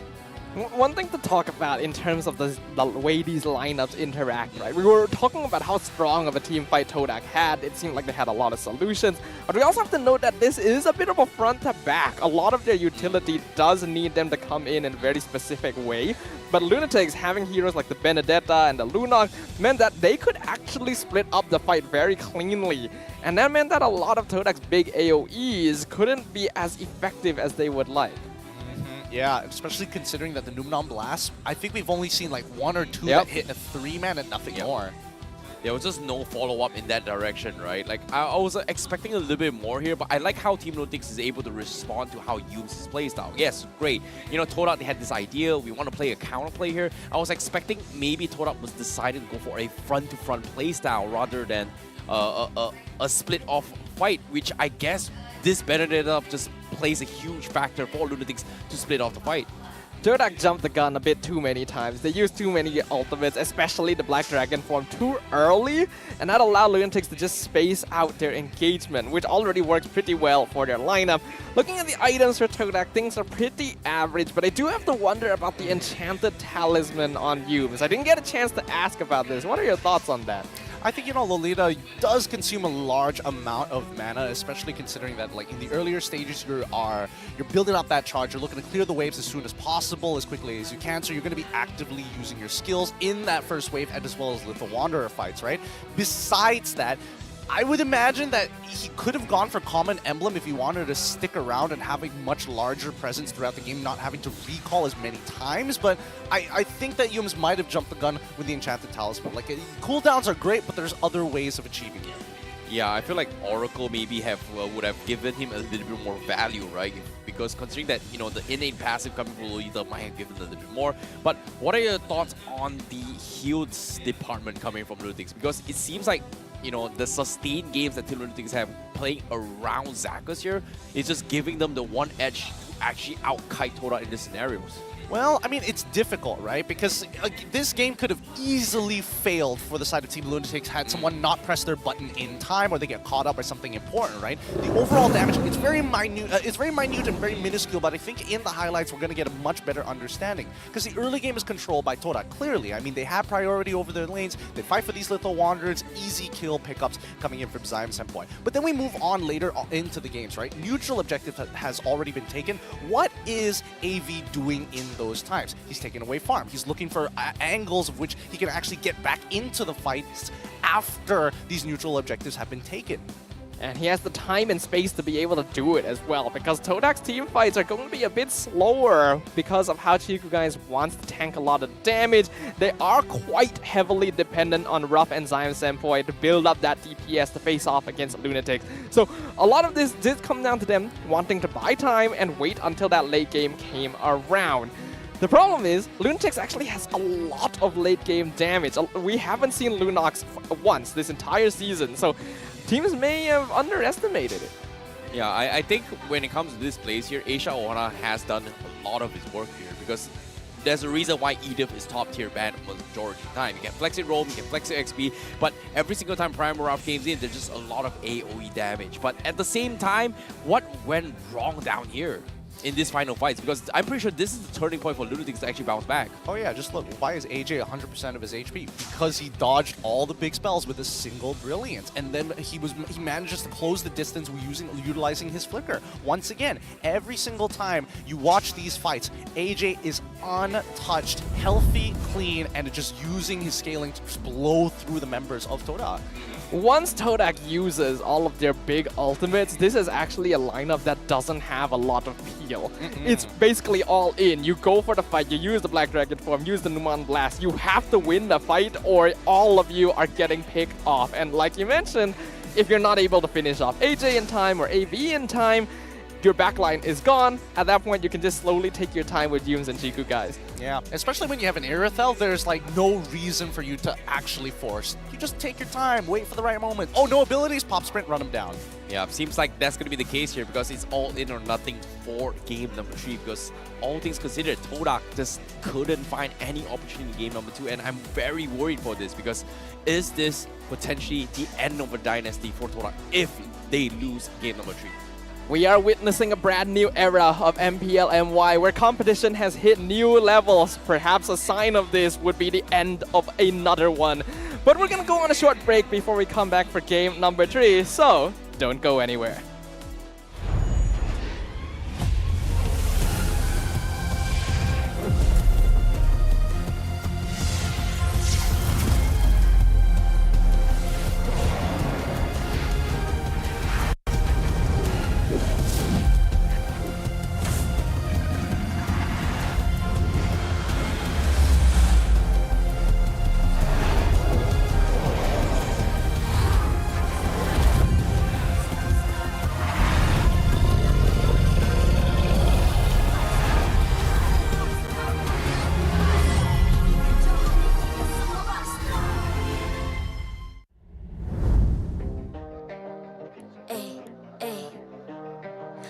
I'm a rock star.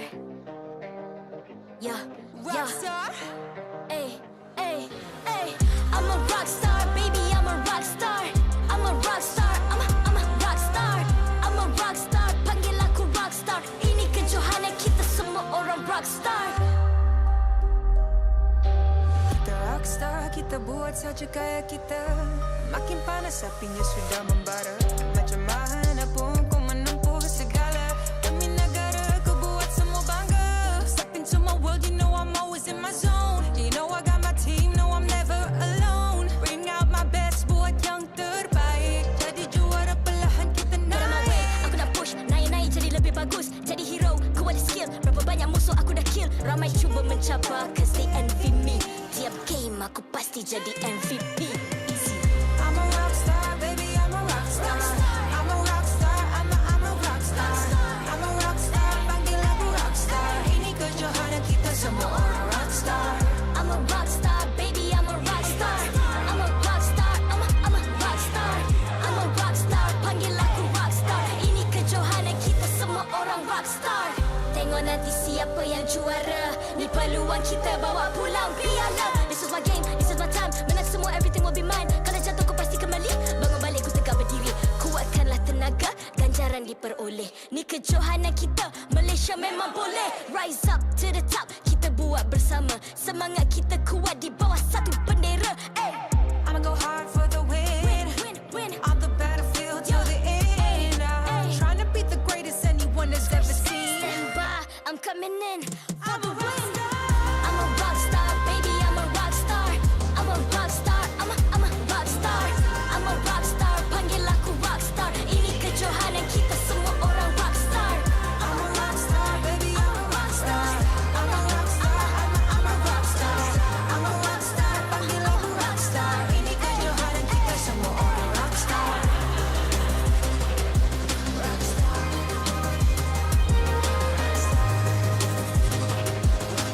Ini kejohanan kita semua orang rockstar.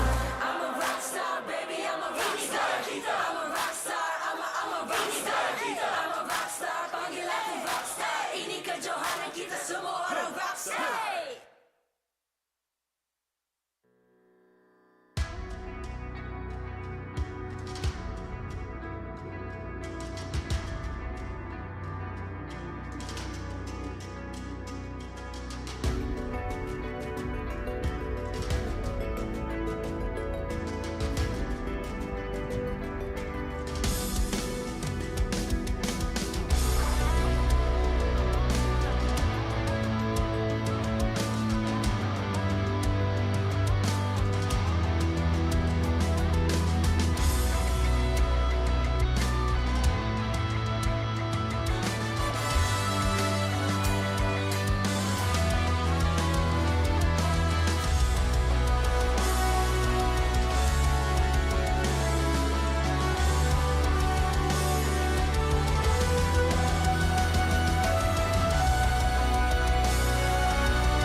I'm a rock star. Yeah, rockstar. Ay, ay, ay. I'm a rock star, baby. I'm a rock star. I'm a rock star. I'm a rock star. I'm a rock star. Panggil aku rock star. Ini kejohanan kita semua orang rock star. Kita rockstar, kita buat saja gaya kita. Makin panas apinya sudah membara. Macam mana pun kau menempuh segala. Demi negara kau buat semua bangga. Step into my world, you know I'm always in my zone. You know I got my team, no I'm never alone. Bring out my best, buat yang terbaik. Jadi juara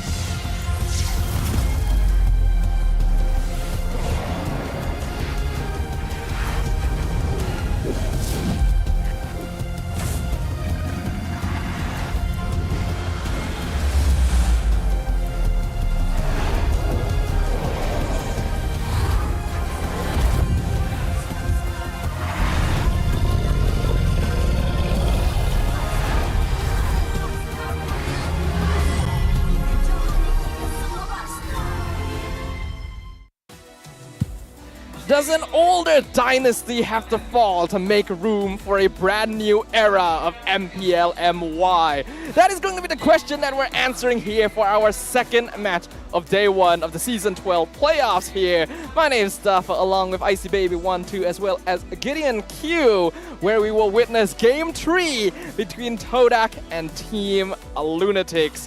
What are your thoughts right now, guys? I am very, very curious to see what Todak is going to be able to do in game number 3, because Lunatix, you know, for multiple seasons, for some reason, every single time they switch rosters, they somehow manage to survive the onslaught, the ordeals thus far. And now, even now, with their recent makeshift here, they somehow pulled a very convincing game in game number 2 here. Who knows? We might expect to see them actually take down the dynasty.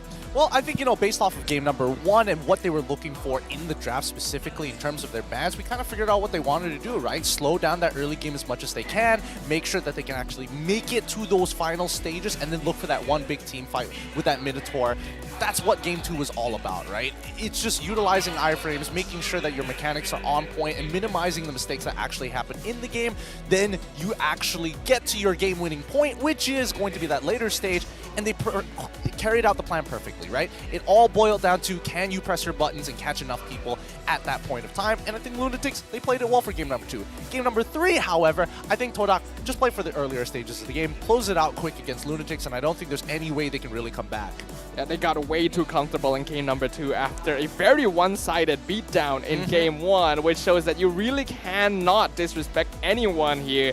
Let's talk about Chiku, guys, up on screen right now. Average KDA, not the best. Kill participation and GPM, pretty average overall. Now, this player is a legend in MPL MY, but his performance this season has really been lacking. Well, I think, you know, he's been switched around quite a number of times. He wants to play that gold lane. He wants to be reliant. He wants to be the carry for his team. But when you throw him into the jungle, that might not necessarily be your role. And you have to carry in a very different way, allowing the other laners to actually get to that point. AV, on the other hand, as an EXP laner, now getting thrown into the jungle. It is interesting. His Joy definitely struggled in game number 2, but it's clear that his Benedetta was a lot better in game number 2. So hopefully we get to see along those lines whether or not he might even play Paquito if the situation calls for it. Hey, when it comes to AV, you know, he's been known for his Paquito as well as Benedetta back in the days, right? Dang! And look, in the crowd here, we do see Homebois stalking their praise here, and we've got Coach Dale. Coach Dale coming back, maybe to provide a little bit of support and expertise. We do miss him here. He definitely brought a breath of fresh air last season. Is MPL SG on break or something? What is he doing here? I would have imagined he'd be sticking around with the boys in Singapore, make sure that they're, you know, in tip-top shape. As we jump into the draft here, what are some expectations for you guys specifically? I just want to see less mistakes, honestly. Both these teams have been playing really kind of messy this series, and that is not what we want to see from a playoffs team. They are playing to represent the country on the biggest world stage of MLBB, and right now this performance isn't cutting it. Yeah, I have to agree. It might be a little bit sloppy here. Like, you know, for Team Lunatix, it makes a lot of sense considering that it is a makeshift team. This is their first time, but I'm really surprised they were able to bounce back in game number 2. But for Todak-wise, it feels like they were messing around a little bit too much. And Chiku has been known to play less tanky heroes. Like, his junglers has always been assassin-oriented, has been killer-based, maybe even his Roger to a certain degree for so many years, right? He's been known to pick, like what, Roger jungle even though it wasn't meta and somehow made it work. So I wouldn't be surprised if they decide to bring it out this game if he wants to. They do get rid of that Lunox, so, well, we did see a lot of teams respect this hero in particular back when AJ was an active MPL player. Good to see that. Some things don't really change, but because of all these changes in the bans, the Angela will get let through and picked up straight by Team Lunatix. I think Todak has kind of figured out that at this point, targeting one person's hero pool is not going to cut it. They're going to be looking for things that directly kill the proposition entirely. So giving away the Angela has opened up options for the Irathon as well as the Matilda specifically to get picked up. I don't know whether Todak is going to run the hospital meta with 2 Enchanter-style supports to make this team kind of work around, but we know for a fact that they're going to be rotating really quick. We did see that fact right there. If Todak doesn't secure victory in this next game, this will be their worst performance since Season 4.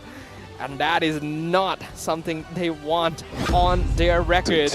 Matilda Airtail definitely does provide some mobility options there and hits a peak much earlier compared to the Claude. But Lunatix will lock in that Fred. It's crazy to see Todak not make it towards a grand finals, right? Because based on stats, they have not missed a grand final since Season 6. It's 6 seasons. That's 3 years of making it towards grand finals. And to imagine Todak not making it at all. Finally. I guess, maybe? I don't know. It depends on which side of the spectrum you guys are on, whether you're a Todak hater or you have another team that you support the most. Either way, you'd be very happy to see Todak actually get knocked out so early on. But now we see Lancelot get locked in for the side of Todak, and especially for Chiku guys. High mechanic hero, assassin style, but still has those tank attributes based on his build.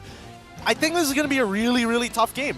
Fredrin's hard to kill, Lilia has the black shoes to work with, and let's not forget about the heart guard in case you get too low.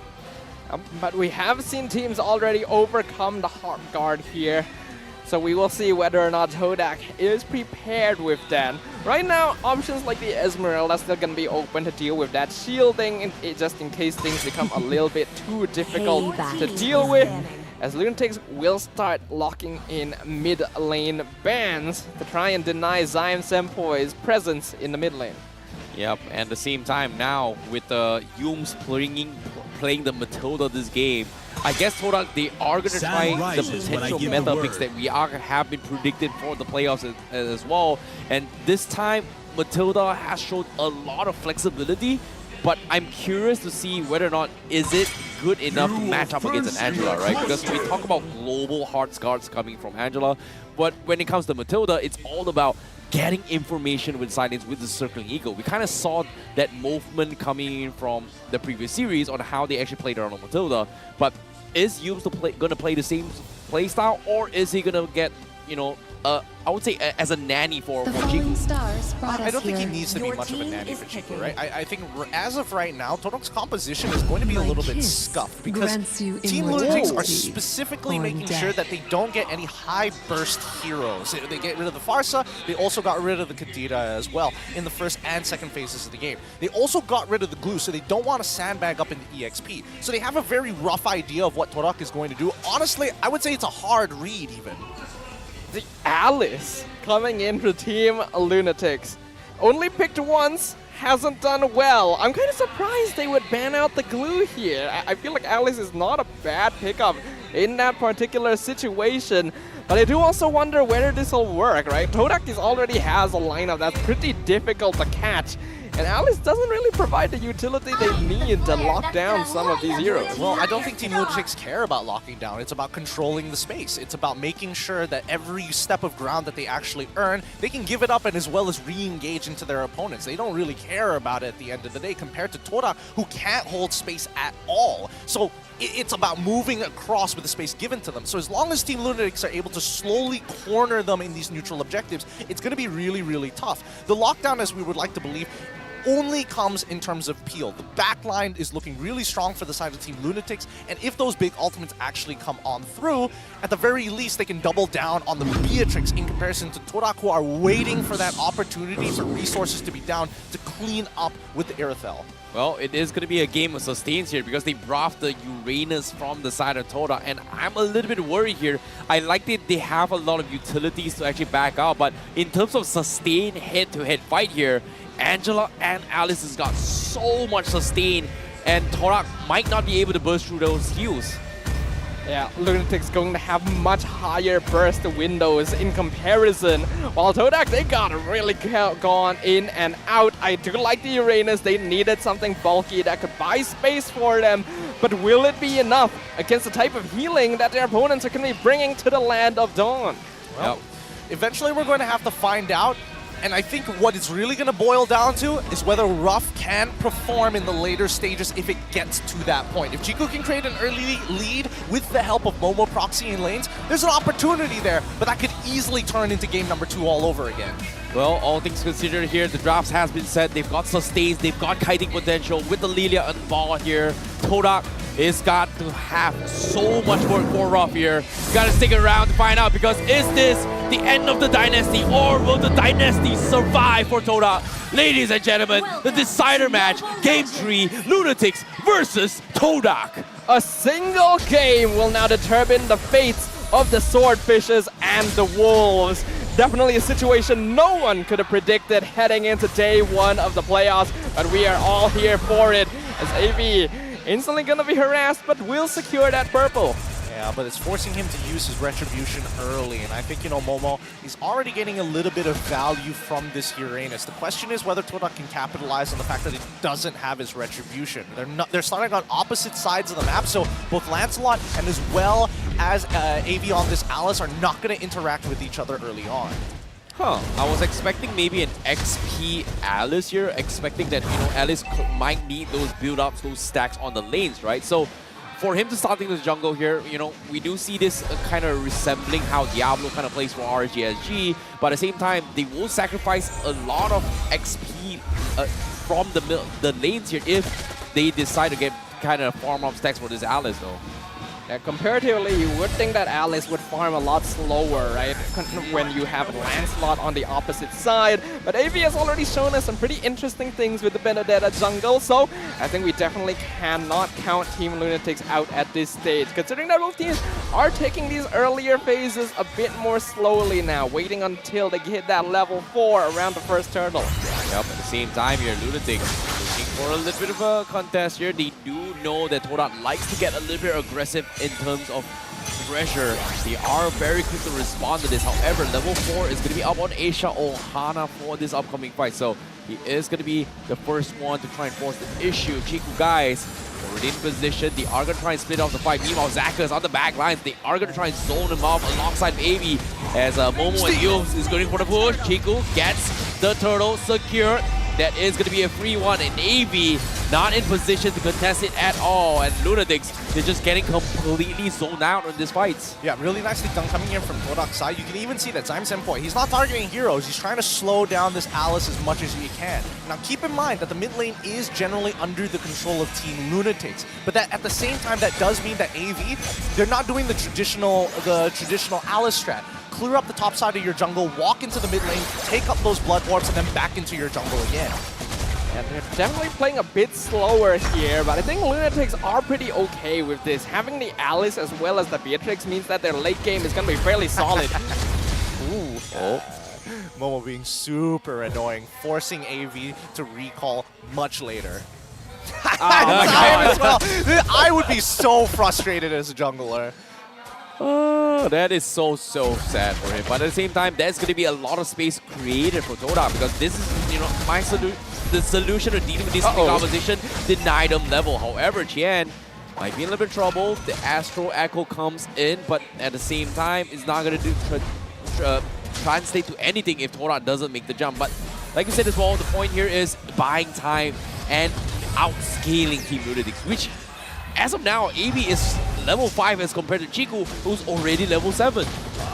Game number 2 was pretty much the same thing in the earlier stages of the game, right? It came down to a one bad call, and we're just waiting on whether Todak are going to be able to keep up with this consistency, considering that, you know, Momo, he's got quite a fat lead on his side, making sure that Isha Ohana is struggling.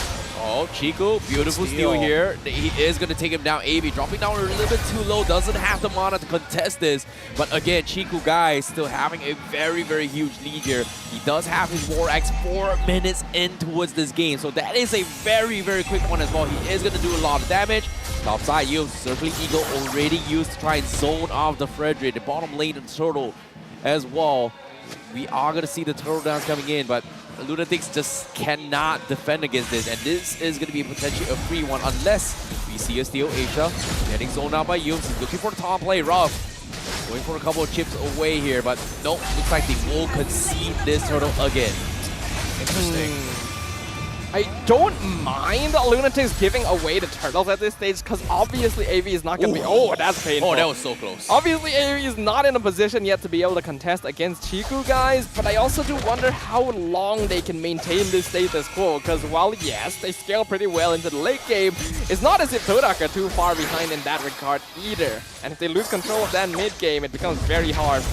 Agreed, Chen. Left alone here in the bottom side. Tier 1 still handles wall. They do have the hearts, gotta keep them alive, but the heals is not gonna be good enough because Todak won't be able to chip them apart. Tier 1 will fall. The rest of Lunatix is here, but they won't be able to trade off Rob. Chiku, guys, looking to make the plays here. Does he have the punctures to do so? Yes, he will. He gets Sackers, but can he get out though? But no, the Matilda saves from you. It's gonna be good. AV, a little bit too far off to try and intersect this. Man. I do feel bad for Ruff because Yums kind of griefed him there just a little bit. Just a little bit. The fact that Yums decided to go for the Circle Eagle and end up closer towards his enemies rather than jumping close to Ruff, who needed it the most. Again, bit of a misplay, slight misplay there. It did cost him his flicker, but again, we are seeing that Todak are committed to their game plan, right? Slow down AV, make sure that he doesn't get his purple buff, minimize the number of blood orbs that he's actually collecting across the map. And that could really cost Lunatix here. Again, that mid-game timing gonna be very important because when you want to go for that late-game scaling, you gotta make sure not to fall too behind here. Yup, now Asia looking to try and buy a little bit more time for the team here. This roam coming in from Asia is starting to get a little bit annoying to actually stop Todak, but at the same time, Todak just making the play here, just ignoring him is going to be the best play. However, Chico taking a little bit too much damage. AV just chipping his way, but AV, he wants to try and contest it. He knows Chico is weak. He is going to try and steal the purple buff away. Unfortunately, he does not. So Chico is going to be able to get out the safety. Hearts got preemptively hovered over to try and extend this fight, but the rest of Todak, they're coming in. They want to try and finish him off. AJ, does he have the black shoe to get off? No, he does not. That's going to be Chico, guys. Kills him off. Heart guard comes in from AV to try and punish Chico, but the turtle won't use the gear. No retribution available, and AV will take it away. And now, flickering forward, AV still looking to try and extend this fight, but Todak, they just don't have the damage. And now they're calling in Rav. The big boy guns are coming in. Asia stopping in his track. The rest of Lunatix will look to back up, and they will be able to get out unless Yums has something to say. The snipes coming from Zyme is not going to be enough. But Chico, he's going to go for it. But at the same time, he's going to be able to get out. I thought the tier 2 was going to give him off, and he's going to be able to get out as well. The confidence coming in, but the purple buff also going to get contested. They stole it away. They stole it away. They yoinked it away with the plays. And Lunatix, they are just scrambling with all these plays. Honestly, it doesn't matter how many plays Todak have been making so far. They've only generated a 1.6k lead 7 minutes into the game. They've taken they've taken two tier 1s, but look at the lead in terms of EXP. Chiku maybe a little bit of gold ahead, and he's only generated a 1-level lead against AV right now. Every minute that passes is beneficial for Team Lunatix. And unless they get rough into... No, he's not going to die here. Now I'm getting scared. Okay, Asia flickering forward for the taunt as well. He's dropping level. Oh my goodness. No, Yums, he walked into it. He walked into it, and Asia is able to get the kill. And now Team Lunatix gets a little bit of a breathing room. However, Chiku down the lane, this is still a big problem for Lunatix to deal with here. They're calling Asia to try and stall him off, to try and buy time for AV to build up those stacks. But I don't think it's going to be good enough for now because he is still he just got level 11. It's still 1 level behind Chiku though. This is so weird coming in from Todak because this is a team that has always had a sense of very strong composure even in the chaos of their gameplay. And yet they're making so many simple mistakes here, just kind of biting the bullet in situations where it's not necessary for them to be as aggressive. That's going to be a nice kite here, but Chiku, guys, he doesn't sustain this. The hard guys coming in from Chen will keep him alive. Meanwhile, Yums is trying to best friend trade off the couple kills here, but Asia stops Momo and Drag, and now Asia, they will lose his life. So this is going to be Chiku for an XP laner. A little bit sad, I'm not going to lie. I was hoping that, AJ was going to be one of the other targets on the hit list for Todak, using the black shoes and even flickering out of the way. I was hoping that maybe that Ruff was able to keep up with him. In this case, at least AV is catching up in EXP. He really needs to kind of open up this game for us. He's diving so deep. Oh no, Todak, they're trying this play as well. AV, he gets bursted down before the Lord even comes in. He should be at the Lord, and now because of this play, Chiku is going to be able to make out into the Lord pit. Chen getting zoned out by Momo. They even find Zakas on the sides here. And Momo now being extremely annoying as Team Lunatix just has no choice but to concede this Lord in the hands of Todak. such a greedy boy. Gets punished exactly how he needs to get punished. Again, if you're throwing the flowing blood forward, you better have enough health. And I think, you know, the false sense of confidence with the help of the heart guard definitely gave him the sense of like, yeah, I'm totally fine. Ruff clearly doesn't have enough damage to take me out until it's too late. Yeah, what we're seeing here is an example for why Alice isn't quite as popular anymore. The fact that he just melts instantly, jumping in like that on top of having the heart guard, it's really indicative that AV doesn't have enough of a presence to be able to survive against the members of Todak, especially even against something like the Lancelot Guardian Helmet. That's all he needs. Todak now 4k net worth lead, Lord pushing in. Yep, Astro Echo gives him the information, but the purple buff will be taken away by Chiku. So that means this Alice will not have those spammy skills anytime soon. But as long as they hold on, they're going to be A-OK. Asia looking for a little bit of stall, but Todak, they're playing very safe, very calculated here. Chen drops the rockets coming in. Momo getting chain stun as well. The burst coming from the Lilia, not good enough to take him out. So Momo will be able to get the reset here. He's juggling with his stacks as well. He's just toying with Team Lunatix as of now. But Todak, they will play it safe. They will back off instead. I am curious about the item builds that we're eventually going to see. Let's have a look at them right now, because so far I just see a Dominance Ice, you know, Clock of Destiny is very standard for Alice players. My real question is whether or not Alice is going to decide, you know what, I need to double down and start scaling up for the later stages of the game, or whether or not I need damage right now and look for a Winter Truncheon instead of a Blade Armor. Yep, but at the same time here, I do see Yums does have the Flash and Oasis already, while Zakas is a little bit too far off yet. So maybe once he gets that, that's going to be the turning point for Lunatix. Could that be a possibility? It could play a pretty big role. The shield coming in on people like AV will definitely allow him to stay alive longer in these fights. And right now, that survivability is something Lunatix really desperately requires, because Momo is a big annoyance. Yeah, I agree. Now with Matilda getting him in and out of the safety here, he can go free reign in terms of just threatening aggro as of now. Meanwhile, Chiku is just gonna try and get a little bit greedy here. He's all by himself with the purple buff once again. He steals it away from AV again, but the Phantom Execution comes in. He won't be able to dodge the Taunt, and he's gonna be able to get out again. This is the Todak we have seen for haven't seen for a very long time, and seems like they're back in action for now. But Team Lunatix, they have to make a play soon, but it's going to be tough. Seems like, you know, they're just waiting for this next Lord Quad. Yeah, right now, Todak, as of yet, they can actually delay this Lord. They can delay this Lord, wait until they've completely cleared out the enemy jungle, and then, sorry, the enemy jungle camps, and then look to take the Lord. Because right now, it's about extending your lead. Team Lunatix won't hit the 42k mark in time, but if they take the Lord too fast, Todak, they themselves might not be able to hit their own power spikes. So I think, take your time, hit your power spikes, and close out the game off of that Lord. Yeah, it is going to be very important for them. But now with the Lord coming in, it is going to be an easy one as well. They force the Astro Echo as well. AJ, he needs to get out. He is going to be going for the Black Shoe here. It goes right into the hands of Ruff, and they take two. And Todak gets two very easy kills. They even find the back lines as well for Chen. And now AV wins Ruff. He will die eventually, but there is just so much damage coming from Todak. Zaka's last man standing is not gonna do him any good. But now with the snipes coming in from Sime's standpoint across the map, yoinks the kill. It's a wipeout for Todak. Bit of a feels bad there, bit of a feels bad. But that being said, Esho Ohana and AJ, let's see your high ground. They need to buy 3 seconds for Kien. Oh boy, with this play coming in, AJ with the Black Shoe, they need to clear the minions. Lunatix, they're trying their best, but look at the Chico. He's tanking through the base as well, but with the Lord coming in, it is over. It is done. Todak's dynasty still lives on for today. Things got pretty dicey this series, but the Legends continue their journey in the MPL MY Season 12 playoffs.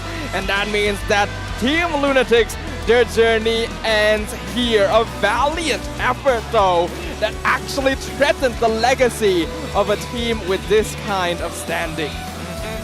Brothers in arms, they hug it out. And eventually, one last handshake to send them off here. Well done to Todak as they move on 2-1. But LTX, we're going to say goodbye to them. But keep in mind of these faces, you might even see them next season, maybe under a different banner, but at the very least, they showed some heart here today.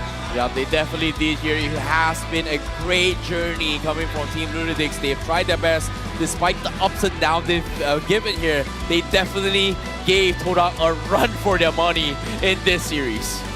We really gotta give them props. Remember, this is a makeshift lineup from Lunatix, not the lineup they practiced and had experience on throughout the regular season, and still it came to this. Congratulations to Todak. Let's just throw it over to the stage for Rose to conduct the interview. Pasukan Lunatix will be the second team to be going home this playoffs. Before we send them home and before anything else, I nak pass mic ni kepada Esha. So Esha, final words on this MPL stage untuk musim ini. Assalamualaikum semua. Sejujurnya saya tak berasa sedih lah. Saya bangga dengan rakan-rakan saya kerana dapat bagi perlawanan yang sengit kat Todak. Dan kami bersyukur dapat lepas ke playoff. So kepada semua fans-fans yang hadir, teruskan support korang punya pasukan. Okay, M5. Lepas tu perjuangan kami takkan berakhir kat sini. Pasukan-pasukan lain akan menyambung perjuangan kami di M5 nanti. Let's go! Nervous. All right, and with that, we would like to give Team Lunatix their final bow. All right, in 3, 2, 1. All right, thank you very much.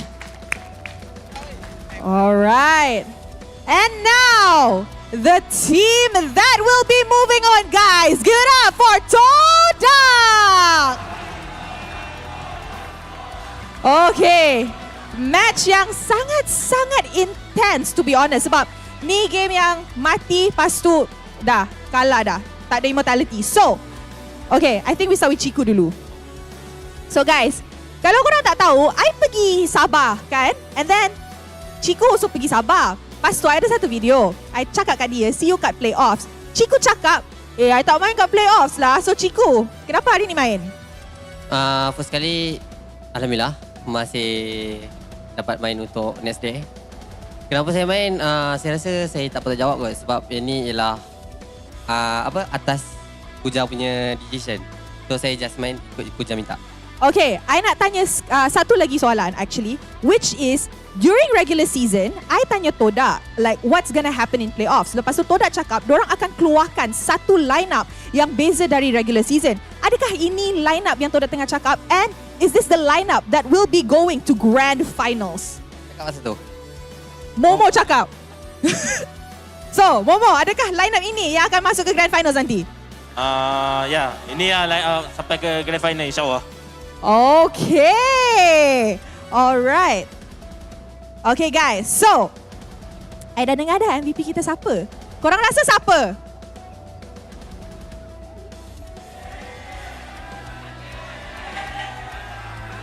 Okay, MVP kita ialah Zain Senpai.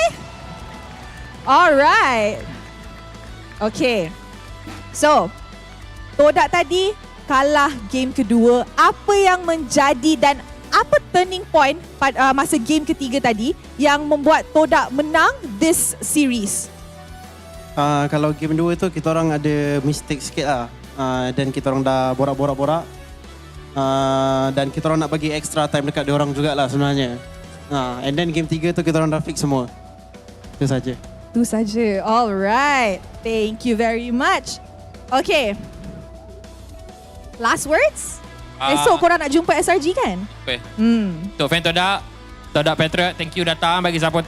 Untuk bos dalam Cik Lan, bos Ajilan Todak semua, thank you datang support kita orang. InsyaAllah esok kita orang lawan SRG, kita orang akan buat yang terbaik.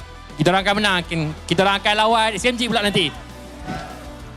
Alright, thank you very much Todak. Congratulations on moving on further. Guys, once again, a round of applause. Alright, and with that, mari let's throw it back to the casters untuk mendapat tahu apa yang menjadi dalam game 2 berbalas 1 ini. So casters, silakan.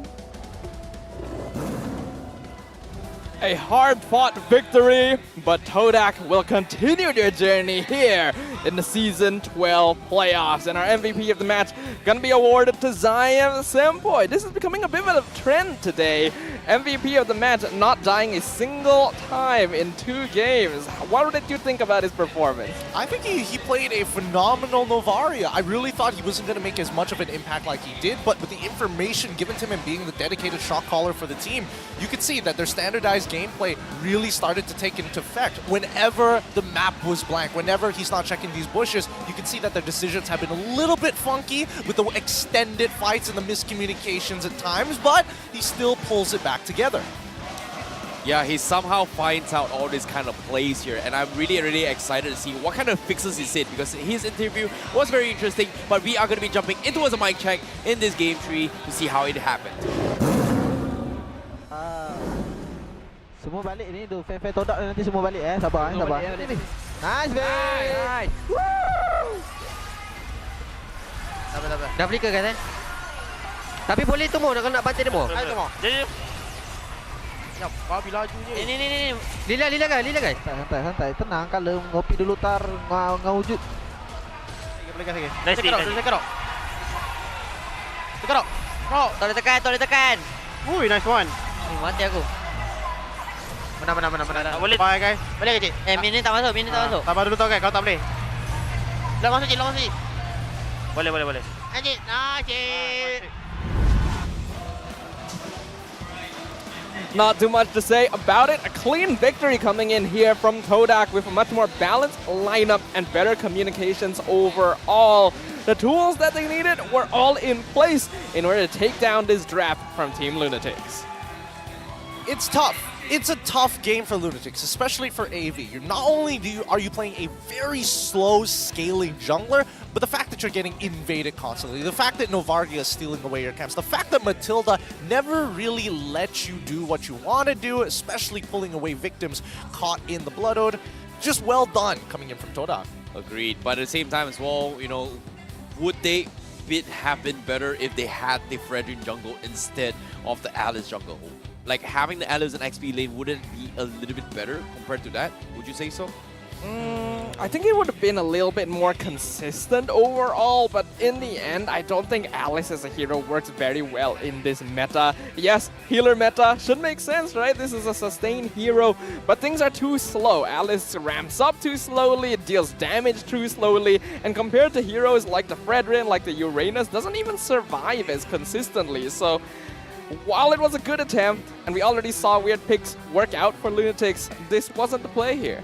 Yeah, it's tough. A lot of the comforts, and especially when Todak shifted their focus towards AV's side, it's definitely understandable. I think that even if he did have access to Fredrin, it probably wouldn't have made much of a difference, because the big issue is that all victims were basically stolen, or have been, well, saved in this case, by Matilda, Yums in particular, with those guiding winds. Anybody who gets locked down with Alice usually gets pulled back out, and the biggest case was Ruff. The 2 times that he died, he probably stayed around for a little bit too long, dies to 1 single auto attack, fair enough. The second time, okay, when have you learned your lesson? And I think that once Todak is in that position where not only have they oppressed the jungle, but they've actually bled that lead in towards mid-control, as well as specifically putting Beatrix behind, it became impossible for Lunatix to come back.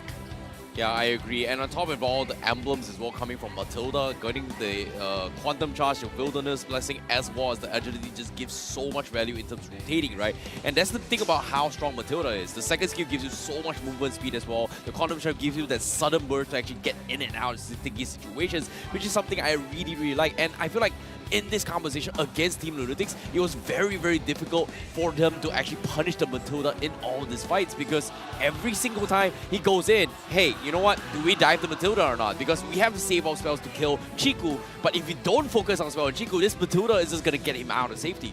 Not to mention Momo just being a pain in the butt basically the entire game. Yeah. They did have 2 dominance ices, and it still wasn't enough because their damage is very heavily loaded onto, like, a lot of attention is being put onto AV on this Alice. Heart Guard basically reserved for him every single fight. So all Todak has to do is just hunt down Kian and AJ. After that, take their time with the rest, because there's not enough threat from the Blood Ode. Exactly. And I think, Todak, they understood the assignment instead of giving them mid lane control like they did in game number 2, that eventually bit them back in the butt towards rough side of the map. And I think, you know, Todak played that same game plan to a T in game number 3. Yeah. Sorry, I was just calling out the fact that you've agreed to basically everything I said. Okay.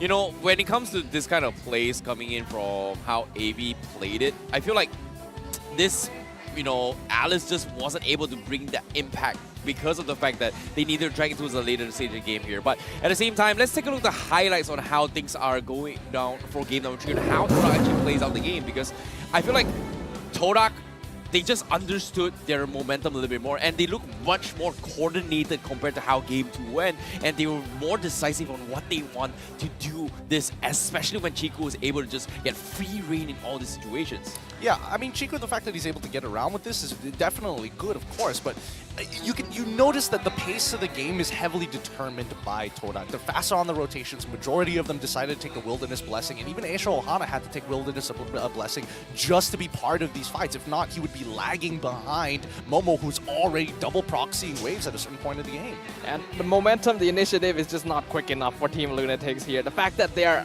being forced in a reactive position every single time. A lot of the kills that they got this game were just because Todak overextended and decided, hey, I can get a kill here, should be fine, and got punished for it. After that, it was basically nothing. And even though, like, in the initial stages, there were some pretty smooth maneuvers here, I want to give a little bit of praise to Kien. Like, being in the gold lane, even though he's not used to it, he actually did a very good job of spacing in the first couple of ganks. But when you're hunted down like this, there's not much else you can do. Yeah, especially with so, like, chunky health bars of a tank slot plus Momo playing Uranus, they're basically unkillable. Those two targets were never going to die in the first place.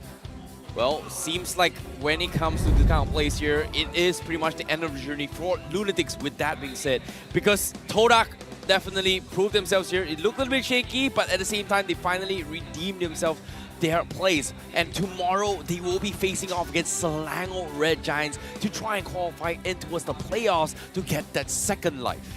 Now that we are in the upper bracket quarterfinals, things are becoming a lot more tense. I think a lot of us can agree that NC and Lunatix, they were already at the bottom of the charts going into the playoffs from the regular season. So the results so far, definitely matching what I think a lot of people would predict. But now, here on, everything is on the table. It's so difficult to tell who is going home next. Yeah, I think these next couple of games, the next series in particular, is going to be quite scary for either side. They faced off against each other before on week 6 of the regular season, and let's just say Homebois came off a little salty not getting a 2-0 victory, which denied them getting into the top 2. So, I don't know. I'm guessing that Homebois probably have a bone to pick with Team Hawk. Well, and like you mentioned, that's going to be the final match of day 1 of the playoffs here. Homebois versus Team Hawk. What are you looking forward to, Terrence? Oh, to be honest, I want to see the Cinderella story once again here. Team Hawk trying to make it all the way through. We know Homebois has been trying for so many seasons, but I want to see an underdog story again. Like, who doesn't like an underdog, man? That is true. Homebois in this case. I feel like Homebois has had it really rough, and to see Team Hawk beat them again and knock them out early, that's got to be so sad. Well, it could be the case here, but at the same time, for these guys watching at home here, we need your feedback. Please let us know what you guys think about this entire season thus far by scanning the QR code and partake in our surveys thus far. And we here in the MPL MY broadcast, English broadcast in particular, would like your feedback and let us know what you guys think on how we improve the entire ecosystem here in MPL MY. And hopefully we will bring you guys the extra oomph for the next season for you guys. Yep, if you're someone who has already come here to Dewan Seri Putra to experience MPL and you have some comments about things that could be improved, do tell. If you're someone watching from home as well and you got some suggestions to throw in, we welcome all of it, because all of this wouldn't be possible without you guys. But we're going to go on a short break after this before we end up in our final match of the day. Gideon, how you feeling right now? Honestly, a little nervous for the upcoming matchup. This is the one that I've been waiting for all week to see complete. Ooh, really? Yeah, I mean, it's a hot rivalry between the two, and not to mention the fact that I cast a week 6. I see. That's going to be something to keep an eye on, so hopefully you guys will join us right after this. We're going to go on a short break. When we come back, more excitement.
It's all right, my little star. Look, Daddy's over there.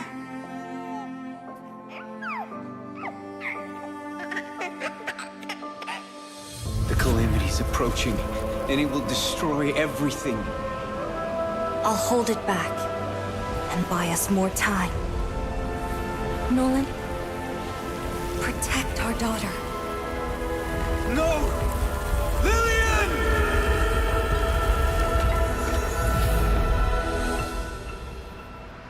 In 16 years, the calamity will return. I've already wandered countless universes, seeking an end to the impending catastrophe. There's no time to mourn, no time for regrets. I must fulfill my last promise before I can even hope to see my daughter again. But what chance do I have against the boundless might of the cosmos?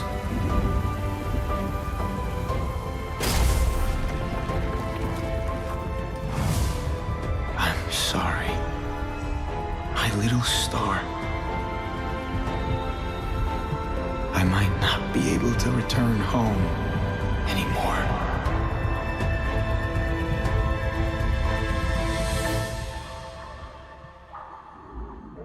I promise I will take her to see the star lanterns.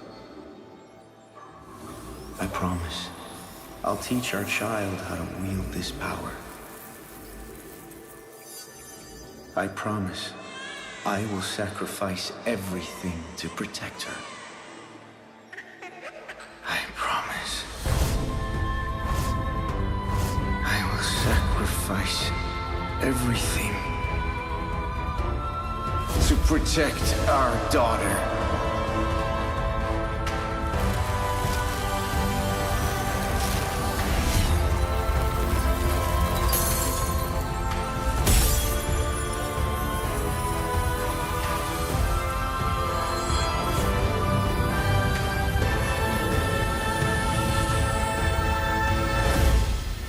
In every fragment of my soul, the calamity's end shall be witnessed.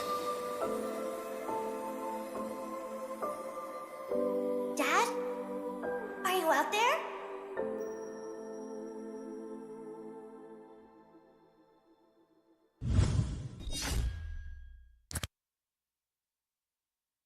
You have been slain.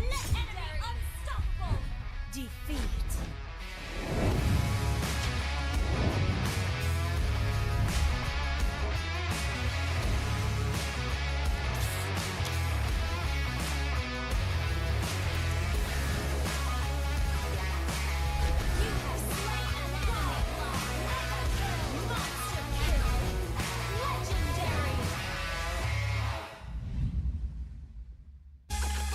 Sukan tarian ke persada dunia.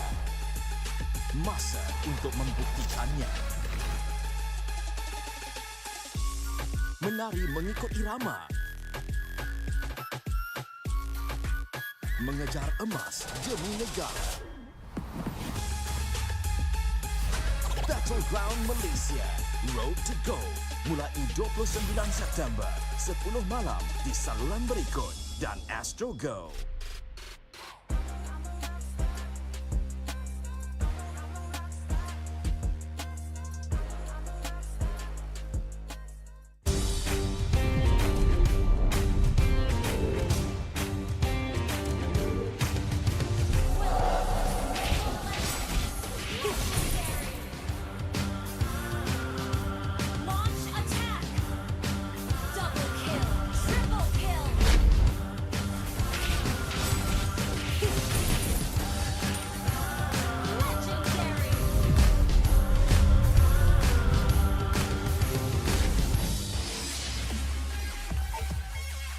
Hello guys, mari bermain rank bersama saya. Kita orang sekarang mempunyai double star raising point dan double star protection points. Bonus ni cuma ada untuk 5 perlawanan rank game anda saja. So korang jangan lupa untuk bermain rank bersama teman-teman anda dan takluki Land of Dawn. Ciao.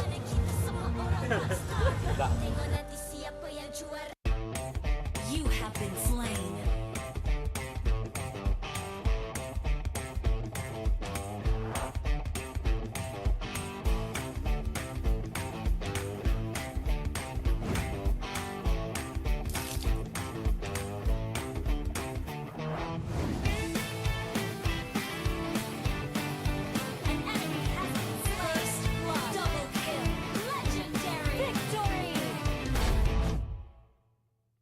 Boleh. Gas. Dah lah dapat skin cuma, dapat extra protection, dapat semua hero lagi. Gas guys. Nice. So, hello guys. So, mari kita hujung minggu ni main rank dengan kawan-kawan dan lengkapkan task korang untuk dapatkan skin ya guys. Gas. Korang let's go play Mobile Legends. Gas. Tak. Boleh.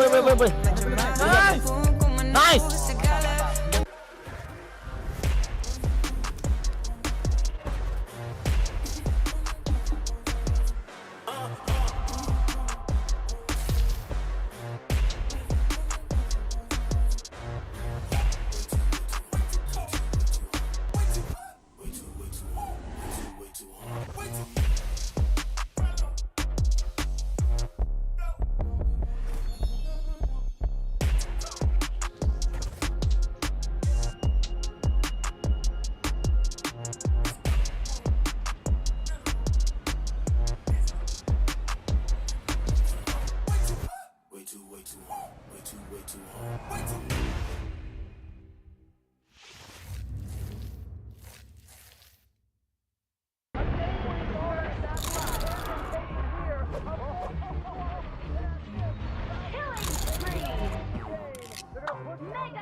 Nep, kau pilih lah hero betul-betul. Apa benda kau pilih ni, Nep? Main macam budak. Aduh, dah dapat 1,500. Dapat extra protection lagi. Dapat pilih semua hero lagi. Capek, kau ni apa benda pula kau buat ni? Cuba buat betul-betul. Bunyi lah, Pak. Guys, jomlah main rank pada hujung minggu ni dan mendapatkan, orang kata, complete kantas dan mendapatkan skin percuma jika korang lekat kantas tu.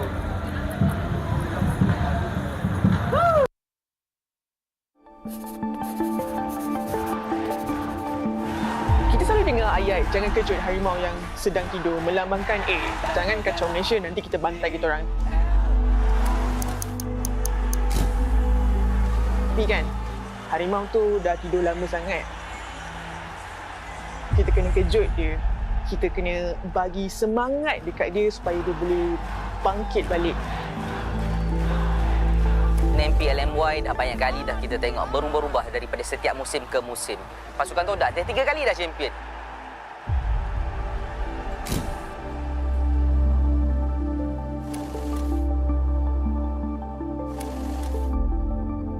Pergi international macam tu juga. Pergi bawa balik sijil penyertaan. Sampai bila?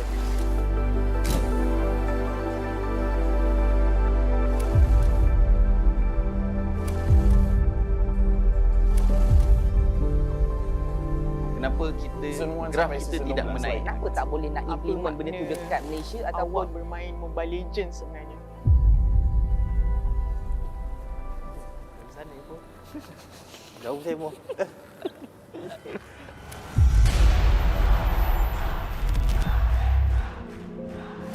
Saya daripada M1 sampai ke hari ini saya masih lagi berjuang untuk industri ini. Kesedihan saya bila mana pasukan yang kita harapkan kurang memberi saingan lah.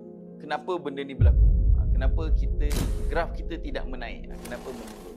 Adakah terlalu berat tanggungjawab tersebut? Soalan personal lah.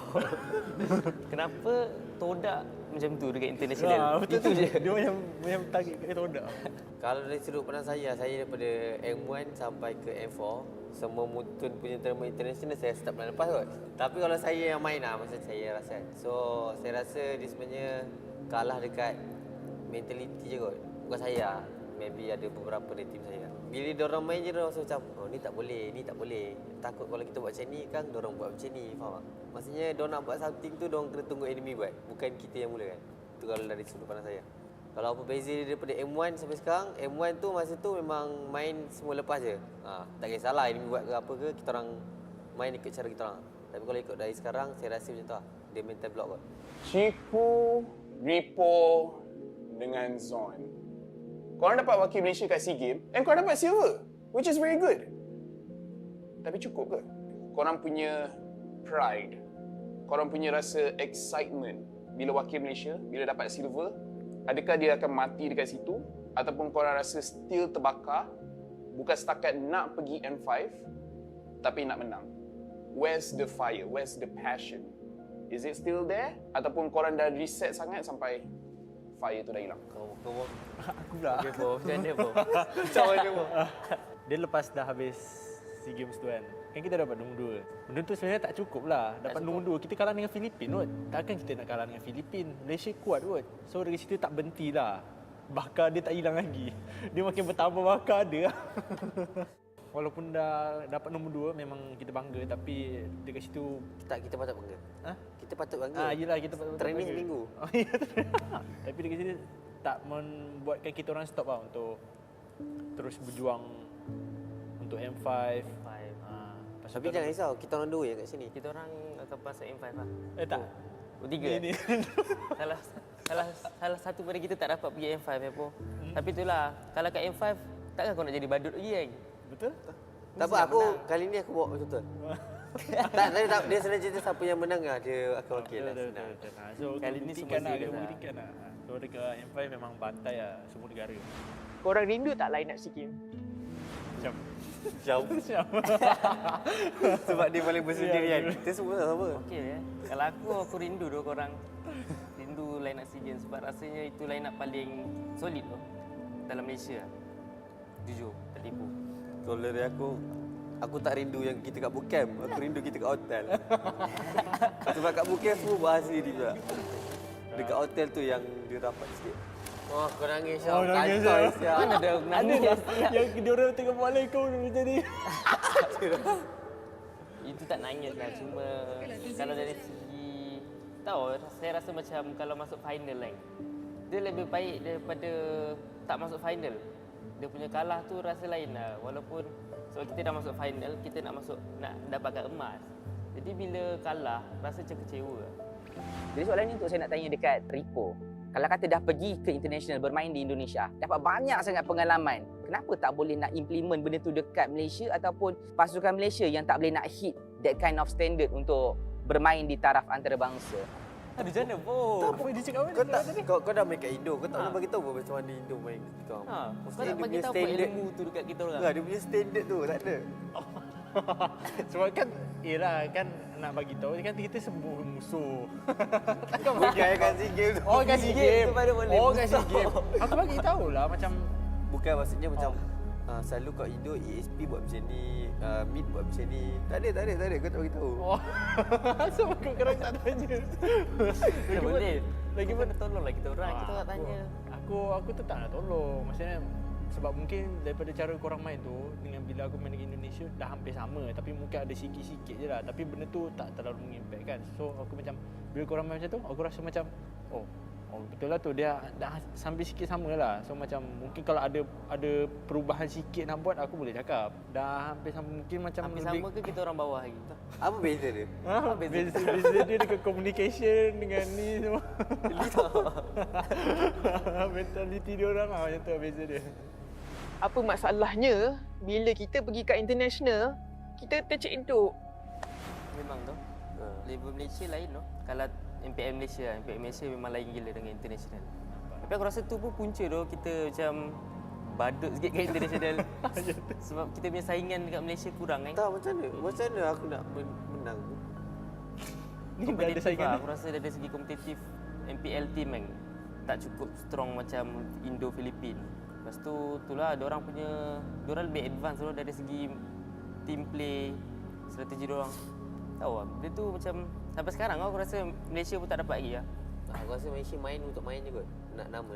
Malaysia main untuk Main dapat dalam untuk Malaysia gaji. tak main untuk dapat duit gaji. Duit Lepas gaji tu semua dah settle. dapat gerak. Tak ramai lah player-player macam kita. Harapan saya untuk komuniti Mobile Legends ni teruskan support kita orang. Jangan berhenti untuk support apa-apa yang event-event MPL kot, Muntun ke. Sebab daripada dulu sampai sekarang nampak macam sekarang kita dah start berkembang lah. Kira kalau contoh kalau pergi MPL tak ada orang. Macam season lepas ada tim yang bila kita lawan ni main tak ada orang. Kosong gila. Ada memang main tim apa Dia select tau. Dia beberapa tim je yang Lunatix family dia je ada. Tak best saja tu. Mungkin kalau untuk komuniti MLBB boleh jadi macam contoh lah, sebagai contoh Homebois lah. Ada Homebois kan. Diorang tu ada supporter diorang yang main drum tu semua. Tim-tim lain sebenarnya perlu ada juga sebenarnya. Tapi kalau fans RG kan duduk je. Ada pun dong-dong dekat depan. Tak nak macam tepi-tepi tu ramai-ramai bam. Tanya kepada Ciku dan juga Zon. Umum tahu yang Ripo pernah bermain di Indonesia. Kenapa Ciku dan Zon memilih untuk tidak keluar? Sedangkan ramai yang tahu ada offer dari luar ataupun ada macam Zon pun ada punya former team ataupun team lama dia, Geek Fam pun ada di Indonesia.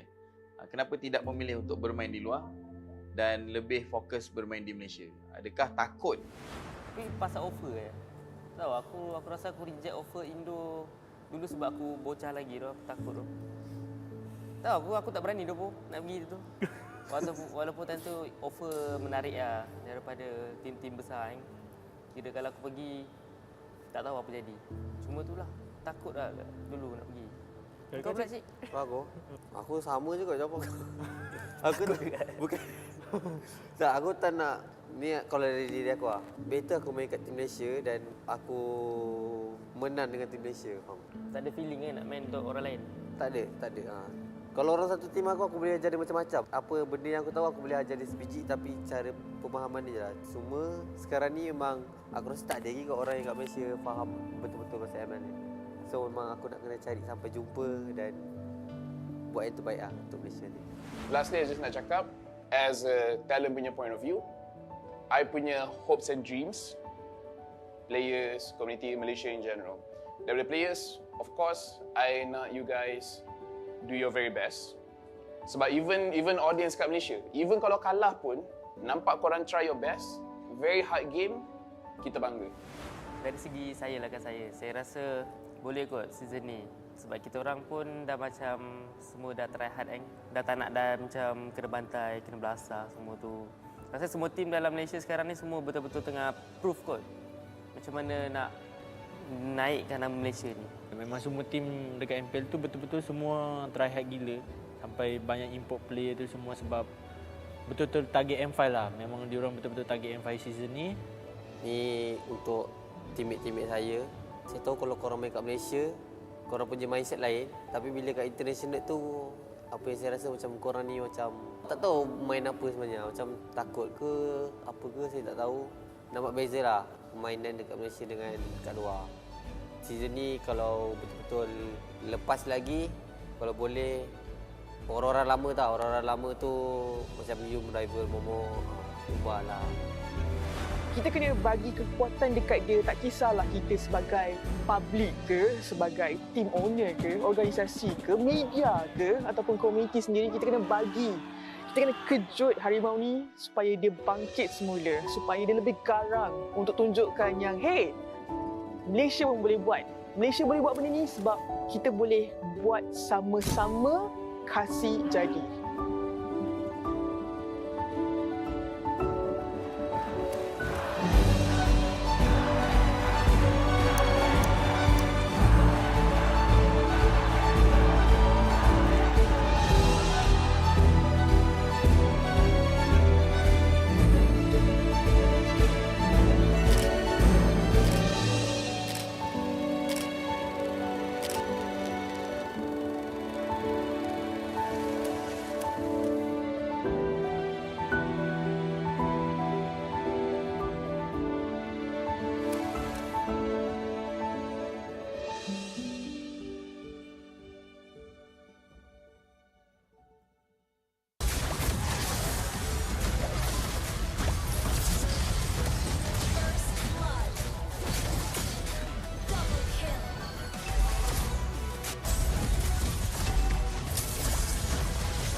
tuan-tuan dan puan-puan, selamat kembali ke Meet and Greet Hotlink dibawakan khas kepada anda oleh MPL MY. Saya Mars, dekat sini saya bersama dengan Zaim Sempoi.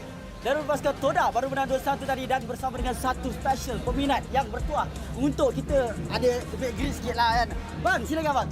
Nama siapa bang? Nama saya Kasim. Daripada mana? Daripada Selangor. Daripada Selangor. Memang stay sini, yes. Sebenarnya tadi kita ada short interview sikit kan. Dengar cerita macam Hashim kan? Ya. Apa nama tadi? Kasim. Kasim. Yes, Kasim. K-A-S-I-M. Okey, Kasim tadi dengar cerita macam minat Zaim Sempoi. Daripada bila? Kenapa? Yes, betul. Actually, cakap sikit kat dia. Okay. Cakap sikit. Actually, I minat dekat Zaim is sebab waktu dia join dengan Todak walaupun dia baru, dia still perform. Walaupun waktu tu dekat review season kita nampak Todak agak terumah ambing. Dia tengok dia punya KDA paling tinggi tu. KDA. That's why I minat dia. Dia still boleh perform walaupun under pressure. Okey. Alright lah. Kita kalau sekarang ni dia dapat peluang keemasan jumpa dengan Zaim.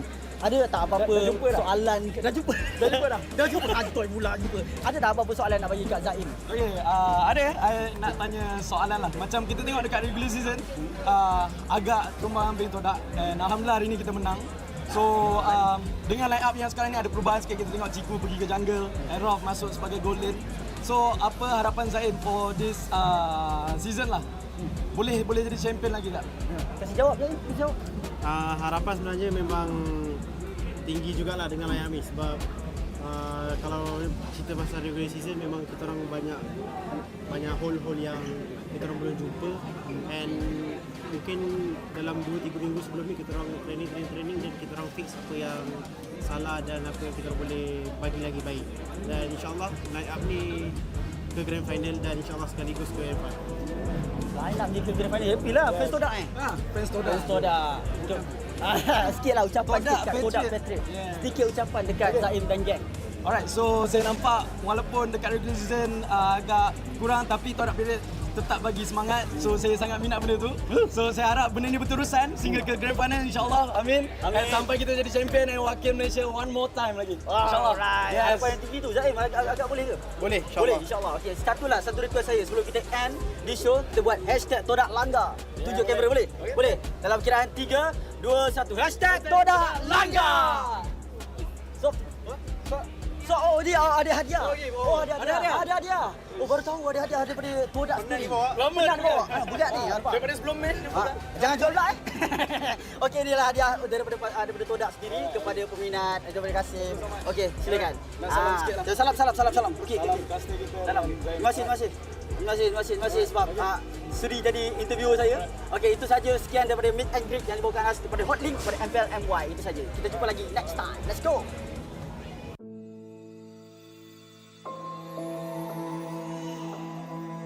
It's all right, my little star. Look, Daddy's over there.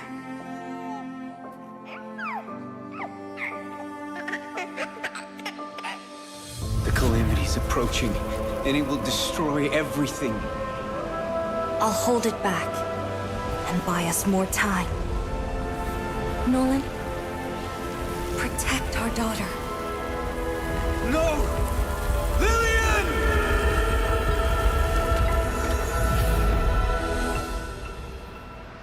In 16 years, the calamity will return.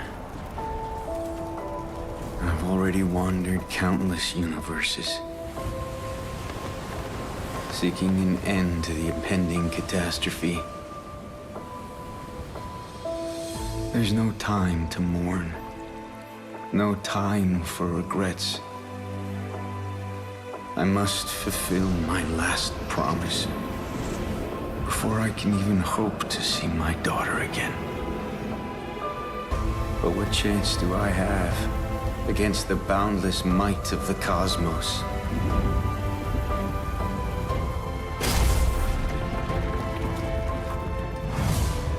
I'm sorry, my little star. I might not be able to return home anymore.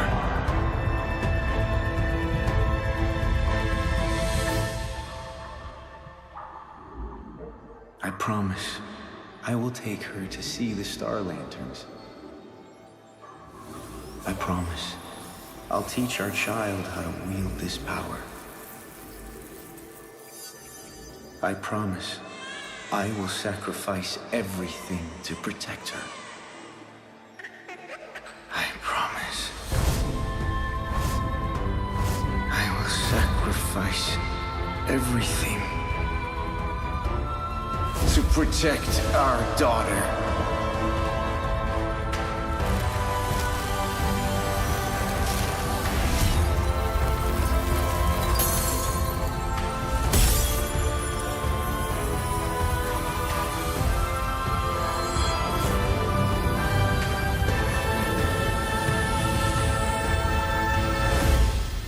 In every fragment of my soul, the calamity's end shall be witnessed.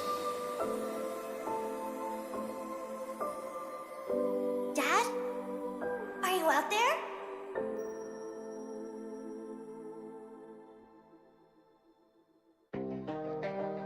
Ay, ay.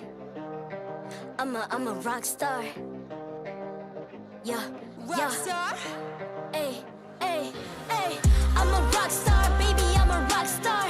I'm a rock star. I'm a rock star. I'm a rock star. Panggil aku rock star. Ini kejohanan kita semua orang rock star. Kita rockstar, kita buat saja gaya kita. Makin panas apinya sudah membara. Macam mana pun kau menempuh segala. Demi negara kau buat semua bangga. Step into my world, you know I'm always in my zone. You know I got my team, no I'm never alone. Bring out my best, buat yang terbaik. Jadi juara perlahan kita naik. Get on my way, aku nak push. Naik-naik jadi lebih bagus. Jadi hero, ku ada skill. Berapa banyak musuh aku dah kill. Ramai cuba mencabar, cause they envy me. Tiap game aku pasti jadi MVP. Easy.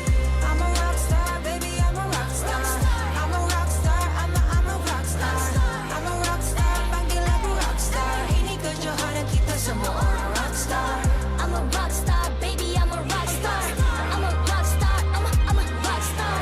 I'm a rockstar, panggil aku rockstar. Ini kejohanan kita semua orang rockstar. Tengok nanti siapa yang juara. Ni peluang kita bawa pulang piala. This is my game, this is my time. Menang semua, everything will be mine. Kalau jatuh kau pasti kembali. Bangun balik ku tegak berdiri. Kuatkanlah tenaga, ganjaran diperoleh. Ni kejohanan kita, Malaysia memang boleh. Rise up to the top, kita buat bersama. Semangat kita kuat di bawah satu bendera. Ay. I'ma go hard for the win. Win. On the battlefield till the end. Trying to beat the greatest anyone has ever seen. Stand by, I'm coming in for the win. I'm a rock star, baby, I'm a rock star. I'm a rock star, I'm a rock star. I'm a rock star, panggil aku rock star. Ini kejohanan kita semua orang rock star.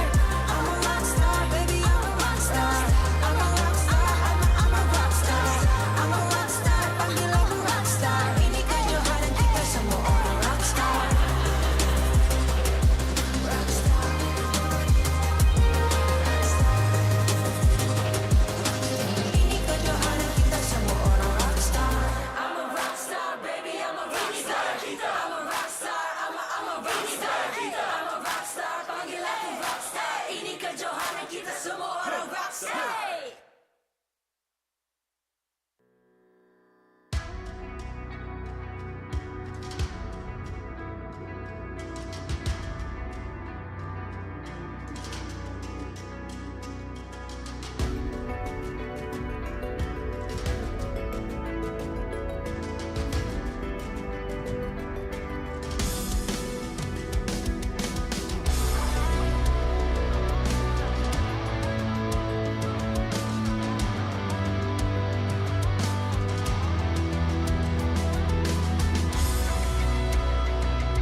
I'm a rock star. Yeah, rock star. Ay, ay, ay. I'm a rock star, baby. I'm a rock star. I'm a rock star. I'm a rock star. I'm a rock star. Panggil aku rock star. Ini kejohanan kita semua orang rock star. Kita rockstar, kita buat saja gaya kita. Makin panas apinya sudah membara. Macam mana pun ku menempuh segala.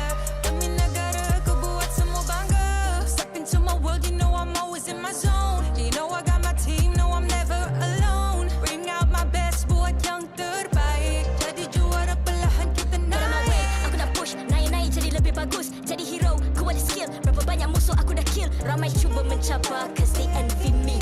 Tiap game aku pasti jadi MVP. Easy. I'm a rockstar, baby, I'm a rockstar.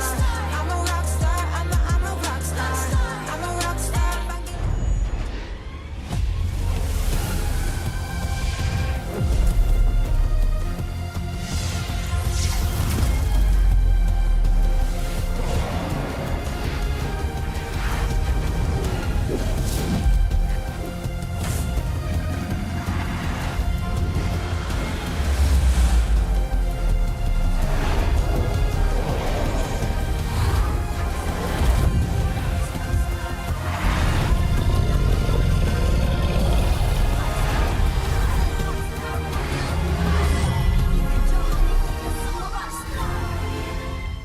MPL Malaysia Season 12 is powered by Munton, official mobile internet hotlink.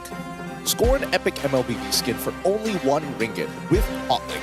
Summon your legends, unleash your style. Lightning-fast gaming experience with Hotlink all-new prepaid. Now with 5G. Visit the Hotlink booth today. Mr. Potato, official snacking legend. Feel the crunch. Snack like a legend. Thank you to all our sponsors for your support in MPL Malaysia Season 12.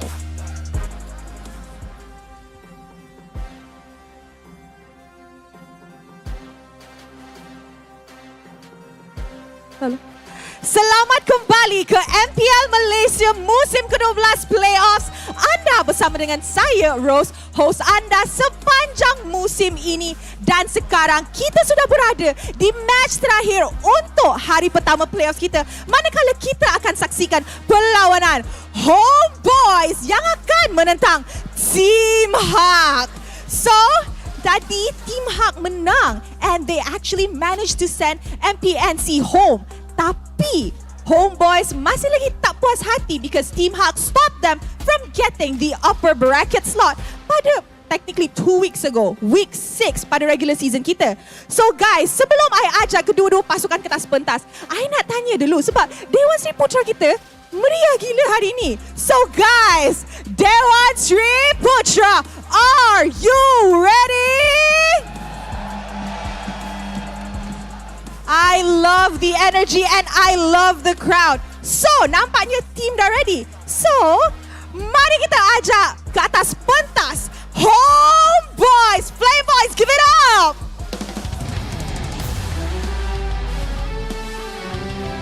Pasukan Homebois hadir dengan semangatnya membara untuk mencapai title kejuaraan pertama dan slot ke M5. Mereka melakukan rombakan yang sangat besar dari segi barisan pemain dan juga kerja latihan. Semangat dan sokongan dari Flame Boys membakar semangat di jiwa. Adakah pewaris legenda akan berjaya membalas dendam untuk mara ke pusing seterusnya? Mari kita saksikan.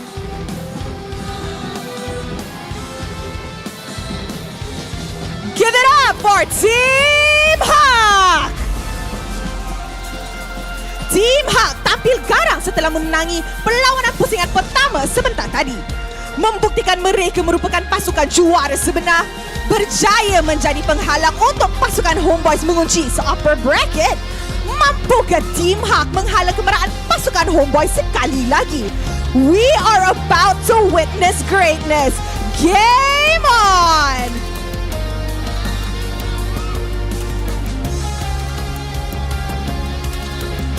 Sekarang, marilah kita menjemput barisan marshal kita yang akan mengalas tugas untuk memastikan perlawanan sentiasa berjalan dengan adil dan lancar.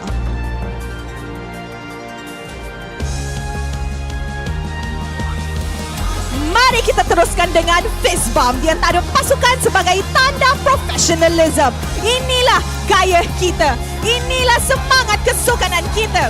Kawan di luar gelanggang lawan di Land of Dawn. Guys, match ni akan jadi match yang sangat-sangat penting sebab it is still an elimination round. So, pasukan yang kalah akan balik rumah. Alright guys, so one last time. I love the energy, so I nak dengar sekali lagi. Dewan Sri Putra, are you ready for the last match of the day? I love it, and I'm pretty sure the casters are just as ready to get this on. So with that, teams, this is your moment. Game on.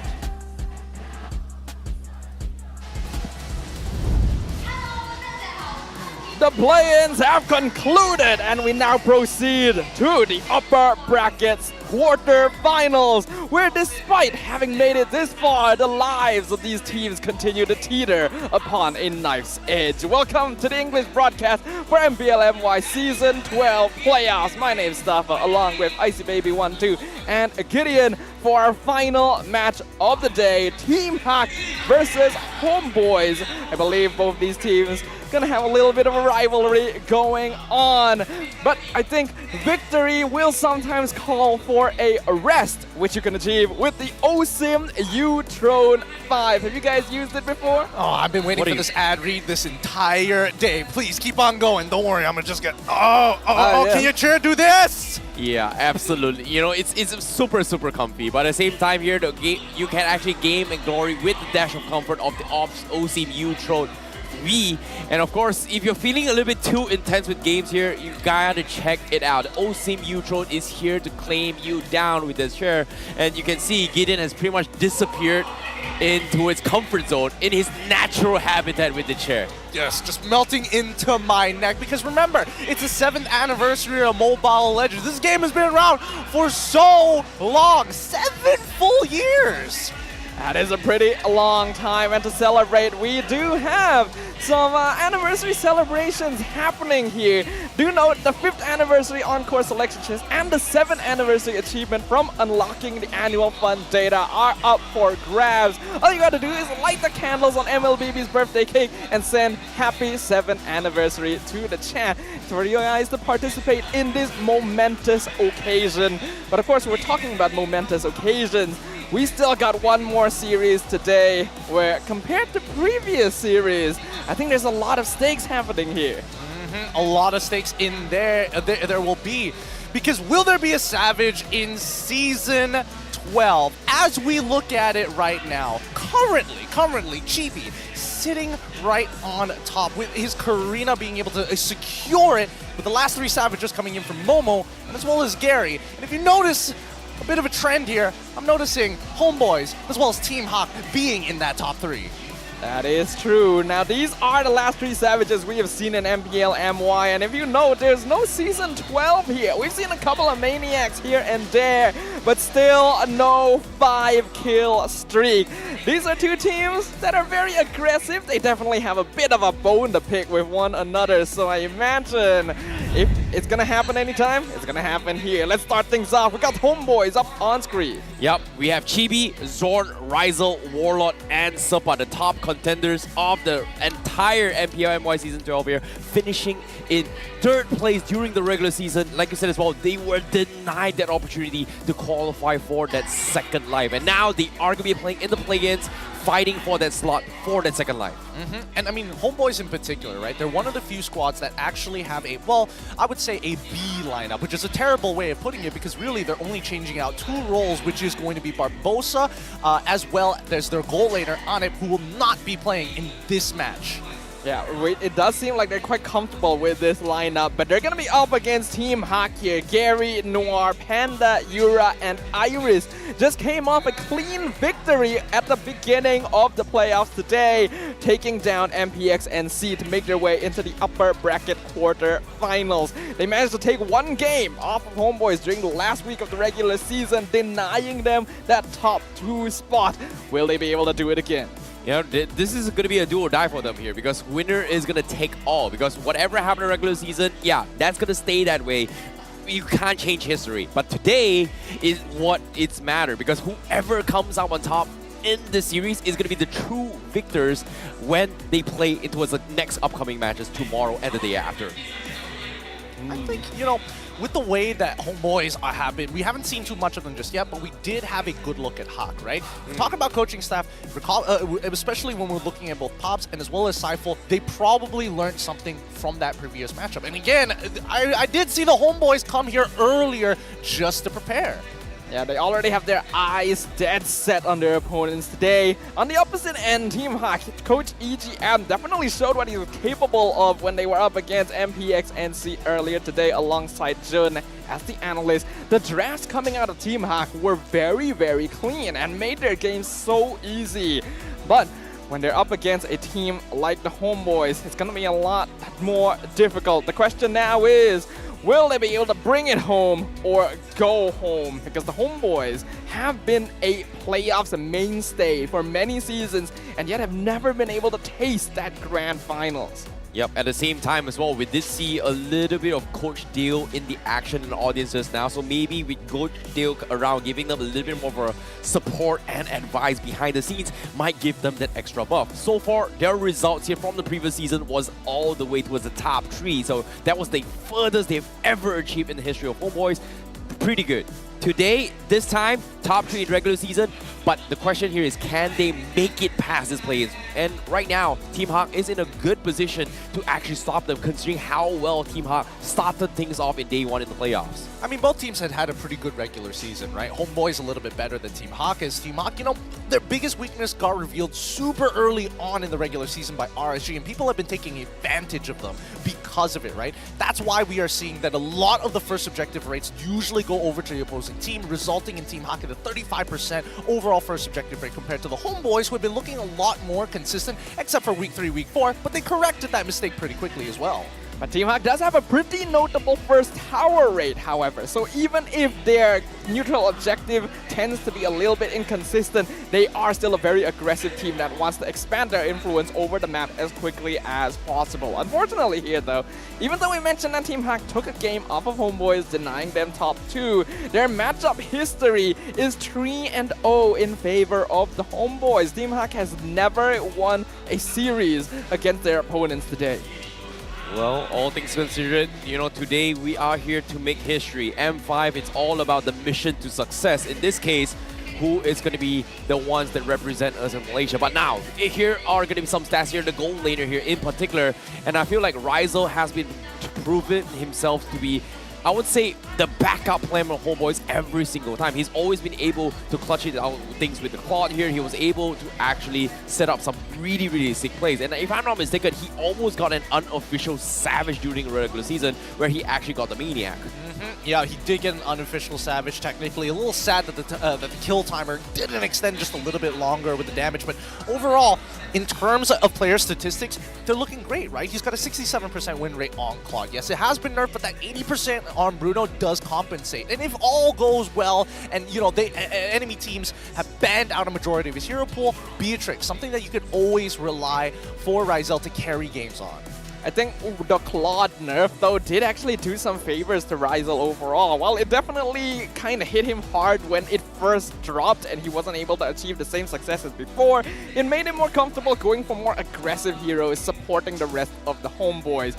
And you kind of need that when you're up against a player like Panda, one of the more aggro gold laners in the league. He likes that Airtel, he likes that Bruno, and tends to really overextend himself in fights. But hey, if you get those kills, why not? Yep, very, very similar hero pools here, but in terms of priority, a little bit different here. And of course, when we talk about the top average turret damage here coming in here, Panda has been prioritizing on that vicinity to kind of target it towards, you know, pressuring, take that tier 1 all the way through. But what really surprised me is that early today, we did see the X here being picked up, and it looked really, really good coming from Panda. I mean, Panda is traditionally a very talented mechanical player, right? The last time he faced up against Ryzel, he created a pretty good situation, stutter-stepping his opponent out of his mind, forcing him to innately make the mistake in the first place, which got them the game that mattered against the Homebois just last 2 weeks ago. And I think, you know, in this case, I don't think the Homebois want to repeat their mistake. They have to warm up as early as they can. They need to get the ball rolling as soon as they can. If not, Team Hawk, they might just play off of Game 1's momentum. Yeah, when you talk about getting the ball rolling here, both these teams tend to be more aggressive in the early phases, wanting to get the momentum, like you mentioned, wanting to get snowballs, because there's going to be a lot of pressure put into that early and mid-game. Both sides understanding the importance of that snowball overall. We got a fan saying that if Homebois go on M5, he's gonna go bald. Oh, man.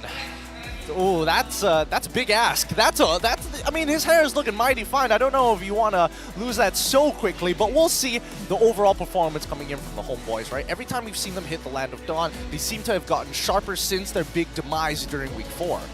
Yep, at the same time, we do see a little bit more trash talk here coming in from the crowd as well. Team Hawk, you know, you can slowly bunkus. It means you can send them home. You kind of like, as a takeout in that regards. But back towards your question here, Gideon. I feel like, do you think that Team Hawk right now is in a better position, or Team Homebois is in a better position because they have a little bit of information on how Team Hawk drafted in the early day?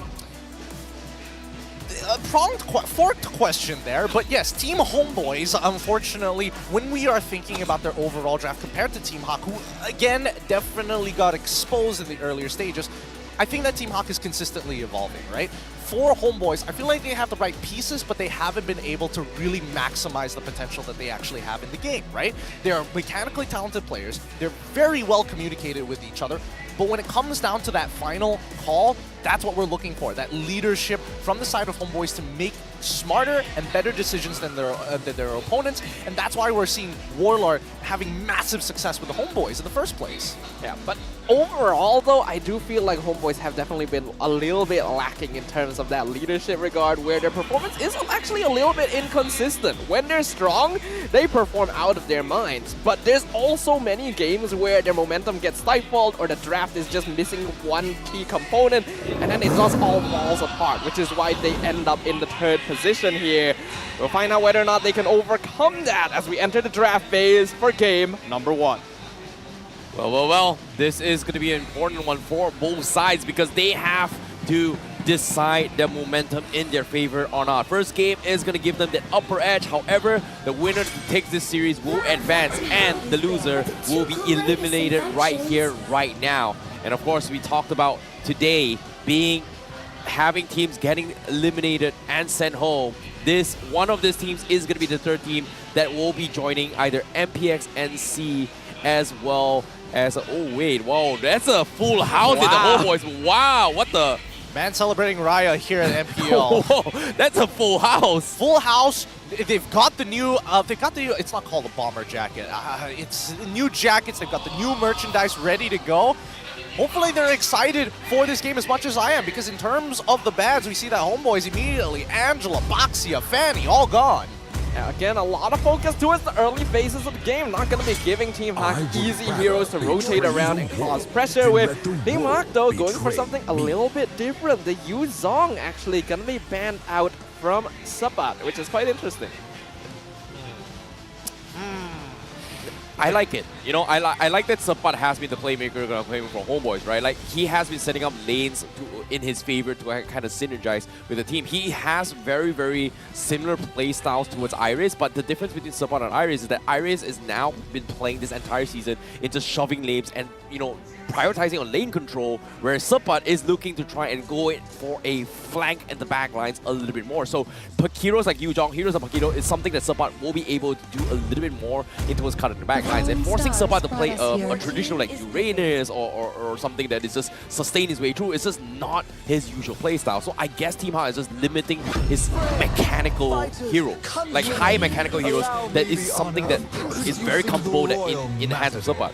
The That's one way of taking it, but I'm more surprised that Rizla wasn't even put into consideration amongst these heroes, right? And Homebois, I thought they might have gone for a Valentina, but more importantly, they deny one of Euro's comfort picks in the Novaria, picking it up as a first pick for themselves. It's a super safe pick, don't get me wrong, but it's not as flexible as a Valentina or maybe even a Frederick. Team Hawk, on the other hand, Lancelot to Rizla makes sense to me. Homebois whole priority, and they've already locked in the Bruno, which is great. Pairing it up with the Edith, this is looking like the previous meta. We haven't seen any Enchanter supports whatsoever from either side, similarly to their last meetup in week 6. I think in this case, neither roamer really prioritizes on those roam supports. Zorn especially wants to go for those setups. Noir has already shown a proficiency on Matilda, but in this case, they want to be able to fight things up. So keeping the draft flexible and open, pretty smart from both sides as of right now. Now we do have some interesting stats here. Brody picked 17 times, but only 3 players have managed to win with this hero so far. Yeah, and on the other side, we've got Brody being the only marksman who doesn't wield the weapon, the right hand.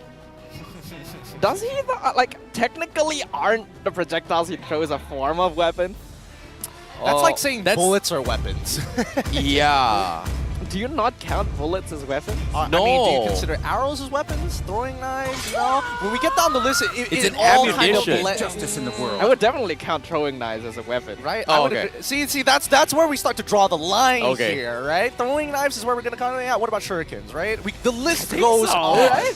The list goes on, but the truth is, I would say that they would all be considered weapons in their own right. But that being said, we go into the second phase of the ban. We see the Cho gets banned out. Okay, at the very least, trying to make sure that there isn't some kind of form of single lockdown. This could be targeted anywhere between their marksman or kicking Gary out of the pit, which has been giving Chibi a lot of advantages throughout the regular season. Okay, so now when it comes to the heroes like this, right? Like, Gary has showed himself that, hey, you know what? I'm playing Lancelot. Lancelot has been really, really good in terms of momentum, but for Chibi-wise, he has been leaning a lot of Mortis and Freddy throughout the entire regular season. So I feel like in terms of that zoning potential, it is going to be, you know, a pretty much a no-brainer for him to pick that hero. But Team Hawk is taking a read like, you know what? Let's just give him that hero. We are going to focus on Zorn, knowing that Zorn is not going to play this Edith. This is going to be something that Sabat is playing. They are going to ban that potentially, but no. They don't ban the Kufra. They actually ban the Hellcurt in case Chibi decides to bring it. Yeah, I was thinking that if they didn't ban the Hellcurt, very high chance that Chibi would go for it. If they do ban the Hellcurt, most likely he'll want to go for like the Martis in this situation. But I think Fred is still pretty safe. I actually thought that Team Hack might try to force the Fred onto Chibi and then grab like the gourd for Yura. But already showing the Valentina means that Fred is a little bit safer to come out if they decide to go in that direction. And since Homebois did ban the Wanwan, it really does lead credence to the fact that Chibi might go for Fredrin. Well, here's the thing. There's 2 ways that Homebois can position themselves, right?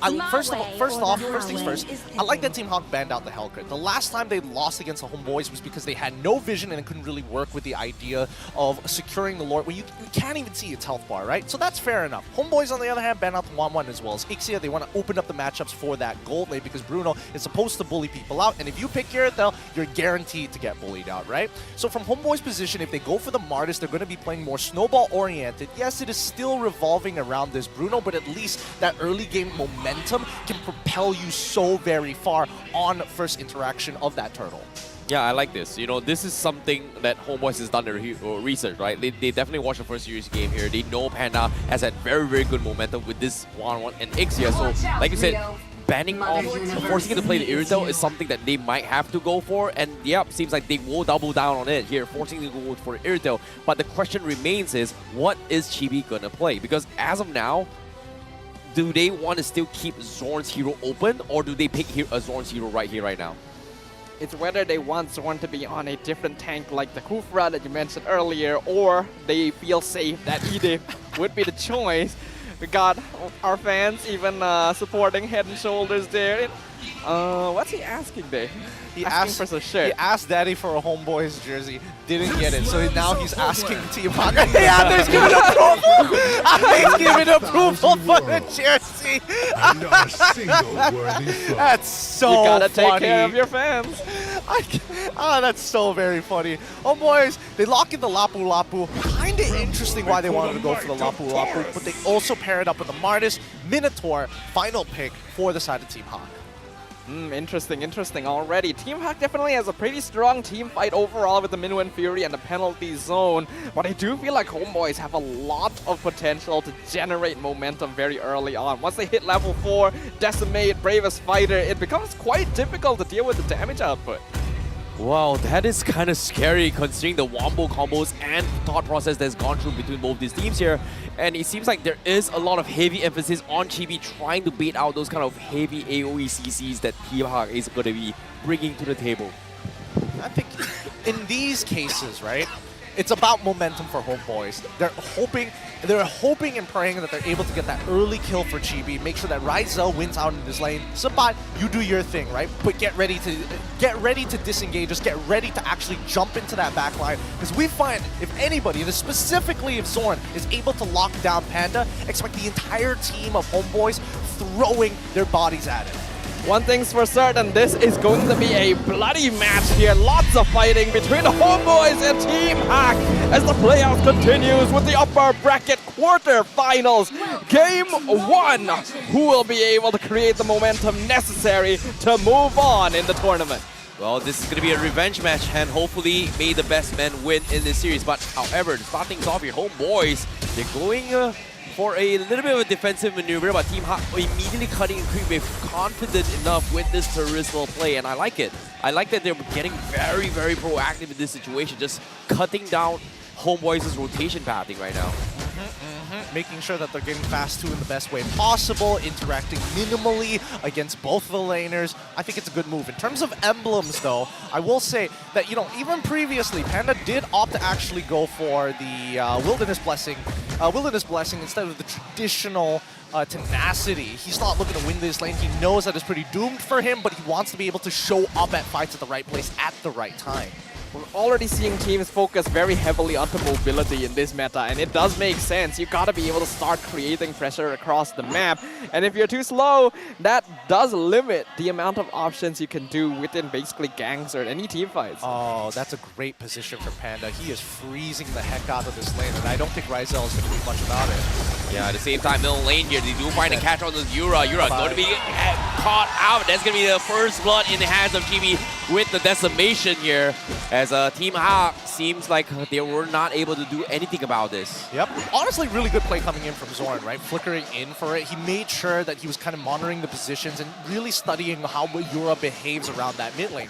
They noticed that he's not really moving around too much. He knows he wants to stick into the lane, and they have a rough idea of where Zorn is. So predicting it, trying and flickering towards the left side to catch out Yura is going to give an early lead towards Homebois, which is what they want, because look, Yura, he's not even level 4. Yep, he's just about to get it as well, but Zorn, he is going to get bursted down before he gets his prime wrap. Chibi gets the decimation, gets a kill onto his Iris, however, he's a little bit too low here. Gary is in a position trying to contest the turtle here. Chibi waiting for the right moment, he's trying to get information, he's looking for the wrap here, but at the same time, Sabat gets the pick off on Yura, so this is going to be huge because it is going to be a 2v3, but Chibi, he somehow steals it, and now they do get another one as well. Hawk, they just lose everything, and Homebois completely outclassed them. Nicely done coming in from Chibi. They get a kill, and they also get the turtle at the same time. Perfectly done from the side of the Homebois, forcing out everything that they had. And more importantly,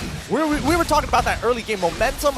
This is what it looks like. Unless Sabat dies. Well, not ideal. The Caster's Curse. Now the Caster Curse comes in, but Homebois isn't gonna let that stifle their momentum. Already starting to create pressure on the other side of the map. A really nice engagement earlier where I do think Team Hawk may have jumped the gun a little bit too fast.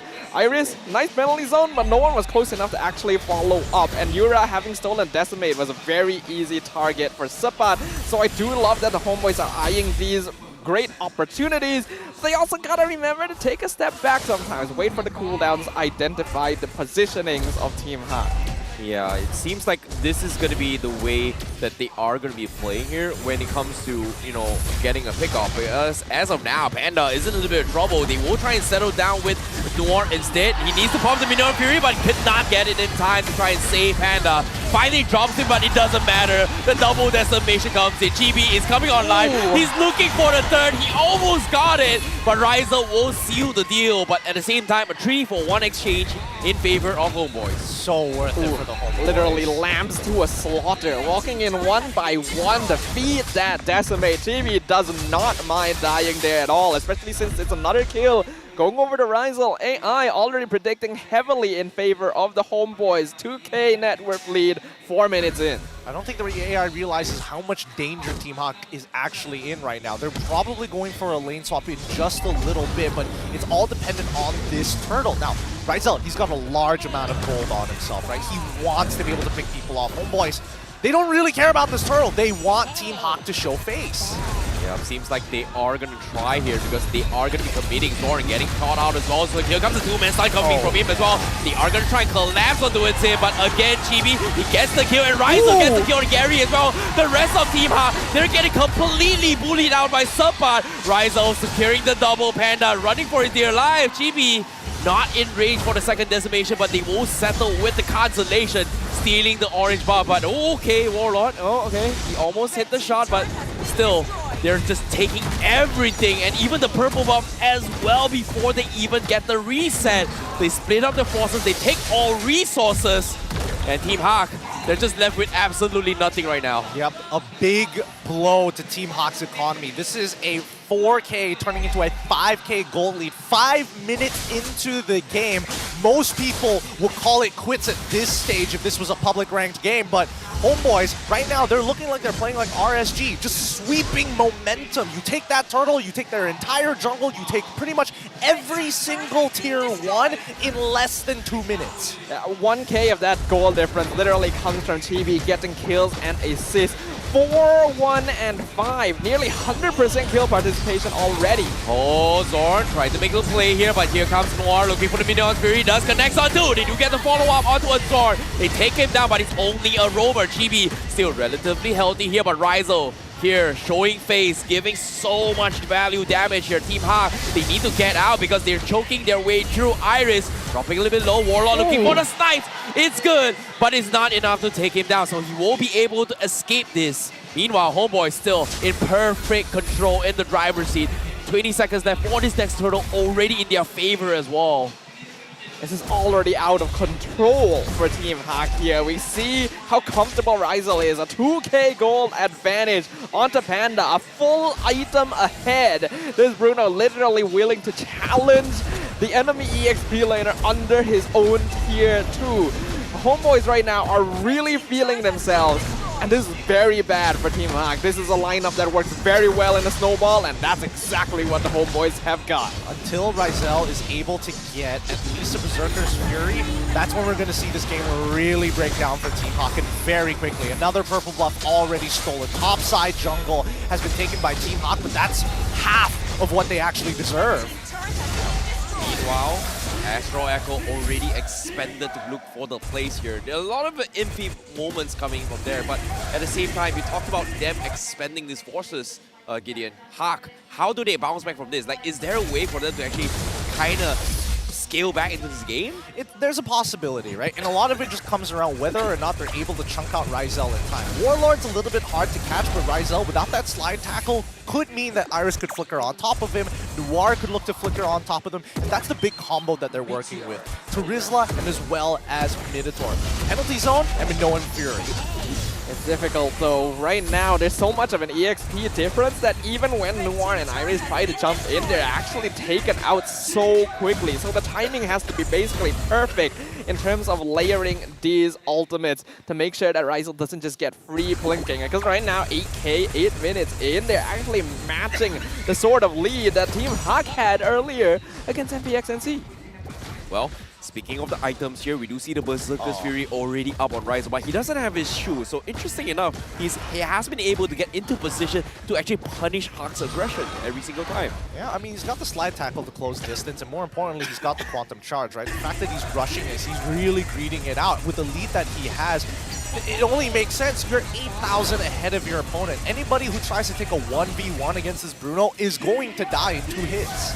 Now, no need to escape if you can just defeat your opponent before they get a chance to even approach you. And that's what Homebois are operating on right now. This network lead is being maintained. And Team Hawk are being zoned back into their base. No chance to expand out into the map. And that's just causing the gulf between them to grow wider. Well, speaking of which here, with the Lord coming in as well, Team Hawk, they have to make somewhat of a play unless they don't. Because as of now, Zorn with so much pressure in the front line, Team Hawk is just too afraid to even push out. And this is going to be a free Lord in the hands of Homebois with absolutely no retaliation coming from Team Hawk. 10,000 goal lead before the 10th minute is insane from the Homebois here. That's only the first Lord of the game, but they genuinely could end the game 1 with it. Because right now, Team Hawk just has no fighting potential. They've been put so far behind. There's just no economy left for Team Hawk to actually work with. If they're just going based on the minions that push up to their base, you can see that the difference is only growing wider. And now with this Lord, I think, you know, Homebois, they've got the checkmate here. They basically have the checkmate against Team Hawk. So we're hoping to see that maybe a counter engage from Team Hawk is what saves them this game. There is still some potential there. Minnow and Fury, penalty zone, very good at counter-engaging. But here they come! Oh, here comes the collapse! They go in for the back line! They are going to farm their way through here. Safan looks for the kill, but Chibi gets the decimation. They peel them 1 by 1, and here comes another decimation. Gary finally showing himself here, but at the same time, the Lord is knocking on towards the Crystal. Warlord trying to chip at their HP, but look at Rizal! Look at Rizal! The Wonder Boy! He just kicks them all to smithereens, and they even get the wipeout. Homebois completely outclassing Team Hawk in game 1. They just got scalped. Team Hawk just got scalped, man. Homebois did not pull back any punches. One mistake, it's game over for you guys. That base siege needed to be rated PG-13. That was dirty right there. Not safe for general consumption. The Homebois dismantling their opponents, really making that grudge known. You took a point from us at the end of the regular season. Now we're sending you home. Oof, what a brutal game coming out from the Homebois, man. Team Hawk, at least for them, it was not like, oh, I got tactically outplayed. It's just, we made one mistake. They never let go of the gas. They took this game away. GG, go next. What a performance coming in from Homebois. They definitely put on a show, just completely outplaying microly as well as the macro aspect of the game. They just understood, like, hey, the moment they get this kill, they are going to translate into something else. But what was really surprising was that they were able to starve Gary throughout the entire fight just because of one mistake that Gary made. It's crazy. Well, I mean, when you have a composition designed around fighting as 5 and you get the EXP involved, it's hard to go back to playing 4-1 when you're that far behind. Like, the 5K goalie was bad enough, but the 10K, yikes. It did seem like they drafted a lineup specifically for those early 5-man team fights and just gave no chance to Team Hawk to scale up. Rizal going to be awarded MVP of game number 1 here. Have a drink of that Nescafe, my friend. You deserved it. An excellent performance, being the absolute terror for Team Hawk in the late game. Of course, they got to cut back right to Panda, and he's like, yeah, that was pretty unplayable for us. Pretty unplayable. But Rizal coming up huge, man. Every single time you see Rizal, man doesn't even need his boots. He knows that as long as he plays around that quantum charge timing, he generally plays safe until that first item. And once he has that Haas Claw, it's go time. Yeah, what's really surprising is that not going for the shoe and going for the Purify to deal with the knockups coming from both the Minotaur as well as the Terizla penalty zone was smart. It's great. But at the same time, trusting his teammates to make and stall enough time for him to walk out and start dishing out damage, that takes a lot of balls here. And I feel like, no pun intended, his balls was hitting pretty hard and there was absolutely nothing Hawk could have done. Absolutely not. Rizal definitely deserving MVP here, so let's just cut to the chase and jump to the mic check. Aku sakit. Mana aja guys. Mental nih. I'm a botak, baby, I'm a botak. Jump. Ya? Siapa bagi kau player paling power dalam dunia? Oh, aku? Asal, siapa? Sekarang siapa? Kyrie. Kau rasa kenapa dia paling power? Bang Ijil dah makan. Oh tu. Panas. Nice one. Nice one. Tiga dah, man. Tiga dah. Boleh lagi aku on duit tu. Bismillah. Nice. Bodoh dia guys. Retri dah. Dah tutup deh. Nice one. Sabar. Ulti minum tu. Celok. Aku beli Tina. Aku mati. Nice one. Dapat. Ganyang deh. Badai deh. Nice play. Tengok. Wow. Pokok guys. Bantai dia. Pokok pakai dia. Boleh ke? Dia tak ada flick guys. Gua low. Aku hati. Edit. Nice. Nice wayo. Ayo. Ada. Ayo. Bunuh orang roller.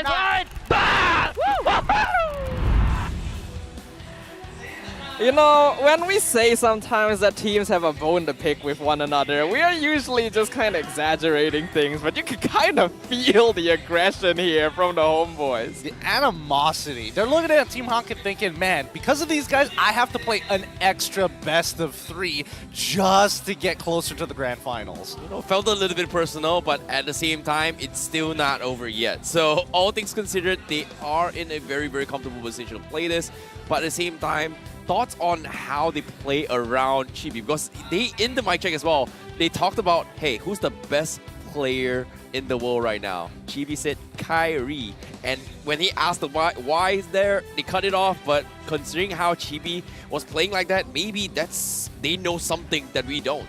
Confidence. I think a lot of it just comes down to raw confidence. The fact that he was able to take out Minotaur there on the top side, tier 1, was rather crazy. But let's look at the item build, and yep, they're far ahead. Done.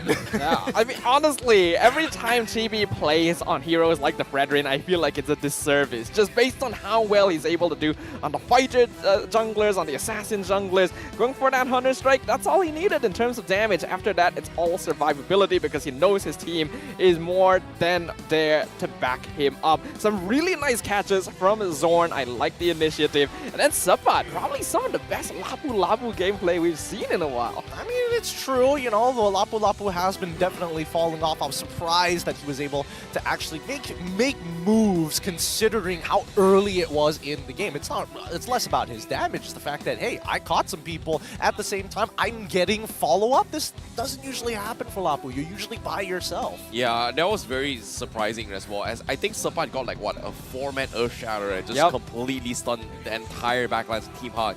And he just kind of scaled from there. But in this emblems as well, I feel like Zorn did not go for the traditional agility, because throughout the entire regular season, I did see a lot of people kind of leaning on the agility for this movement speed. But now people just kind of strayed away from agility and go for this Wilderness Blessing. It seems like a trend right now. What are your thoughts on this?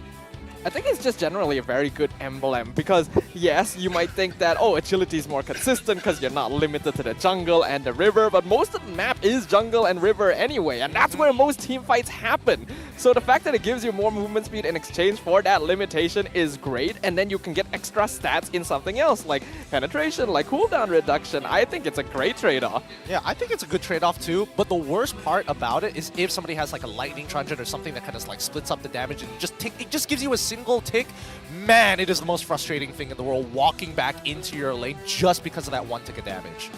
But overall, looking at the stats here, we have to note this was a very quick game. Probably the fastest we've seen in the playoffs so far.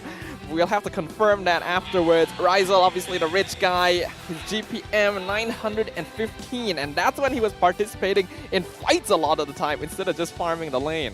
You know, considering, are we not going to talk about the fact that he's taken like, what, 30,000 damage to tower here, considering that the fact that he's been left alone, he's getting so much farm, and he's just, even though it's a crit build, but for him to chunk down towers with just a Haas Claw and a Berserker's Fury, let alone not getting the Malefic Roar, it's kind of crazy. considering how much space he was given to do so against Team Hawk. It seems like you haven't played the crit build that often, man. Those two items work so well with each other. It's super unplayable when they have the Berserker's Fury and having the Haas Claw at the same time, because you think you're about to kill them, they crit once and they're back to pretty much like 60% of their HP.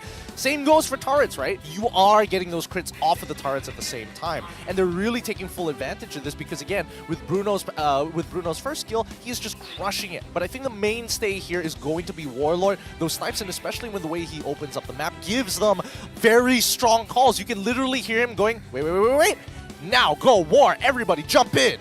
Yeah, being able to provide vision for your team is going to be super crucial, especially when you have a bunch of teammates that really want to jump into the opponent's faces. Having knowledge of where they all are is huge, and that's why we're seeing Novaria being picked up so often by these more aggressive teams. Warlord obviously getting a lot of farm off of those kills and assists here as compared to Yura. You can see that he was forced to go on that roam item to make sure that he could somewhat keep up in terms of EXP and gold, but unfortunately still not quite enough. You know, the roam items here play a little bit of a different impact here, because if you are in the lower, I would say in the 5th position, the thriving coming from the roam item of the roamer, if you are in the 4th place, you are going to get value and gold from it. So Yura, I don't think Yura got that item. It's more like because he was so deprived in terms of farm, he is on the 5th position. That's why he's getting value 500 or 400 gold off his roamer, which is kind of weird. But at the same time, you know, you get what you get. It's kind of like a MLBB mechanics right now in those items. No, I mean, you're completely correct. If with Thrive available, if you are the lowest earner for your team, that's when you're going to get the extra surplus of gold coming in specifically from the Thrive unique passive. And to be fair, Yura died twice before the 3-minute mark, right? This is his second death prior to that turtle. That's a lot of gold loss. Again, mid-wave is still crashing in. He's already lost the wave due to his first death, so technically he's 2 waves down by the time we get to that point. Mid lane priority, very important in these kinds of matchups where both teams want to roam around. And you can see that things really started getting out of hand when Chibi was given so many kills. They translated that into pressure in the gold lane, giving Rizal farm. And then this fight really called for the end here when you see Sapat go in with that flicker 4-man Earth Shaker. And you could just see Team Hawk fall apart. Oh, disgusting. Disgusting stuff coming in from Homebois here. Very eager to pull the trigger against Team Hawk, and more importantly, the momentum that they generated, rather insane. I would say that this game was getting to a very scary point here, because again, Panda was close enough. He has the damage, but nobody to front the damage for him. If had this game get drawn out just a little bit longer, we might have been able to see a comeback from Team Hawk. And it's precisely because they're aware that if the game gets dragged out longer, then, you know, they're going to come online, that Homebois didn't allow for that opportunity to happen. This is a very high momentum draft. They're going to play towards that strength and make sure that their opponents never get a chance to reach their win conditions. And I love that. I like that initiative, that planning, that forethought, as well as the ability to put it into execution. My goodness, Homebois, they are looking prepared. They've got the entire family here to support them here. The fans, the Flame Boys, the entire management. That's what, 30, 40 people there inside the room. That's crazy amount of support coming in. I don't know. It looks like, you know, Flame Boys Premium that's going on back there. Yep. I don't know how many people they can fit in there, and especially in that club. But for now, Team Hawk, this is their moment. They need to even out that score. It's all or nothing against the Homebois right now, and after a devastating loss like that, it's about making sure that your mentality is intact, play to your game, and figure out the way to maintain the early stages of the game against the Homebois. This is a team that is eager to replicate the Cinderella story they achieved in Season 10, making it to the champion position from the open qualifiers. But right now, that is being threatened heavily by the Homebois. And we'll find out whether or not they can figure out how to overcome these differences. Coach EGM has already showed us what he's capable of in our first match of the day. But right now, we're definitely seeing his wits pitted against much more worthy opponents. You know, when we talk about momentum, you know, Team Hawk has had a very, very low percentage of winning second games or bouncing back. But at the same time, we have a little bit of a fun fact for you guys. And it seems like based on game 1, that is by far the fastest match in the history of MPL MY Season 12 thus far here in the playoffs since the regular season as well. Ooh, dang. Impressive. So fast. I was wondering whether it was one of the fastest. I just wasn't 100% sure. So thank you to our producers for giving us the confirmation. And it was 20 seconds faster. 20 seconds. Again, shaving off a couple, like 1 or 2 seconds makes sense. 20 full seconds. That was an absolute stomp. Especially since we've already seen some pretty one-sided games this season. So the Homebois are coming into this swinging. They've got a grudge that they want to resolve here, as well as a chance to move on to solidify their position in the upper bracket semifinals, where a loss still grants you another chance. That's going to be a very valuable point of the competition to reach. Yep, but at the same time, it's pretty much a do or die for Team Hawk. They have to go everything here in that regard. But here is a little bit more of a power distribution stats for you guys here. And that is going to be between both the junglers here for Chibi as well as Gary. And of course, in blue is going to be Chibi's stats. And in red is going to be Gary's stats. And if it's purple, well, it's just intersection stats coming from both the colors of blue and red. It looks like Gary is really struggling to get these Lords at the end of the day, where we're going to see the biggest difference between the two. Slight difference when it comes down to average KDA, but average DPM is where Gary actually has Chibi beat. We do know that Gary will usually participate in the fight as a main DPS, whereas Chibi is either a finisher or just there to tank damage if he's on more of a utility hero like the Fredrin. So these stats do make sense overall, especially in terms of how consistently they're able to contest for these neutral objectives. But just from that, you can tell that Chibi overall seems to be a more flexible jungler, and that permits a lot of opportunity for Homebois to play around different kinds of drafts. No, it's all about kill stealing and getting those last hits, right? That's what Chibi has been known for. It's not just heroes, it's not just kills, it's also in towards objectives like the Lords as well as turtle objectives. So getting those last hits and 50-50 trades has been Chibi's signature since their debut since Season 7. So it's no surprises, it is that good and consistent, but of course Gary is gonna do a little bit more in that regards. Well, I love how we're just focusing onto LaFell here after the fan says, oh, I came all the way from Malacca to see LaFell. Here you go, fan. All the LaFell you could ever want. I'm just hoping that he says yes. I'm really hoping that he says yes. It'd be really weird if he said no. Kind of crazy, kind of cringe, some may say. But now, going into game number 2. The Homebois is going to be feeling very good about this, and this is a very momentum-based team, so they're going to be coming in swinging once again.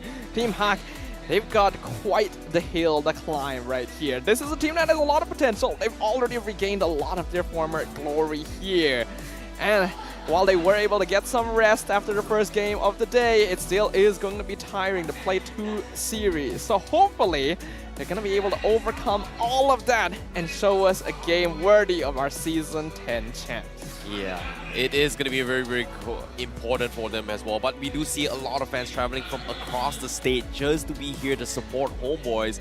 And it is going to be a do or die for them. But at the same time, we've got San's buddies in the crowd. But for now, we are going to be jumping into the draft here for game number 2. And Team Hawk will start things off on the blue side and Homebois on the red side in this upcoming match. All right, so first things first, Novaria gets banned out, which just shows you how much information Warlord was actually fishing for his team. Homebois, on the other hand, immediately, I think they're not going to change their bans at all. They're still focused down on the correct targets, making sure that people like Gary don't get their hands on something with early momentum like a Fanny. Yeah, previously, if I'm not wrong, Homebois banned out the Fanny, the Baxia, and the Angela, I believe. Correct. So again, focusing towards those early rotations, we already saw how much emphasis they put onto gaining lane priority as soon as possible. So I really like the way that the draft fit towards the style they were aiming for, especially against these opponents. I am not surprised if they were to go for the same 3 bans once again. Team Hawk switching things up. Hopefully it'll be enough. Yeah, in this case, I feel like Team Hawk, they're just sticking on towards Sapat's hero pools again here. I've talked about how Sapat has been leaning on towards high mechanical heroes, right? So taking away that Paquito as well as forcing him to play a sustained hero was something that it doesn't feel very Sapat-like. That's why when they brought in the Lapu Lapu, I was like, oh, okay, that feels very Sapat-like. And he was able to pull off things that is a little bit difficult to do. I'm not gonna lie, Lapu Lapu is not the type of hero where you can, hey, you know what, like Xbox just press one skill and just zone people off. You need precision in those plays, and he was able to make it work in game number 1. So I guess Team Hawk leading in the same direction, but this time they will try and deal with the Lapu Lapu if they decide to go for it. Now, previously as well, the Homeboys let the Terizla go for free. It was hero that Iris had a very high win rate on, and yet they were able to overcome it without much problem at all. I do want to see something a little more unique though. Right now, we've actually had 74 unique heroes picked so far in MPL MY Season 12, which matches that of Season 11, but hey, why match when we can surpass, right? Let's see one more unique hero pick, why not? One more unique hero pick? Could it be? What's the hero that didn't get picked? Layla, right? I mean, we didn't see Layla, right? No. Layla was kind of revamped this season. Maybe this is time that Layla comes back. No. I don't know what to tell you, buddy. I was hoping that Todak at some point would do the signature, like lock in the Mia, and then that would be the number that we're looking for. But hey, we'll wait until that moment. For now, between the grudge match of Team Hawk as well as Homeboys, we see an Edith to start off this draft. Okay, I think this is wise here. This is still a very high priority hero, a lot of utility, as well as a good amount of damage built into one package. Take it away from Zorn, make sure he doesn't get easy engagements with that onward, and we'll find out what the Homeboys will decide to respond with now. Do you think they would want to prioritize Chibi's hero within the first phase? Time to take the field. I don't think they need to. I think Chibi generally is pretty flexible with his jungle picks. The Lancelot is still up, so that's going to be the flex pick of the lifetime. So focusing down on the lanes, Terizla, as well as getting the Bruno, you're playing to Homeboys' strengths. This is something that they kind of want to open up as well, right? Like, I feel like just denying the pick from Hawk is just the better choice here. But at the same time, I like how the roles are kind of reversed right now. Like, Team Hawk is just, you know, counter drafting here, trying to deny the Edith coming from Zorn. And, you know, Homeboy said, hey, you know what, Iris, you're comfortable with Terizla, we're going to take it away from you. But the question here is Iris going to play something else? What is he going to do with this Terizla, considering how you know, Sepak kind of did to him in this matchup? Because the Lapu Lapu matchup, can he replicate the same thing, same success that Sepak did in game 1? Looks like they're going to be keeping things open right now. They lock in the Lancelot once again for Gary, as well as the Valentina for Yura. Now, what concerns me about this is that these same two picks ended up losing pretty hard in game number 1. And I don't know if a single pivot into Edith is going to be enough to deal with that. Well, that's why they have the Valentina, right? And I think being able to steal the penalty zone has done wonders for Team Hawk. The last time they actually faced off against the Homeboys, it was because of the penalty zone that made all the difference here. So I think that for Team Hawk's side, it's okay. I think their first 3 picks are extremely standard. I think Homeboys, they have a very clear goal in mind. I want to build a composition that snowballs out of control, and there's nothing that Team Hawk can do about it.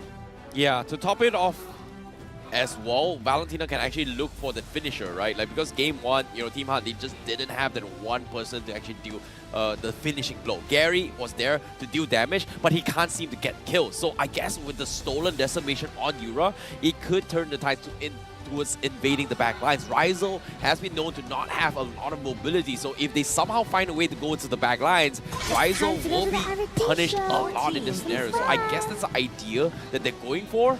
But Homeboys, obviously, they will have they have to find a solution to deal with this Valentina for now. Thing is, they already had the solution in game 1, right? Yura did try to steal the Decimate before, but it was very easy for Homeboys to just dive in and take him out before he could land any finishers. Now, of course, they don't have the Edith this time for as easy engagement, so it's true that Yura could take advantage of a stolen Decimate, but I still think that the penalty zone gonna hold more value for Team Hawk overall. Yeah, I think that Team Hawk, with that in mind, right, the way that they are abandoning and more likely getting rid of things like Lilia, getting rid of things that actually look to peel people away but have a strong presence in the early game, I'm not sure how Homeboys is going to feel about it, but they might revolve back to things like Farsa, for an example, just to be able to snowball even harder. It might be even tougher to say that they might revolve back to things like Gord if they have the opportunity to, even though it might be a little difficult to actually land the initial stun. Not too sure if the Gourd would be very good here. Not too bad against the Edith, but ideally you'd want like 2 big tanky frontliners so that you can get the most out of your Mystic Gush. We'll find out. I'm pretty sure Warlord has deep enough pockets that it won't be too much of a concern for him. But with the show now banned out for Team Hawk, we're entering the second phase of picks. And Homebois are gonna lock in that Kufra, so keeping the mid pick for the very end. I like it. I like it a lot. I think Homebois is going to go for Sicilian right at the very end. But let's jump over to Team Hawk right now, right? Because for them, after experiencing what it was like to deal with such a heavy momentum composition, I think they might need to throw this Edith into the EXP just to try and sandbag, or worst comes to worst, look for a Khalid, even though the Sand Tornado can get stopped by the bouncing ball, just for that initial engage. Could be risky, though. I think Yu Jong isn't too bad here coming from Team Hawk. If they want to try and disrupt the back lines, but no, okay, they go for the glue instead as well as the claw. This is a signature coming in from Team Hawk, but at the same time, glue again, like, didn't we see like glue kind of fall off throughout the entire regular season here? So I'm very surprised that people are picking it up today, particularly in the playoffs. Yeah, a pseudo counter pick to Terizla, but at the same time, you're able to zone away the correct. As long as you're able to zone away the correct targets, it's always going to be good, right? It's great for Turtle and Lord fights. You can pull the jungler away once you max out your stacks. You can zone out the backline. Ooh, Faramis, instant counter pick from Homebois. Yeah, once I saw the glue, I knew that the Warlord Faramis was going to be making a return here. Now, there is some risk to that because the Cult Altar can get stolen away and it groups you up for the Blazing Duet. But since Claude was recently nerfed, as well as all the other great ultimates they have, I don't think it's a bad choice at all, since it basically just removes glue from the fight instantly.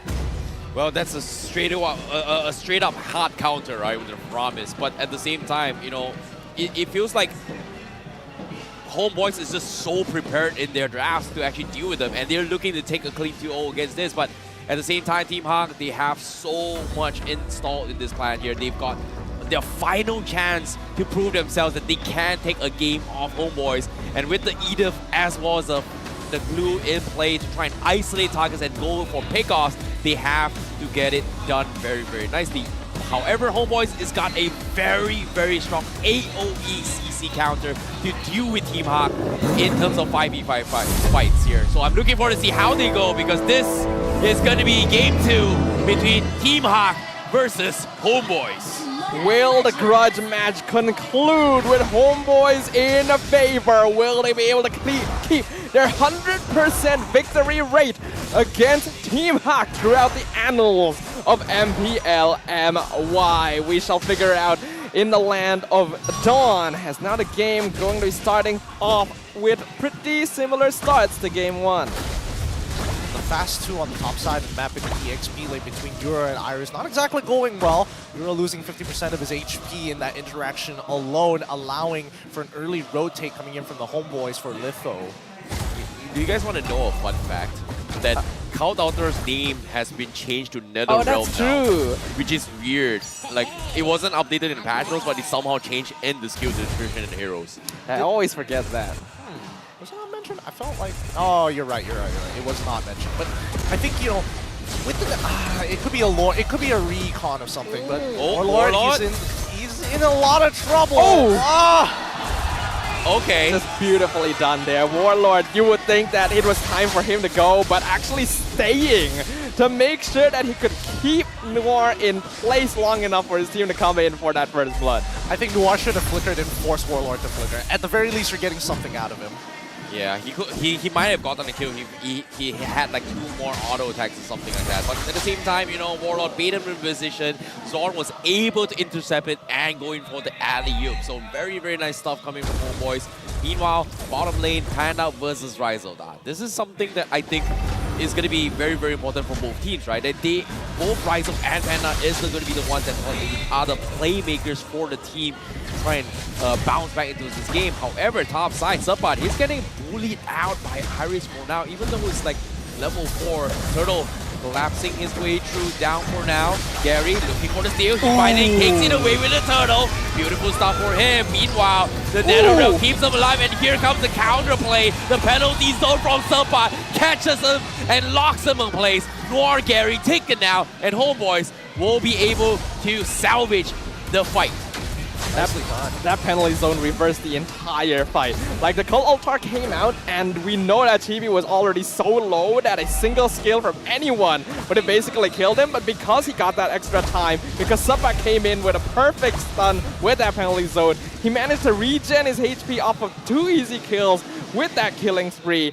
And Homebois instantly 2k net worth lead, just like that. Yeah, every single time these neutrals actually come into play, they've been winning it out against Team Hawk, and they take, they minimize their losses, but Team Hawk taking heavy losses, right? In terms of battle spells, at least the Purifies are still available for both Yura as well as Panda. I don't know, this upcoming Turtle, this could be a repeat of game number 1, considering that GB has already developed a level lead against Gary. Always so scary when you have to deal with Chibi's Martis, because instantly already 3-0. You would think they'd have heroes to deal with it this time, having the Edith, having the Lancelot, yet somehow he's still able to find these kills every single time and get the snowball started for the Homebois. Okay, they do purify up on Yura for now, so this is a little bit of small victories, but at the same time they are going to make an attempt on towards Noir. They do get a little bit of stacks here, but at the same time, no major spells being baited out. But Team Hawk, they lose a Flicker as well as a Purify before this next turtle engagement. So pretty sure that Team Hawk is not going to try and contest this because Homebois is pretty much won in these 2 battle spells. Yeah, I would not recommend it, especially with the way that Homebois has just been counter-engaging the entire time. If they want to fight, they need to bring Iris over, but even then, I'm not sure if it's going to be enough. And Homebois knows it. That's why they're able to start the turtle on so early, even when Chibi's on the other side of the map. Yeah, how does Noir have more EXP than Zorn right now? He is 0-2. There's no way, unless he stole like a camp somewhere. Yeah, it might be the case. But Zorn looking for the play here. He do catches Noir. Tyrant Rage connects on him, and they go in for the chain CC. The stolen Netherrealm from Yura is barely going to keep him alive, but he will eventually fall in the hands of Serpa. So no decimation up on Chibi for this fight, but the penalty zone coming in to try to lock Iris in base, and he is going to get dusted down by Warlord. Doesn't force out the split, but the Ghostbuster was good enough to take him out. So that is going to be Team Hawk losing the turtle in that fight. Yep, they're also going to lose. Eventually, they're going to lose mid-tier 1. Yep, great play. No way, Yura. He gets dived on. He gets pulled back with the Shadow Stampede. Noir a little bit late with the Earth Shatter, and that's going to be a tier 1 falling in the hands there. Panda trying to salvage the fight down bottom, but nope, he doesn't even get the trade-off. Honestly, beautiful setup coming in from Homebois. Instantly push into the enemy jungle, invade, they see the orange, and then Zorn turns his sights towards that mid lane. They knew they wanted to break, and the only person defending it currently was Yura. Knowing that Noir, Panda is moving on the bottom side, and Iris are not even there at all, they could go for that push. Even though they don't have the Astral Echo anymore, Homebois are still moving around the map like they know exactly where Team Hawk is at all times. And we're already seeing this turn into a repeat for game number 1, where we see Chibi get a really early snowball on 2 or 3 kills and then start translating that into more presence on Ryzel to make sure this Bruno just becomes a monster. Well, speaking of Bruno being a monster right now, it seems like Team Hawk, they are not going to try and get their focus and try and punish Ryzel right now, whereas Panda, they are giving him the space to get somewhat of farm, but when Homebois' entire roster collapse on them, it is going to be very, very difficult to do so. But they do try and pick over the top side though. Subot, if he gets too much damage, Gary going for the poke, but no, he doesn't die. They don't even go for the commit, and Subot gets out for absolutely free. What? Oh, that's really unlucky there. Body of the Smith making all the difference at the end. Oh, the damage reduction. I don't know. I don't think Gary could have. Could he have dashed one more time there? I wasn't paying attention to onto the count, and not to mention that the indicators aren't very clear. But we'll see it. Hopefully, we'll break it down some other time. In the meanwhile, Homebois, at the very least, they have full control over the map. Like the top tier 1, it's inevitable for it to fall. Yeah, it is indeed here. And the turtle also being taken out in the hands of Homebois. Hawk had not making any kind of play so far. And Iris, look at him. He can't even open up his split without getting one-shotted by Warlord. And he's just on borrowed time. But at the same time, Gary forces out the Tyrant's Rage. So that is going to be a cooldown on it. But aside from that, Homebois still getting value across the map. Gary literally used everything on that purple buff and still couldn't secure it with his retribution. So TV really flexing on him right now.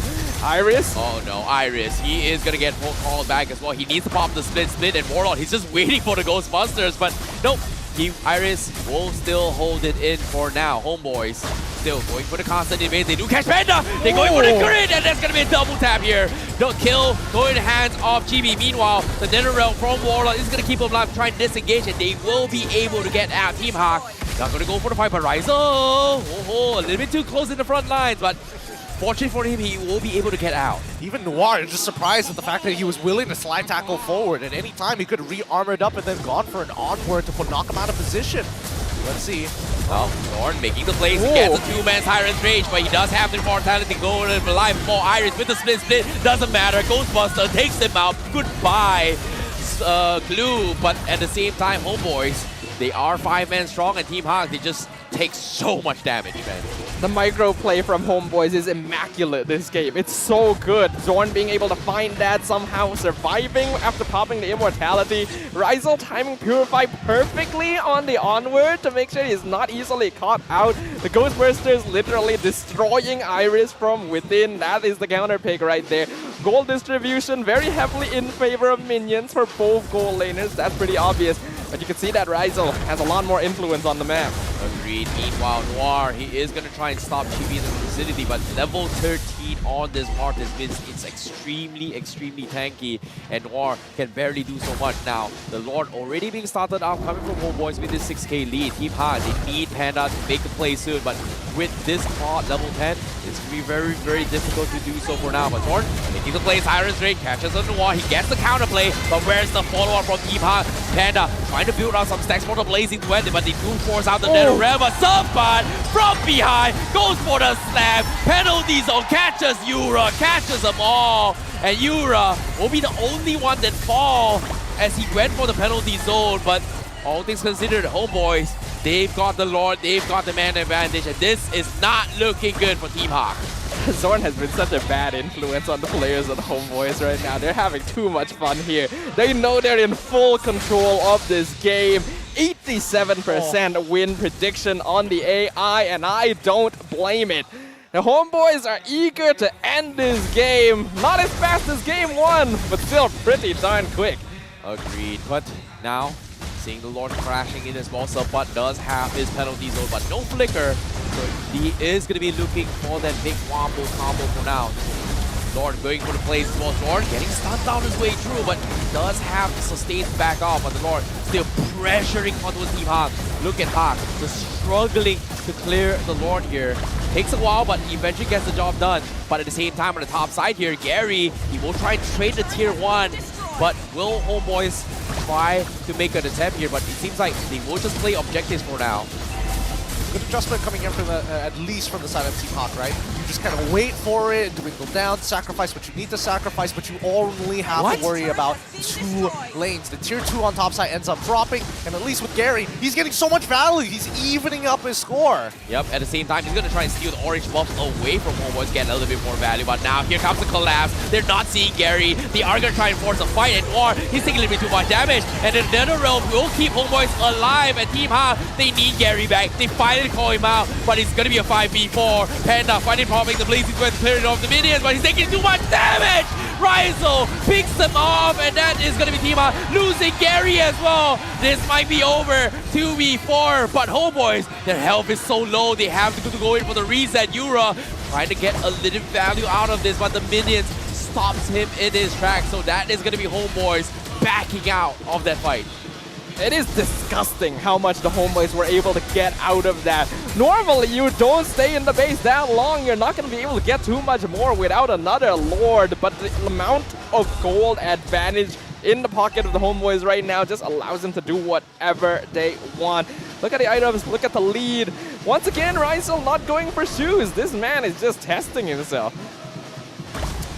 I mean, how much further can he go with this, right?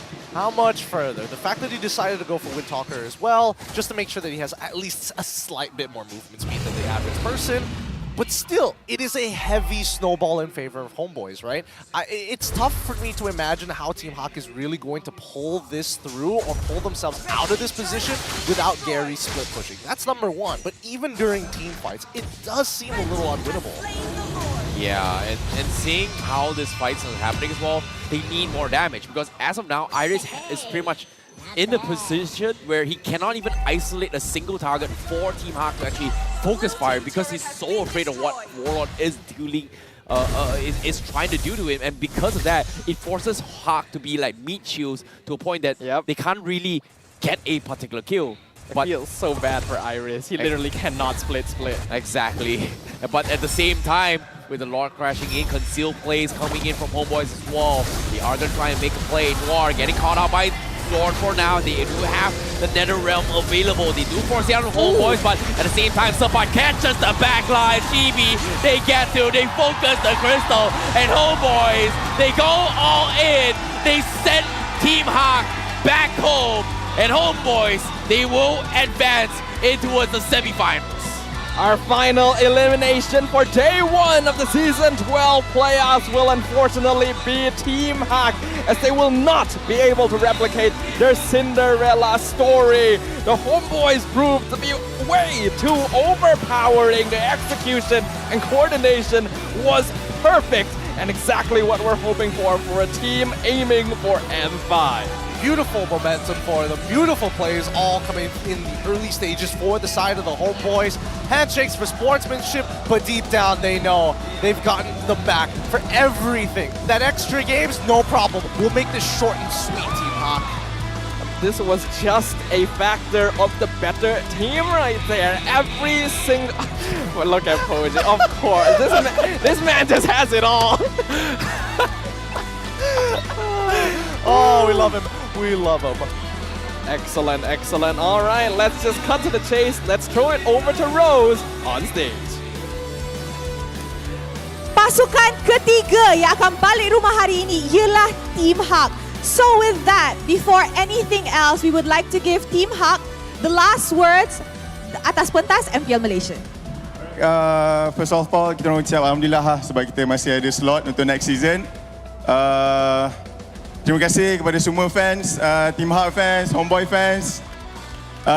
Kita nak ucapkan good luck kepada Homeboys, especially Coach Paps. So, mungkin kali ni tak ada rezeki. Season 10 kita champion, season 11 kita delegate, season 12 kita tengah-tengah. So, insyaAllah kita orang cuba yang terbaik untuk next season. Terima kasih semua. Alright guys, and with that, we shall give Team Hawk their final bow ke atas pentas. So, in 3, 2, 1. Thank you very much. See you guys next season. All right, and with that, pasukan yang menang perlawanan ini, give it up for Homebois!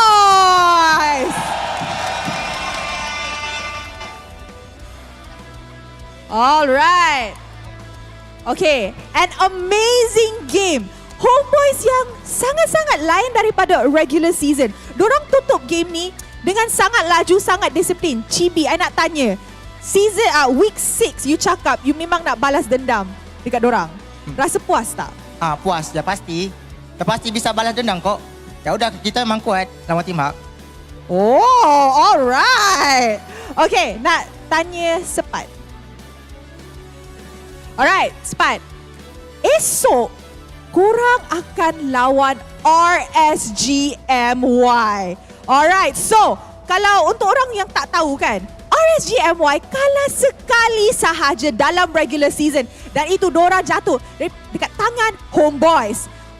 Sepat, in your opinion, will tomorrow be a repeat of history? Untuk esok, RSG standby untuk kalah kali kedua dengan kita orang. Okay. Untuk Ripo, kita orang dah tunaikan janji kau nak jumpa dekat playoff. Siap-siap esok. Okay, so sebelum I continue further, I nak tanya Flame Boys, korang rasa siapa MVP?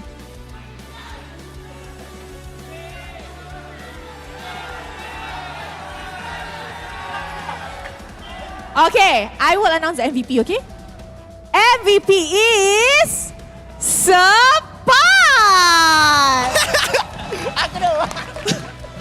Wait, kenapa reaction macam tu? Sepat tak? Wow, okay, Sepat sini. Terbaik. Wow. Sepat tak expect jadi MVP ni. Tak expect. You banyak tangkap hero tau. Okay, so Sepat, sebagai MVP game ni, apa yang you nak cakap dekat Repo yang you akan jumpa di EXP lane esok? So Repo, get ready. Saya dah bagi amaran awal-awal dari week 6. So get ready Repo esok. Wow.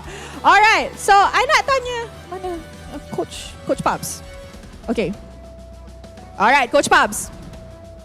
Coach Pubs pernah cakap, hero Zon bukan hero-hero tangkap. Tapi untuk perlawanan ni kita nampak dua-dua game Zon main hero tangkap.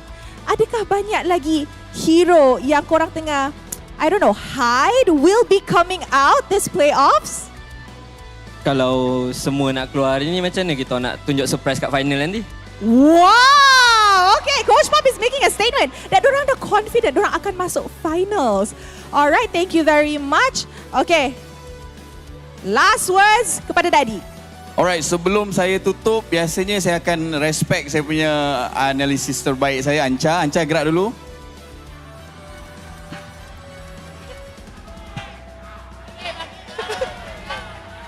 Ayang risau bila Anca pegang mic. Sabarlah sikit. Jadi time first game tu, aku pergi kamar mandi. Lepas pergi toilet aku balik, kok udah end. Ini MPL ke versus AI?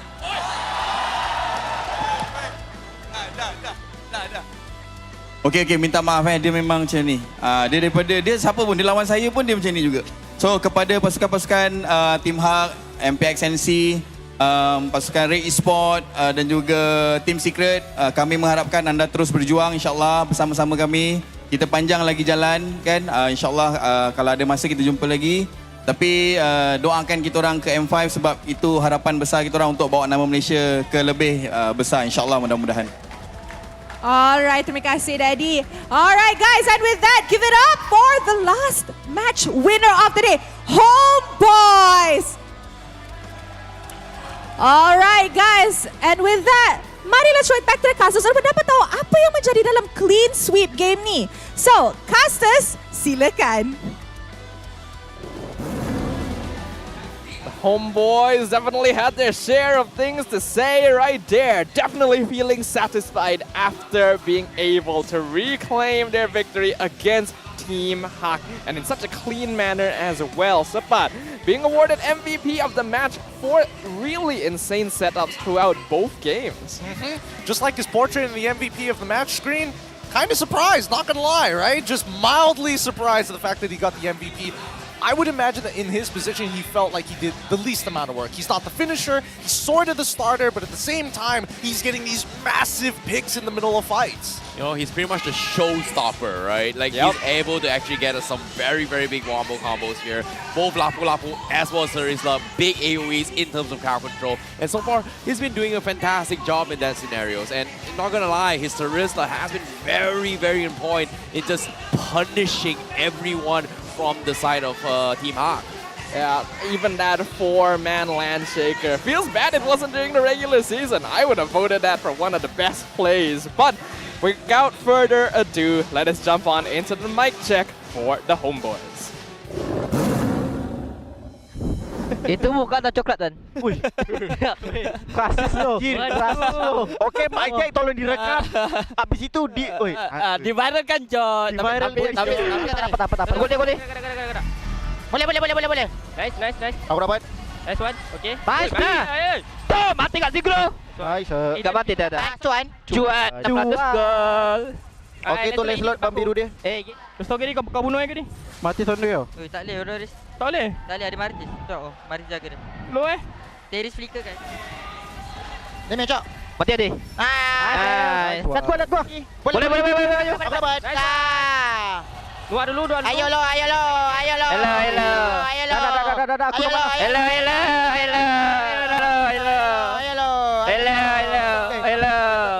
Dia makan aku.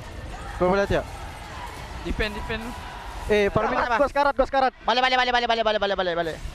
Alamak, aku bagi dia mati tu. Lo. Sabar. Nice, mantap. Go in. Nice. Alhamdulillah. An excellent performance by the Homebois. You can definitely feel the excitement in their words while also keeping the necessary levels of discipline to end the game in a clean manner. While not as quick as game 1, still a very fast game overall, 13 minutes, and yet already a 12k gold difference. I'm looking at the item build so far, nothing too out of the ordinary. Even Slipbot deciding to just stick with just a Fury Hammer, making sure that he was tanky and can actually absorb the damage coming out from the side of Team Hawk. But I think it just comes down to protocols, right? Especially for the Homebois, they're very well-versed, well-practiced in this high-tempo, high-octane, high snowball composition. You know, that when it comes to this kind of items here, I feel like the composition coming from Homebois was designed into a team fight, right? But in terms of itemization as well, I like that there is a lot of versatility coming from Terizla. Like some they will go for Fury Hammer and then transition towards like a Bloodless Axe and then sell the Fury Hammer later on. But because it's a little bit too expensive to go for the Bloodless Axe, he actually opted to go for the Steel Leggings here to kind of double down on being sustained, right? You talked about his body armor being very, very tanky here, and this is the reason why Support is able to just soak up so much damage, which kind of stopped Gary from getting those additional kills to actually take him out. I think part of the reason why you don't go for the Bloodless Axe in this situation as well is because they know that Team Hawk doesn't really have a lineup that's just going to stand there and let the Terizla whack them for extended periods of time. So it's more important for him to stay alive just through defensive itemization because he knows that Warlord and Ryzel will have more than enough DPS to carry the fights in their damage potential alone. And we definitely saw that. I gotta feel bad for Iris a little bit.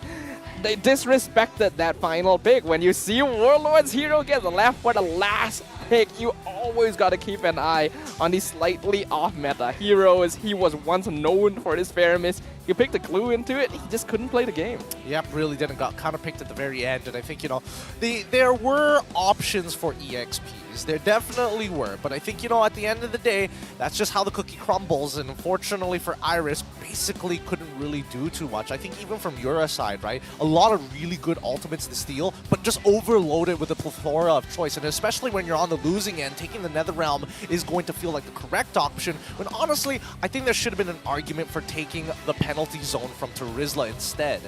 You know, I disagree. Like, we kind of saw that instances where Yura actually stole the penalty zone and tried to go for a counterplay, but the moment he did that, boom, instantly got deleted. Because if you think about how Sapat as well as Yura is going to be contributing to team fights, is that Yura is able to set up a fight, but at the same time, he's so squishy that if he gets taken down, where is all this crowd control or this terrorize from his second skill is going to be able to contribute to this team fight? Because Sapat, he goes in, he's soaking up so much damage, and he gets out, and it gets away with it. Yeah, you can't really blame him though, because like a lot of the time when those penalty zones come out, the fight has already begun, just because Homebois are operating on such high momentum that these team fights are happening too quickly for Team Hawk to properly respond.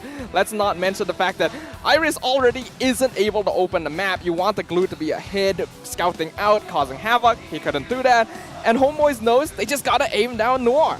After that, there is no initiation from Team Hawk. They have full control on the fight. I mean, I think that taking the penalty zone only because nobody else can technically reach Ryzel. And I think that was the big problem here, right? There's just a lot of good peel, a lot of good engage from the side of the Homebois. The only way is you're hoping that Lancelot as well as Panda is able to jump into that backline and hopefully get a pick onto Ryzel. But it's tough, right? Especially without that initiation. And considering that he is so ahead in terms of gold, and not to mention that he has plenty of items as well, he's able to sustain through it. And knowing Ryzel, we saw his item build before, he goes for the natural progression, has Claw, Berserker's Fury, straight away into the Winds of Nature. He doesn't greed out for GDS. After all, he has no shoes, right? You gotta make sure to have at least some defensiveness here. Despite that, still slide tackling forward when the enemy team has plenty of catch and still coming out totally fine. His influence across the map is massive as a gold laner. And I think this sends a very clear message to their future opponents. Bruno cannot be let through against the Homebois. Yeah, indeed. But at the same time, let's take a look at the highlights, how things went down as well, because we do see a lot of scuffed moments where Team Hawk was able to get a couple of potential kills, but they just didn't overcommit. And even here as well, Sapat, you know, getting that big penalty zone was pretty much a turning point for Team Hawk, because ever since Homebois gets this small lead, they just keep on pressuring and pressuring and pressuring their way through, which kind of stopped Team Hawk from making any kind of plays.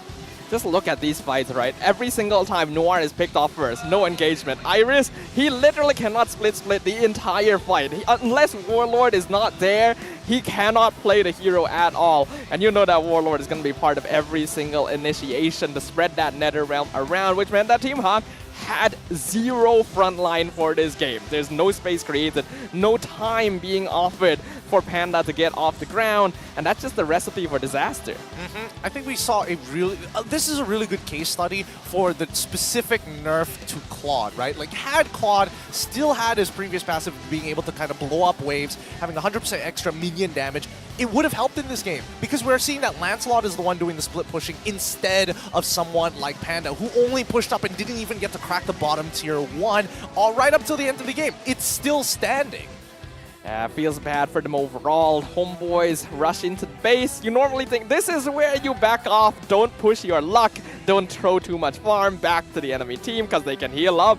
But just no issue at all. Perfectly balancing the crystal aggro, keeping themselves alive while completely dominating their opponents. The Homeboys move on with a clean 2-0 victory, and they will face off against RSG MY tomorrow. Well, all things considered, they are here to actually compete, and Homeboys, fortunately for them, even though they were denied, it's okay. Now we're back to reset here. We are going to be focusing on RSGMY. So that's something that I think we are going to be excited for as well, considering that RSGMY topped the leaderboards in the regular season, the top contenders in the entire regular season for Season 12.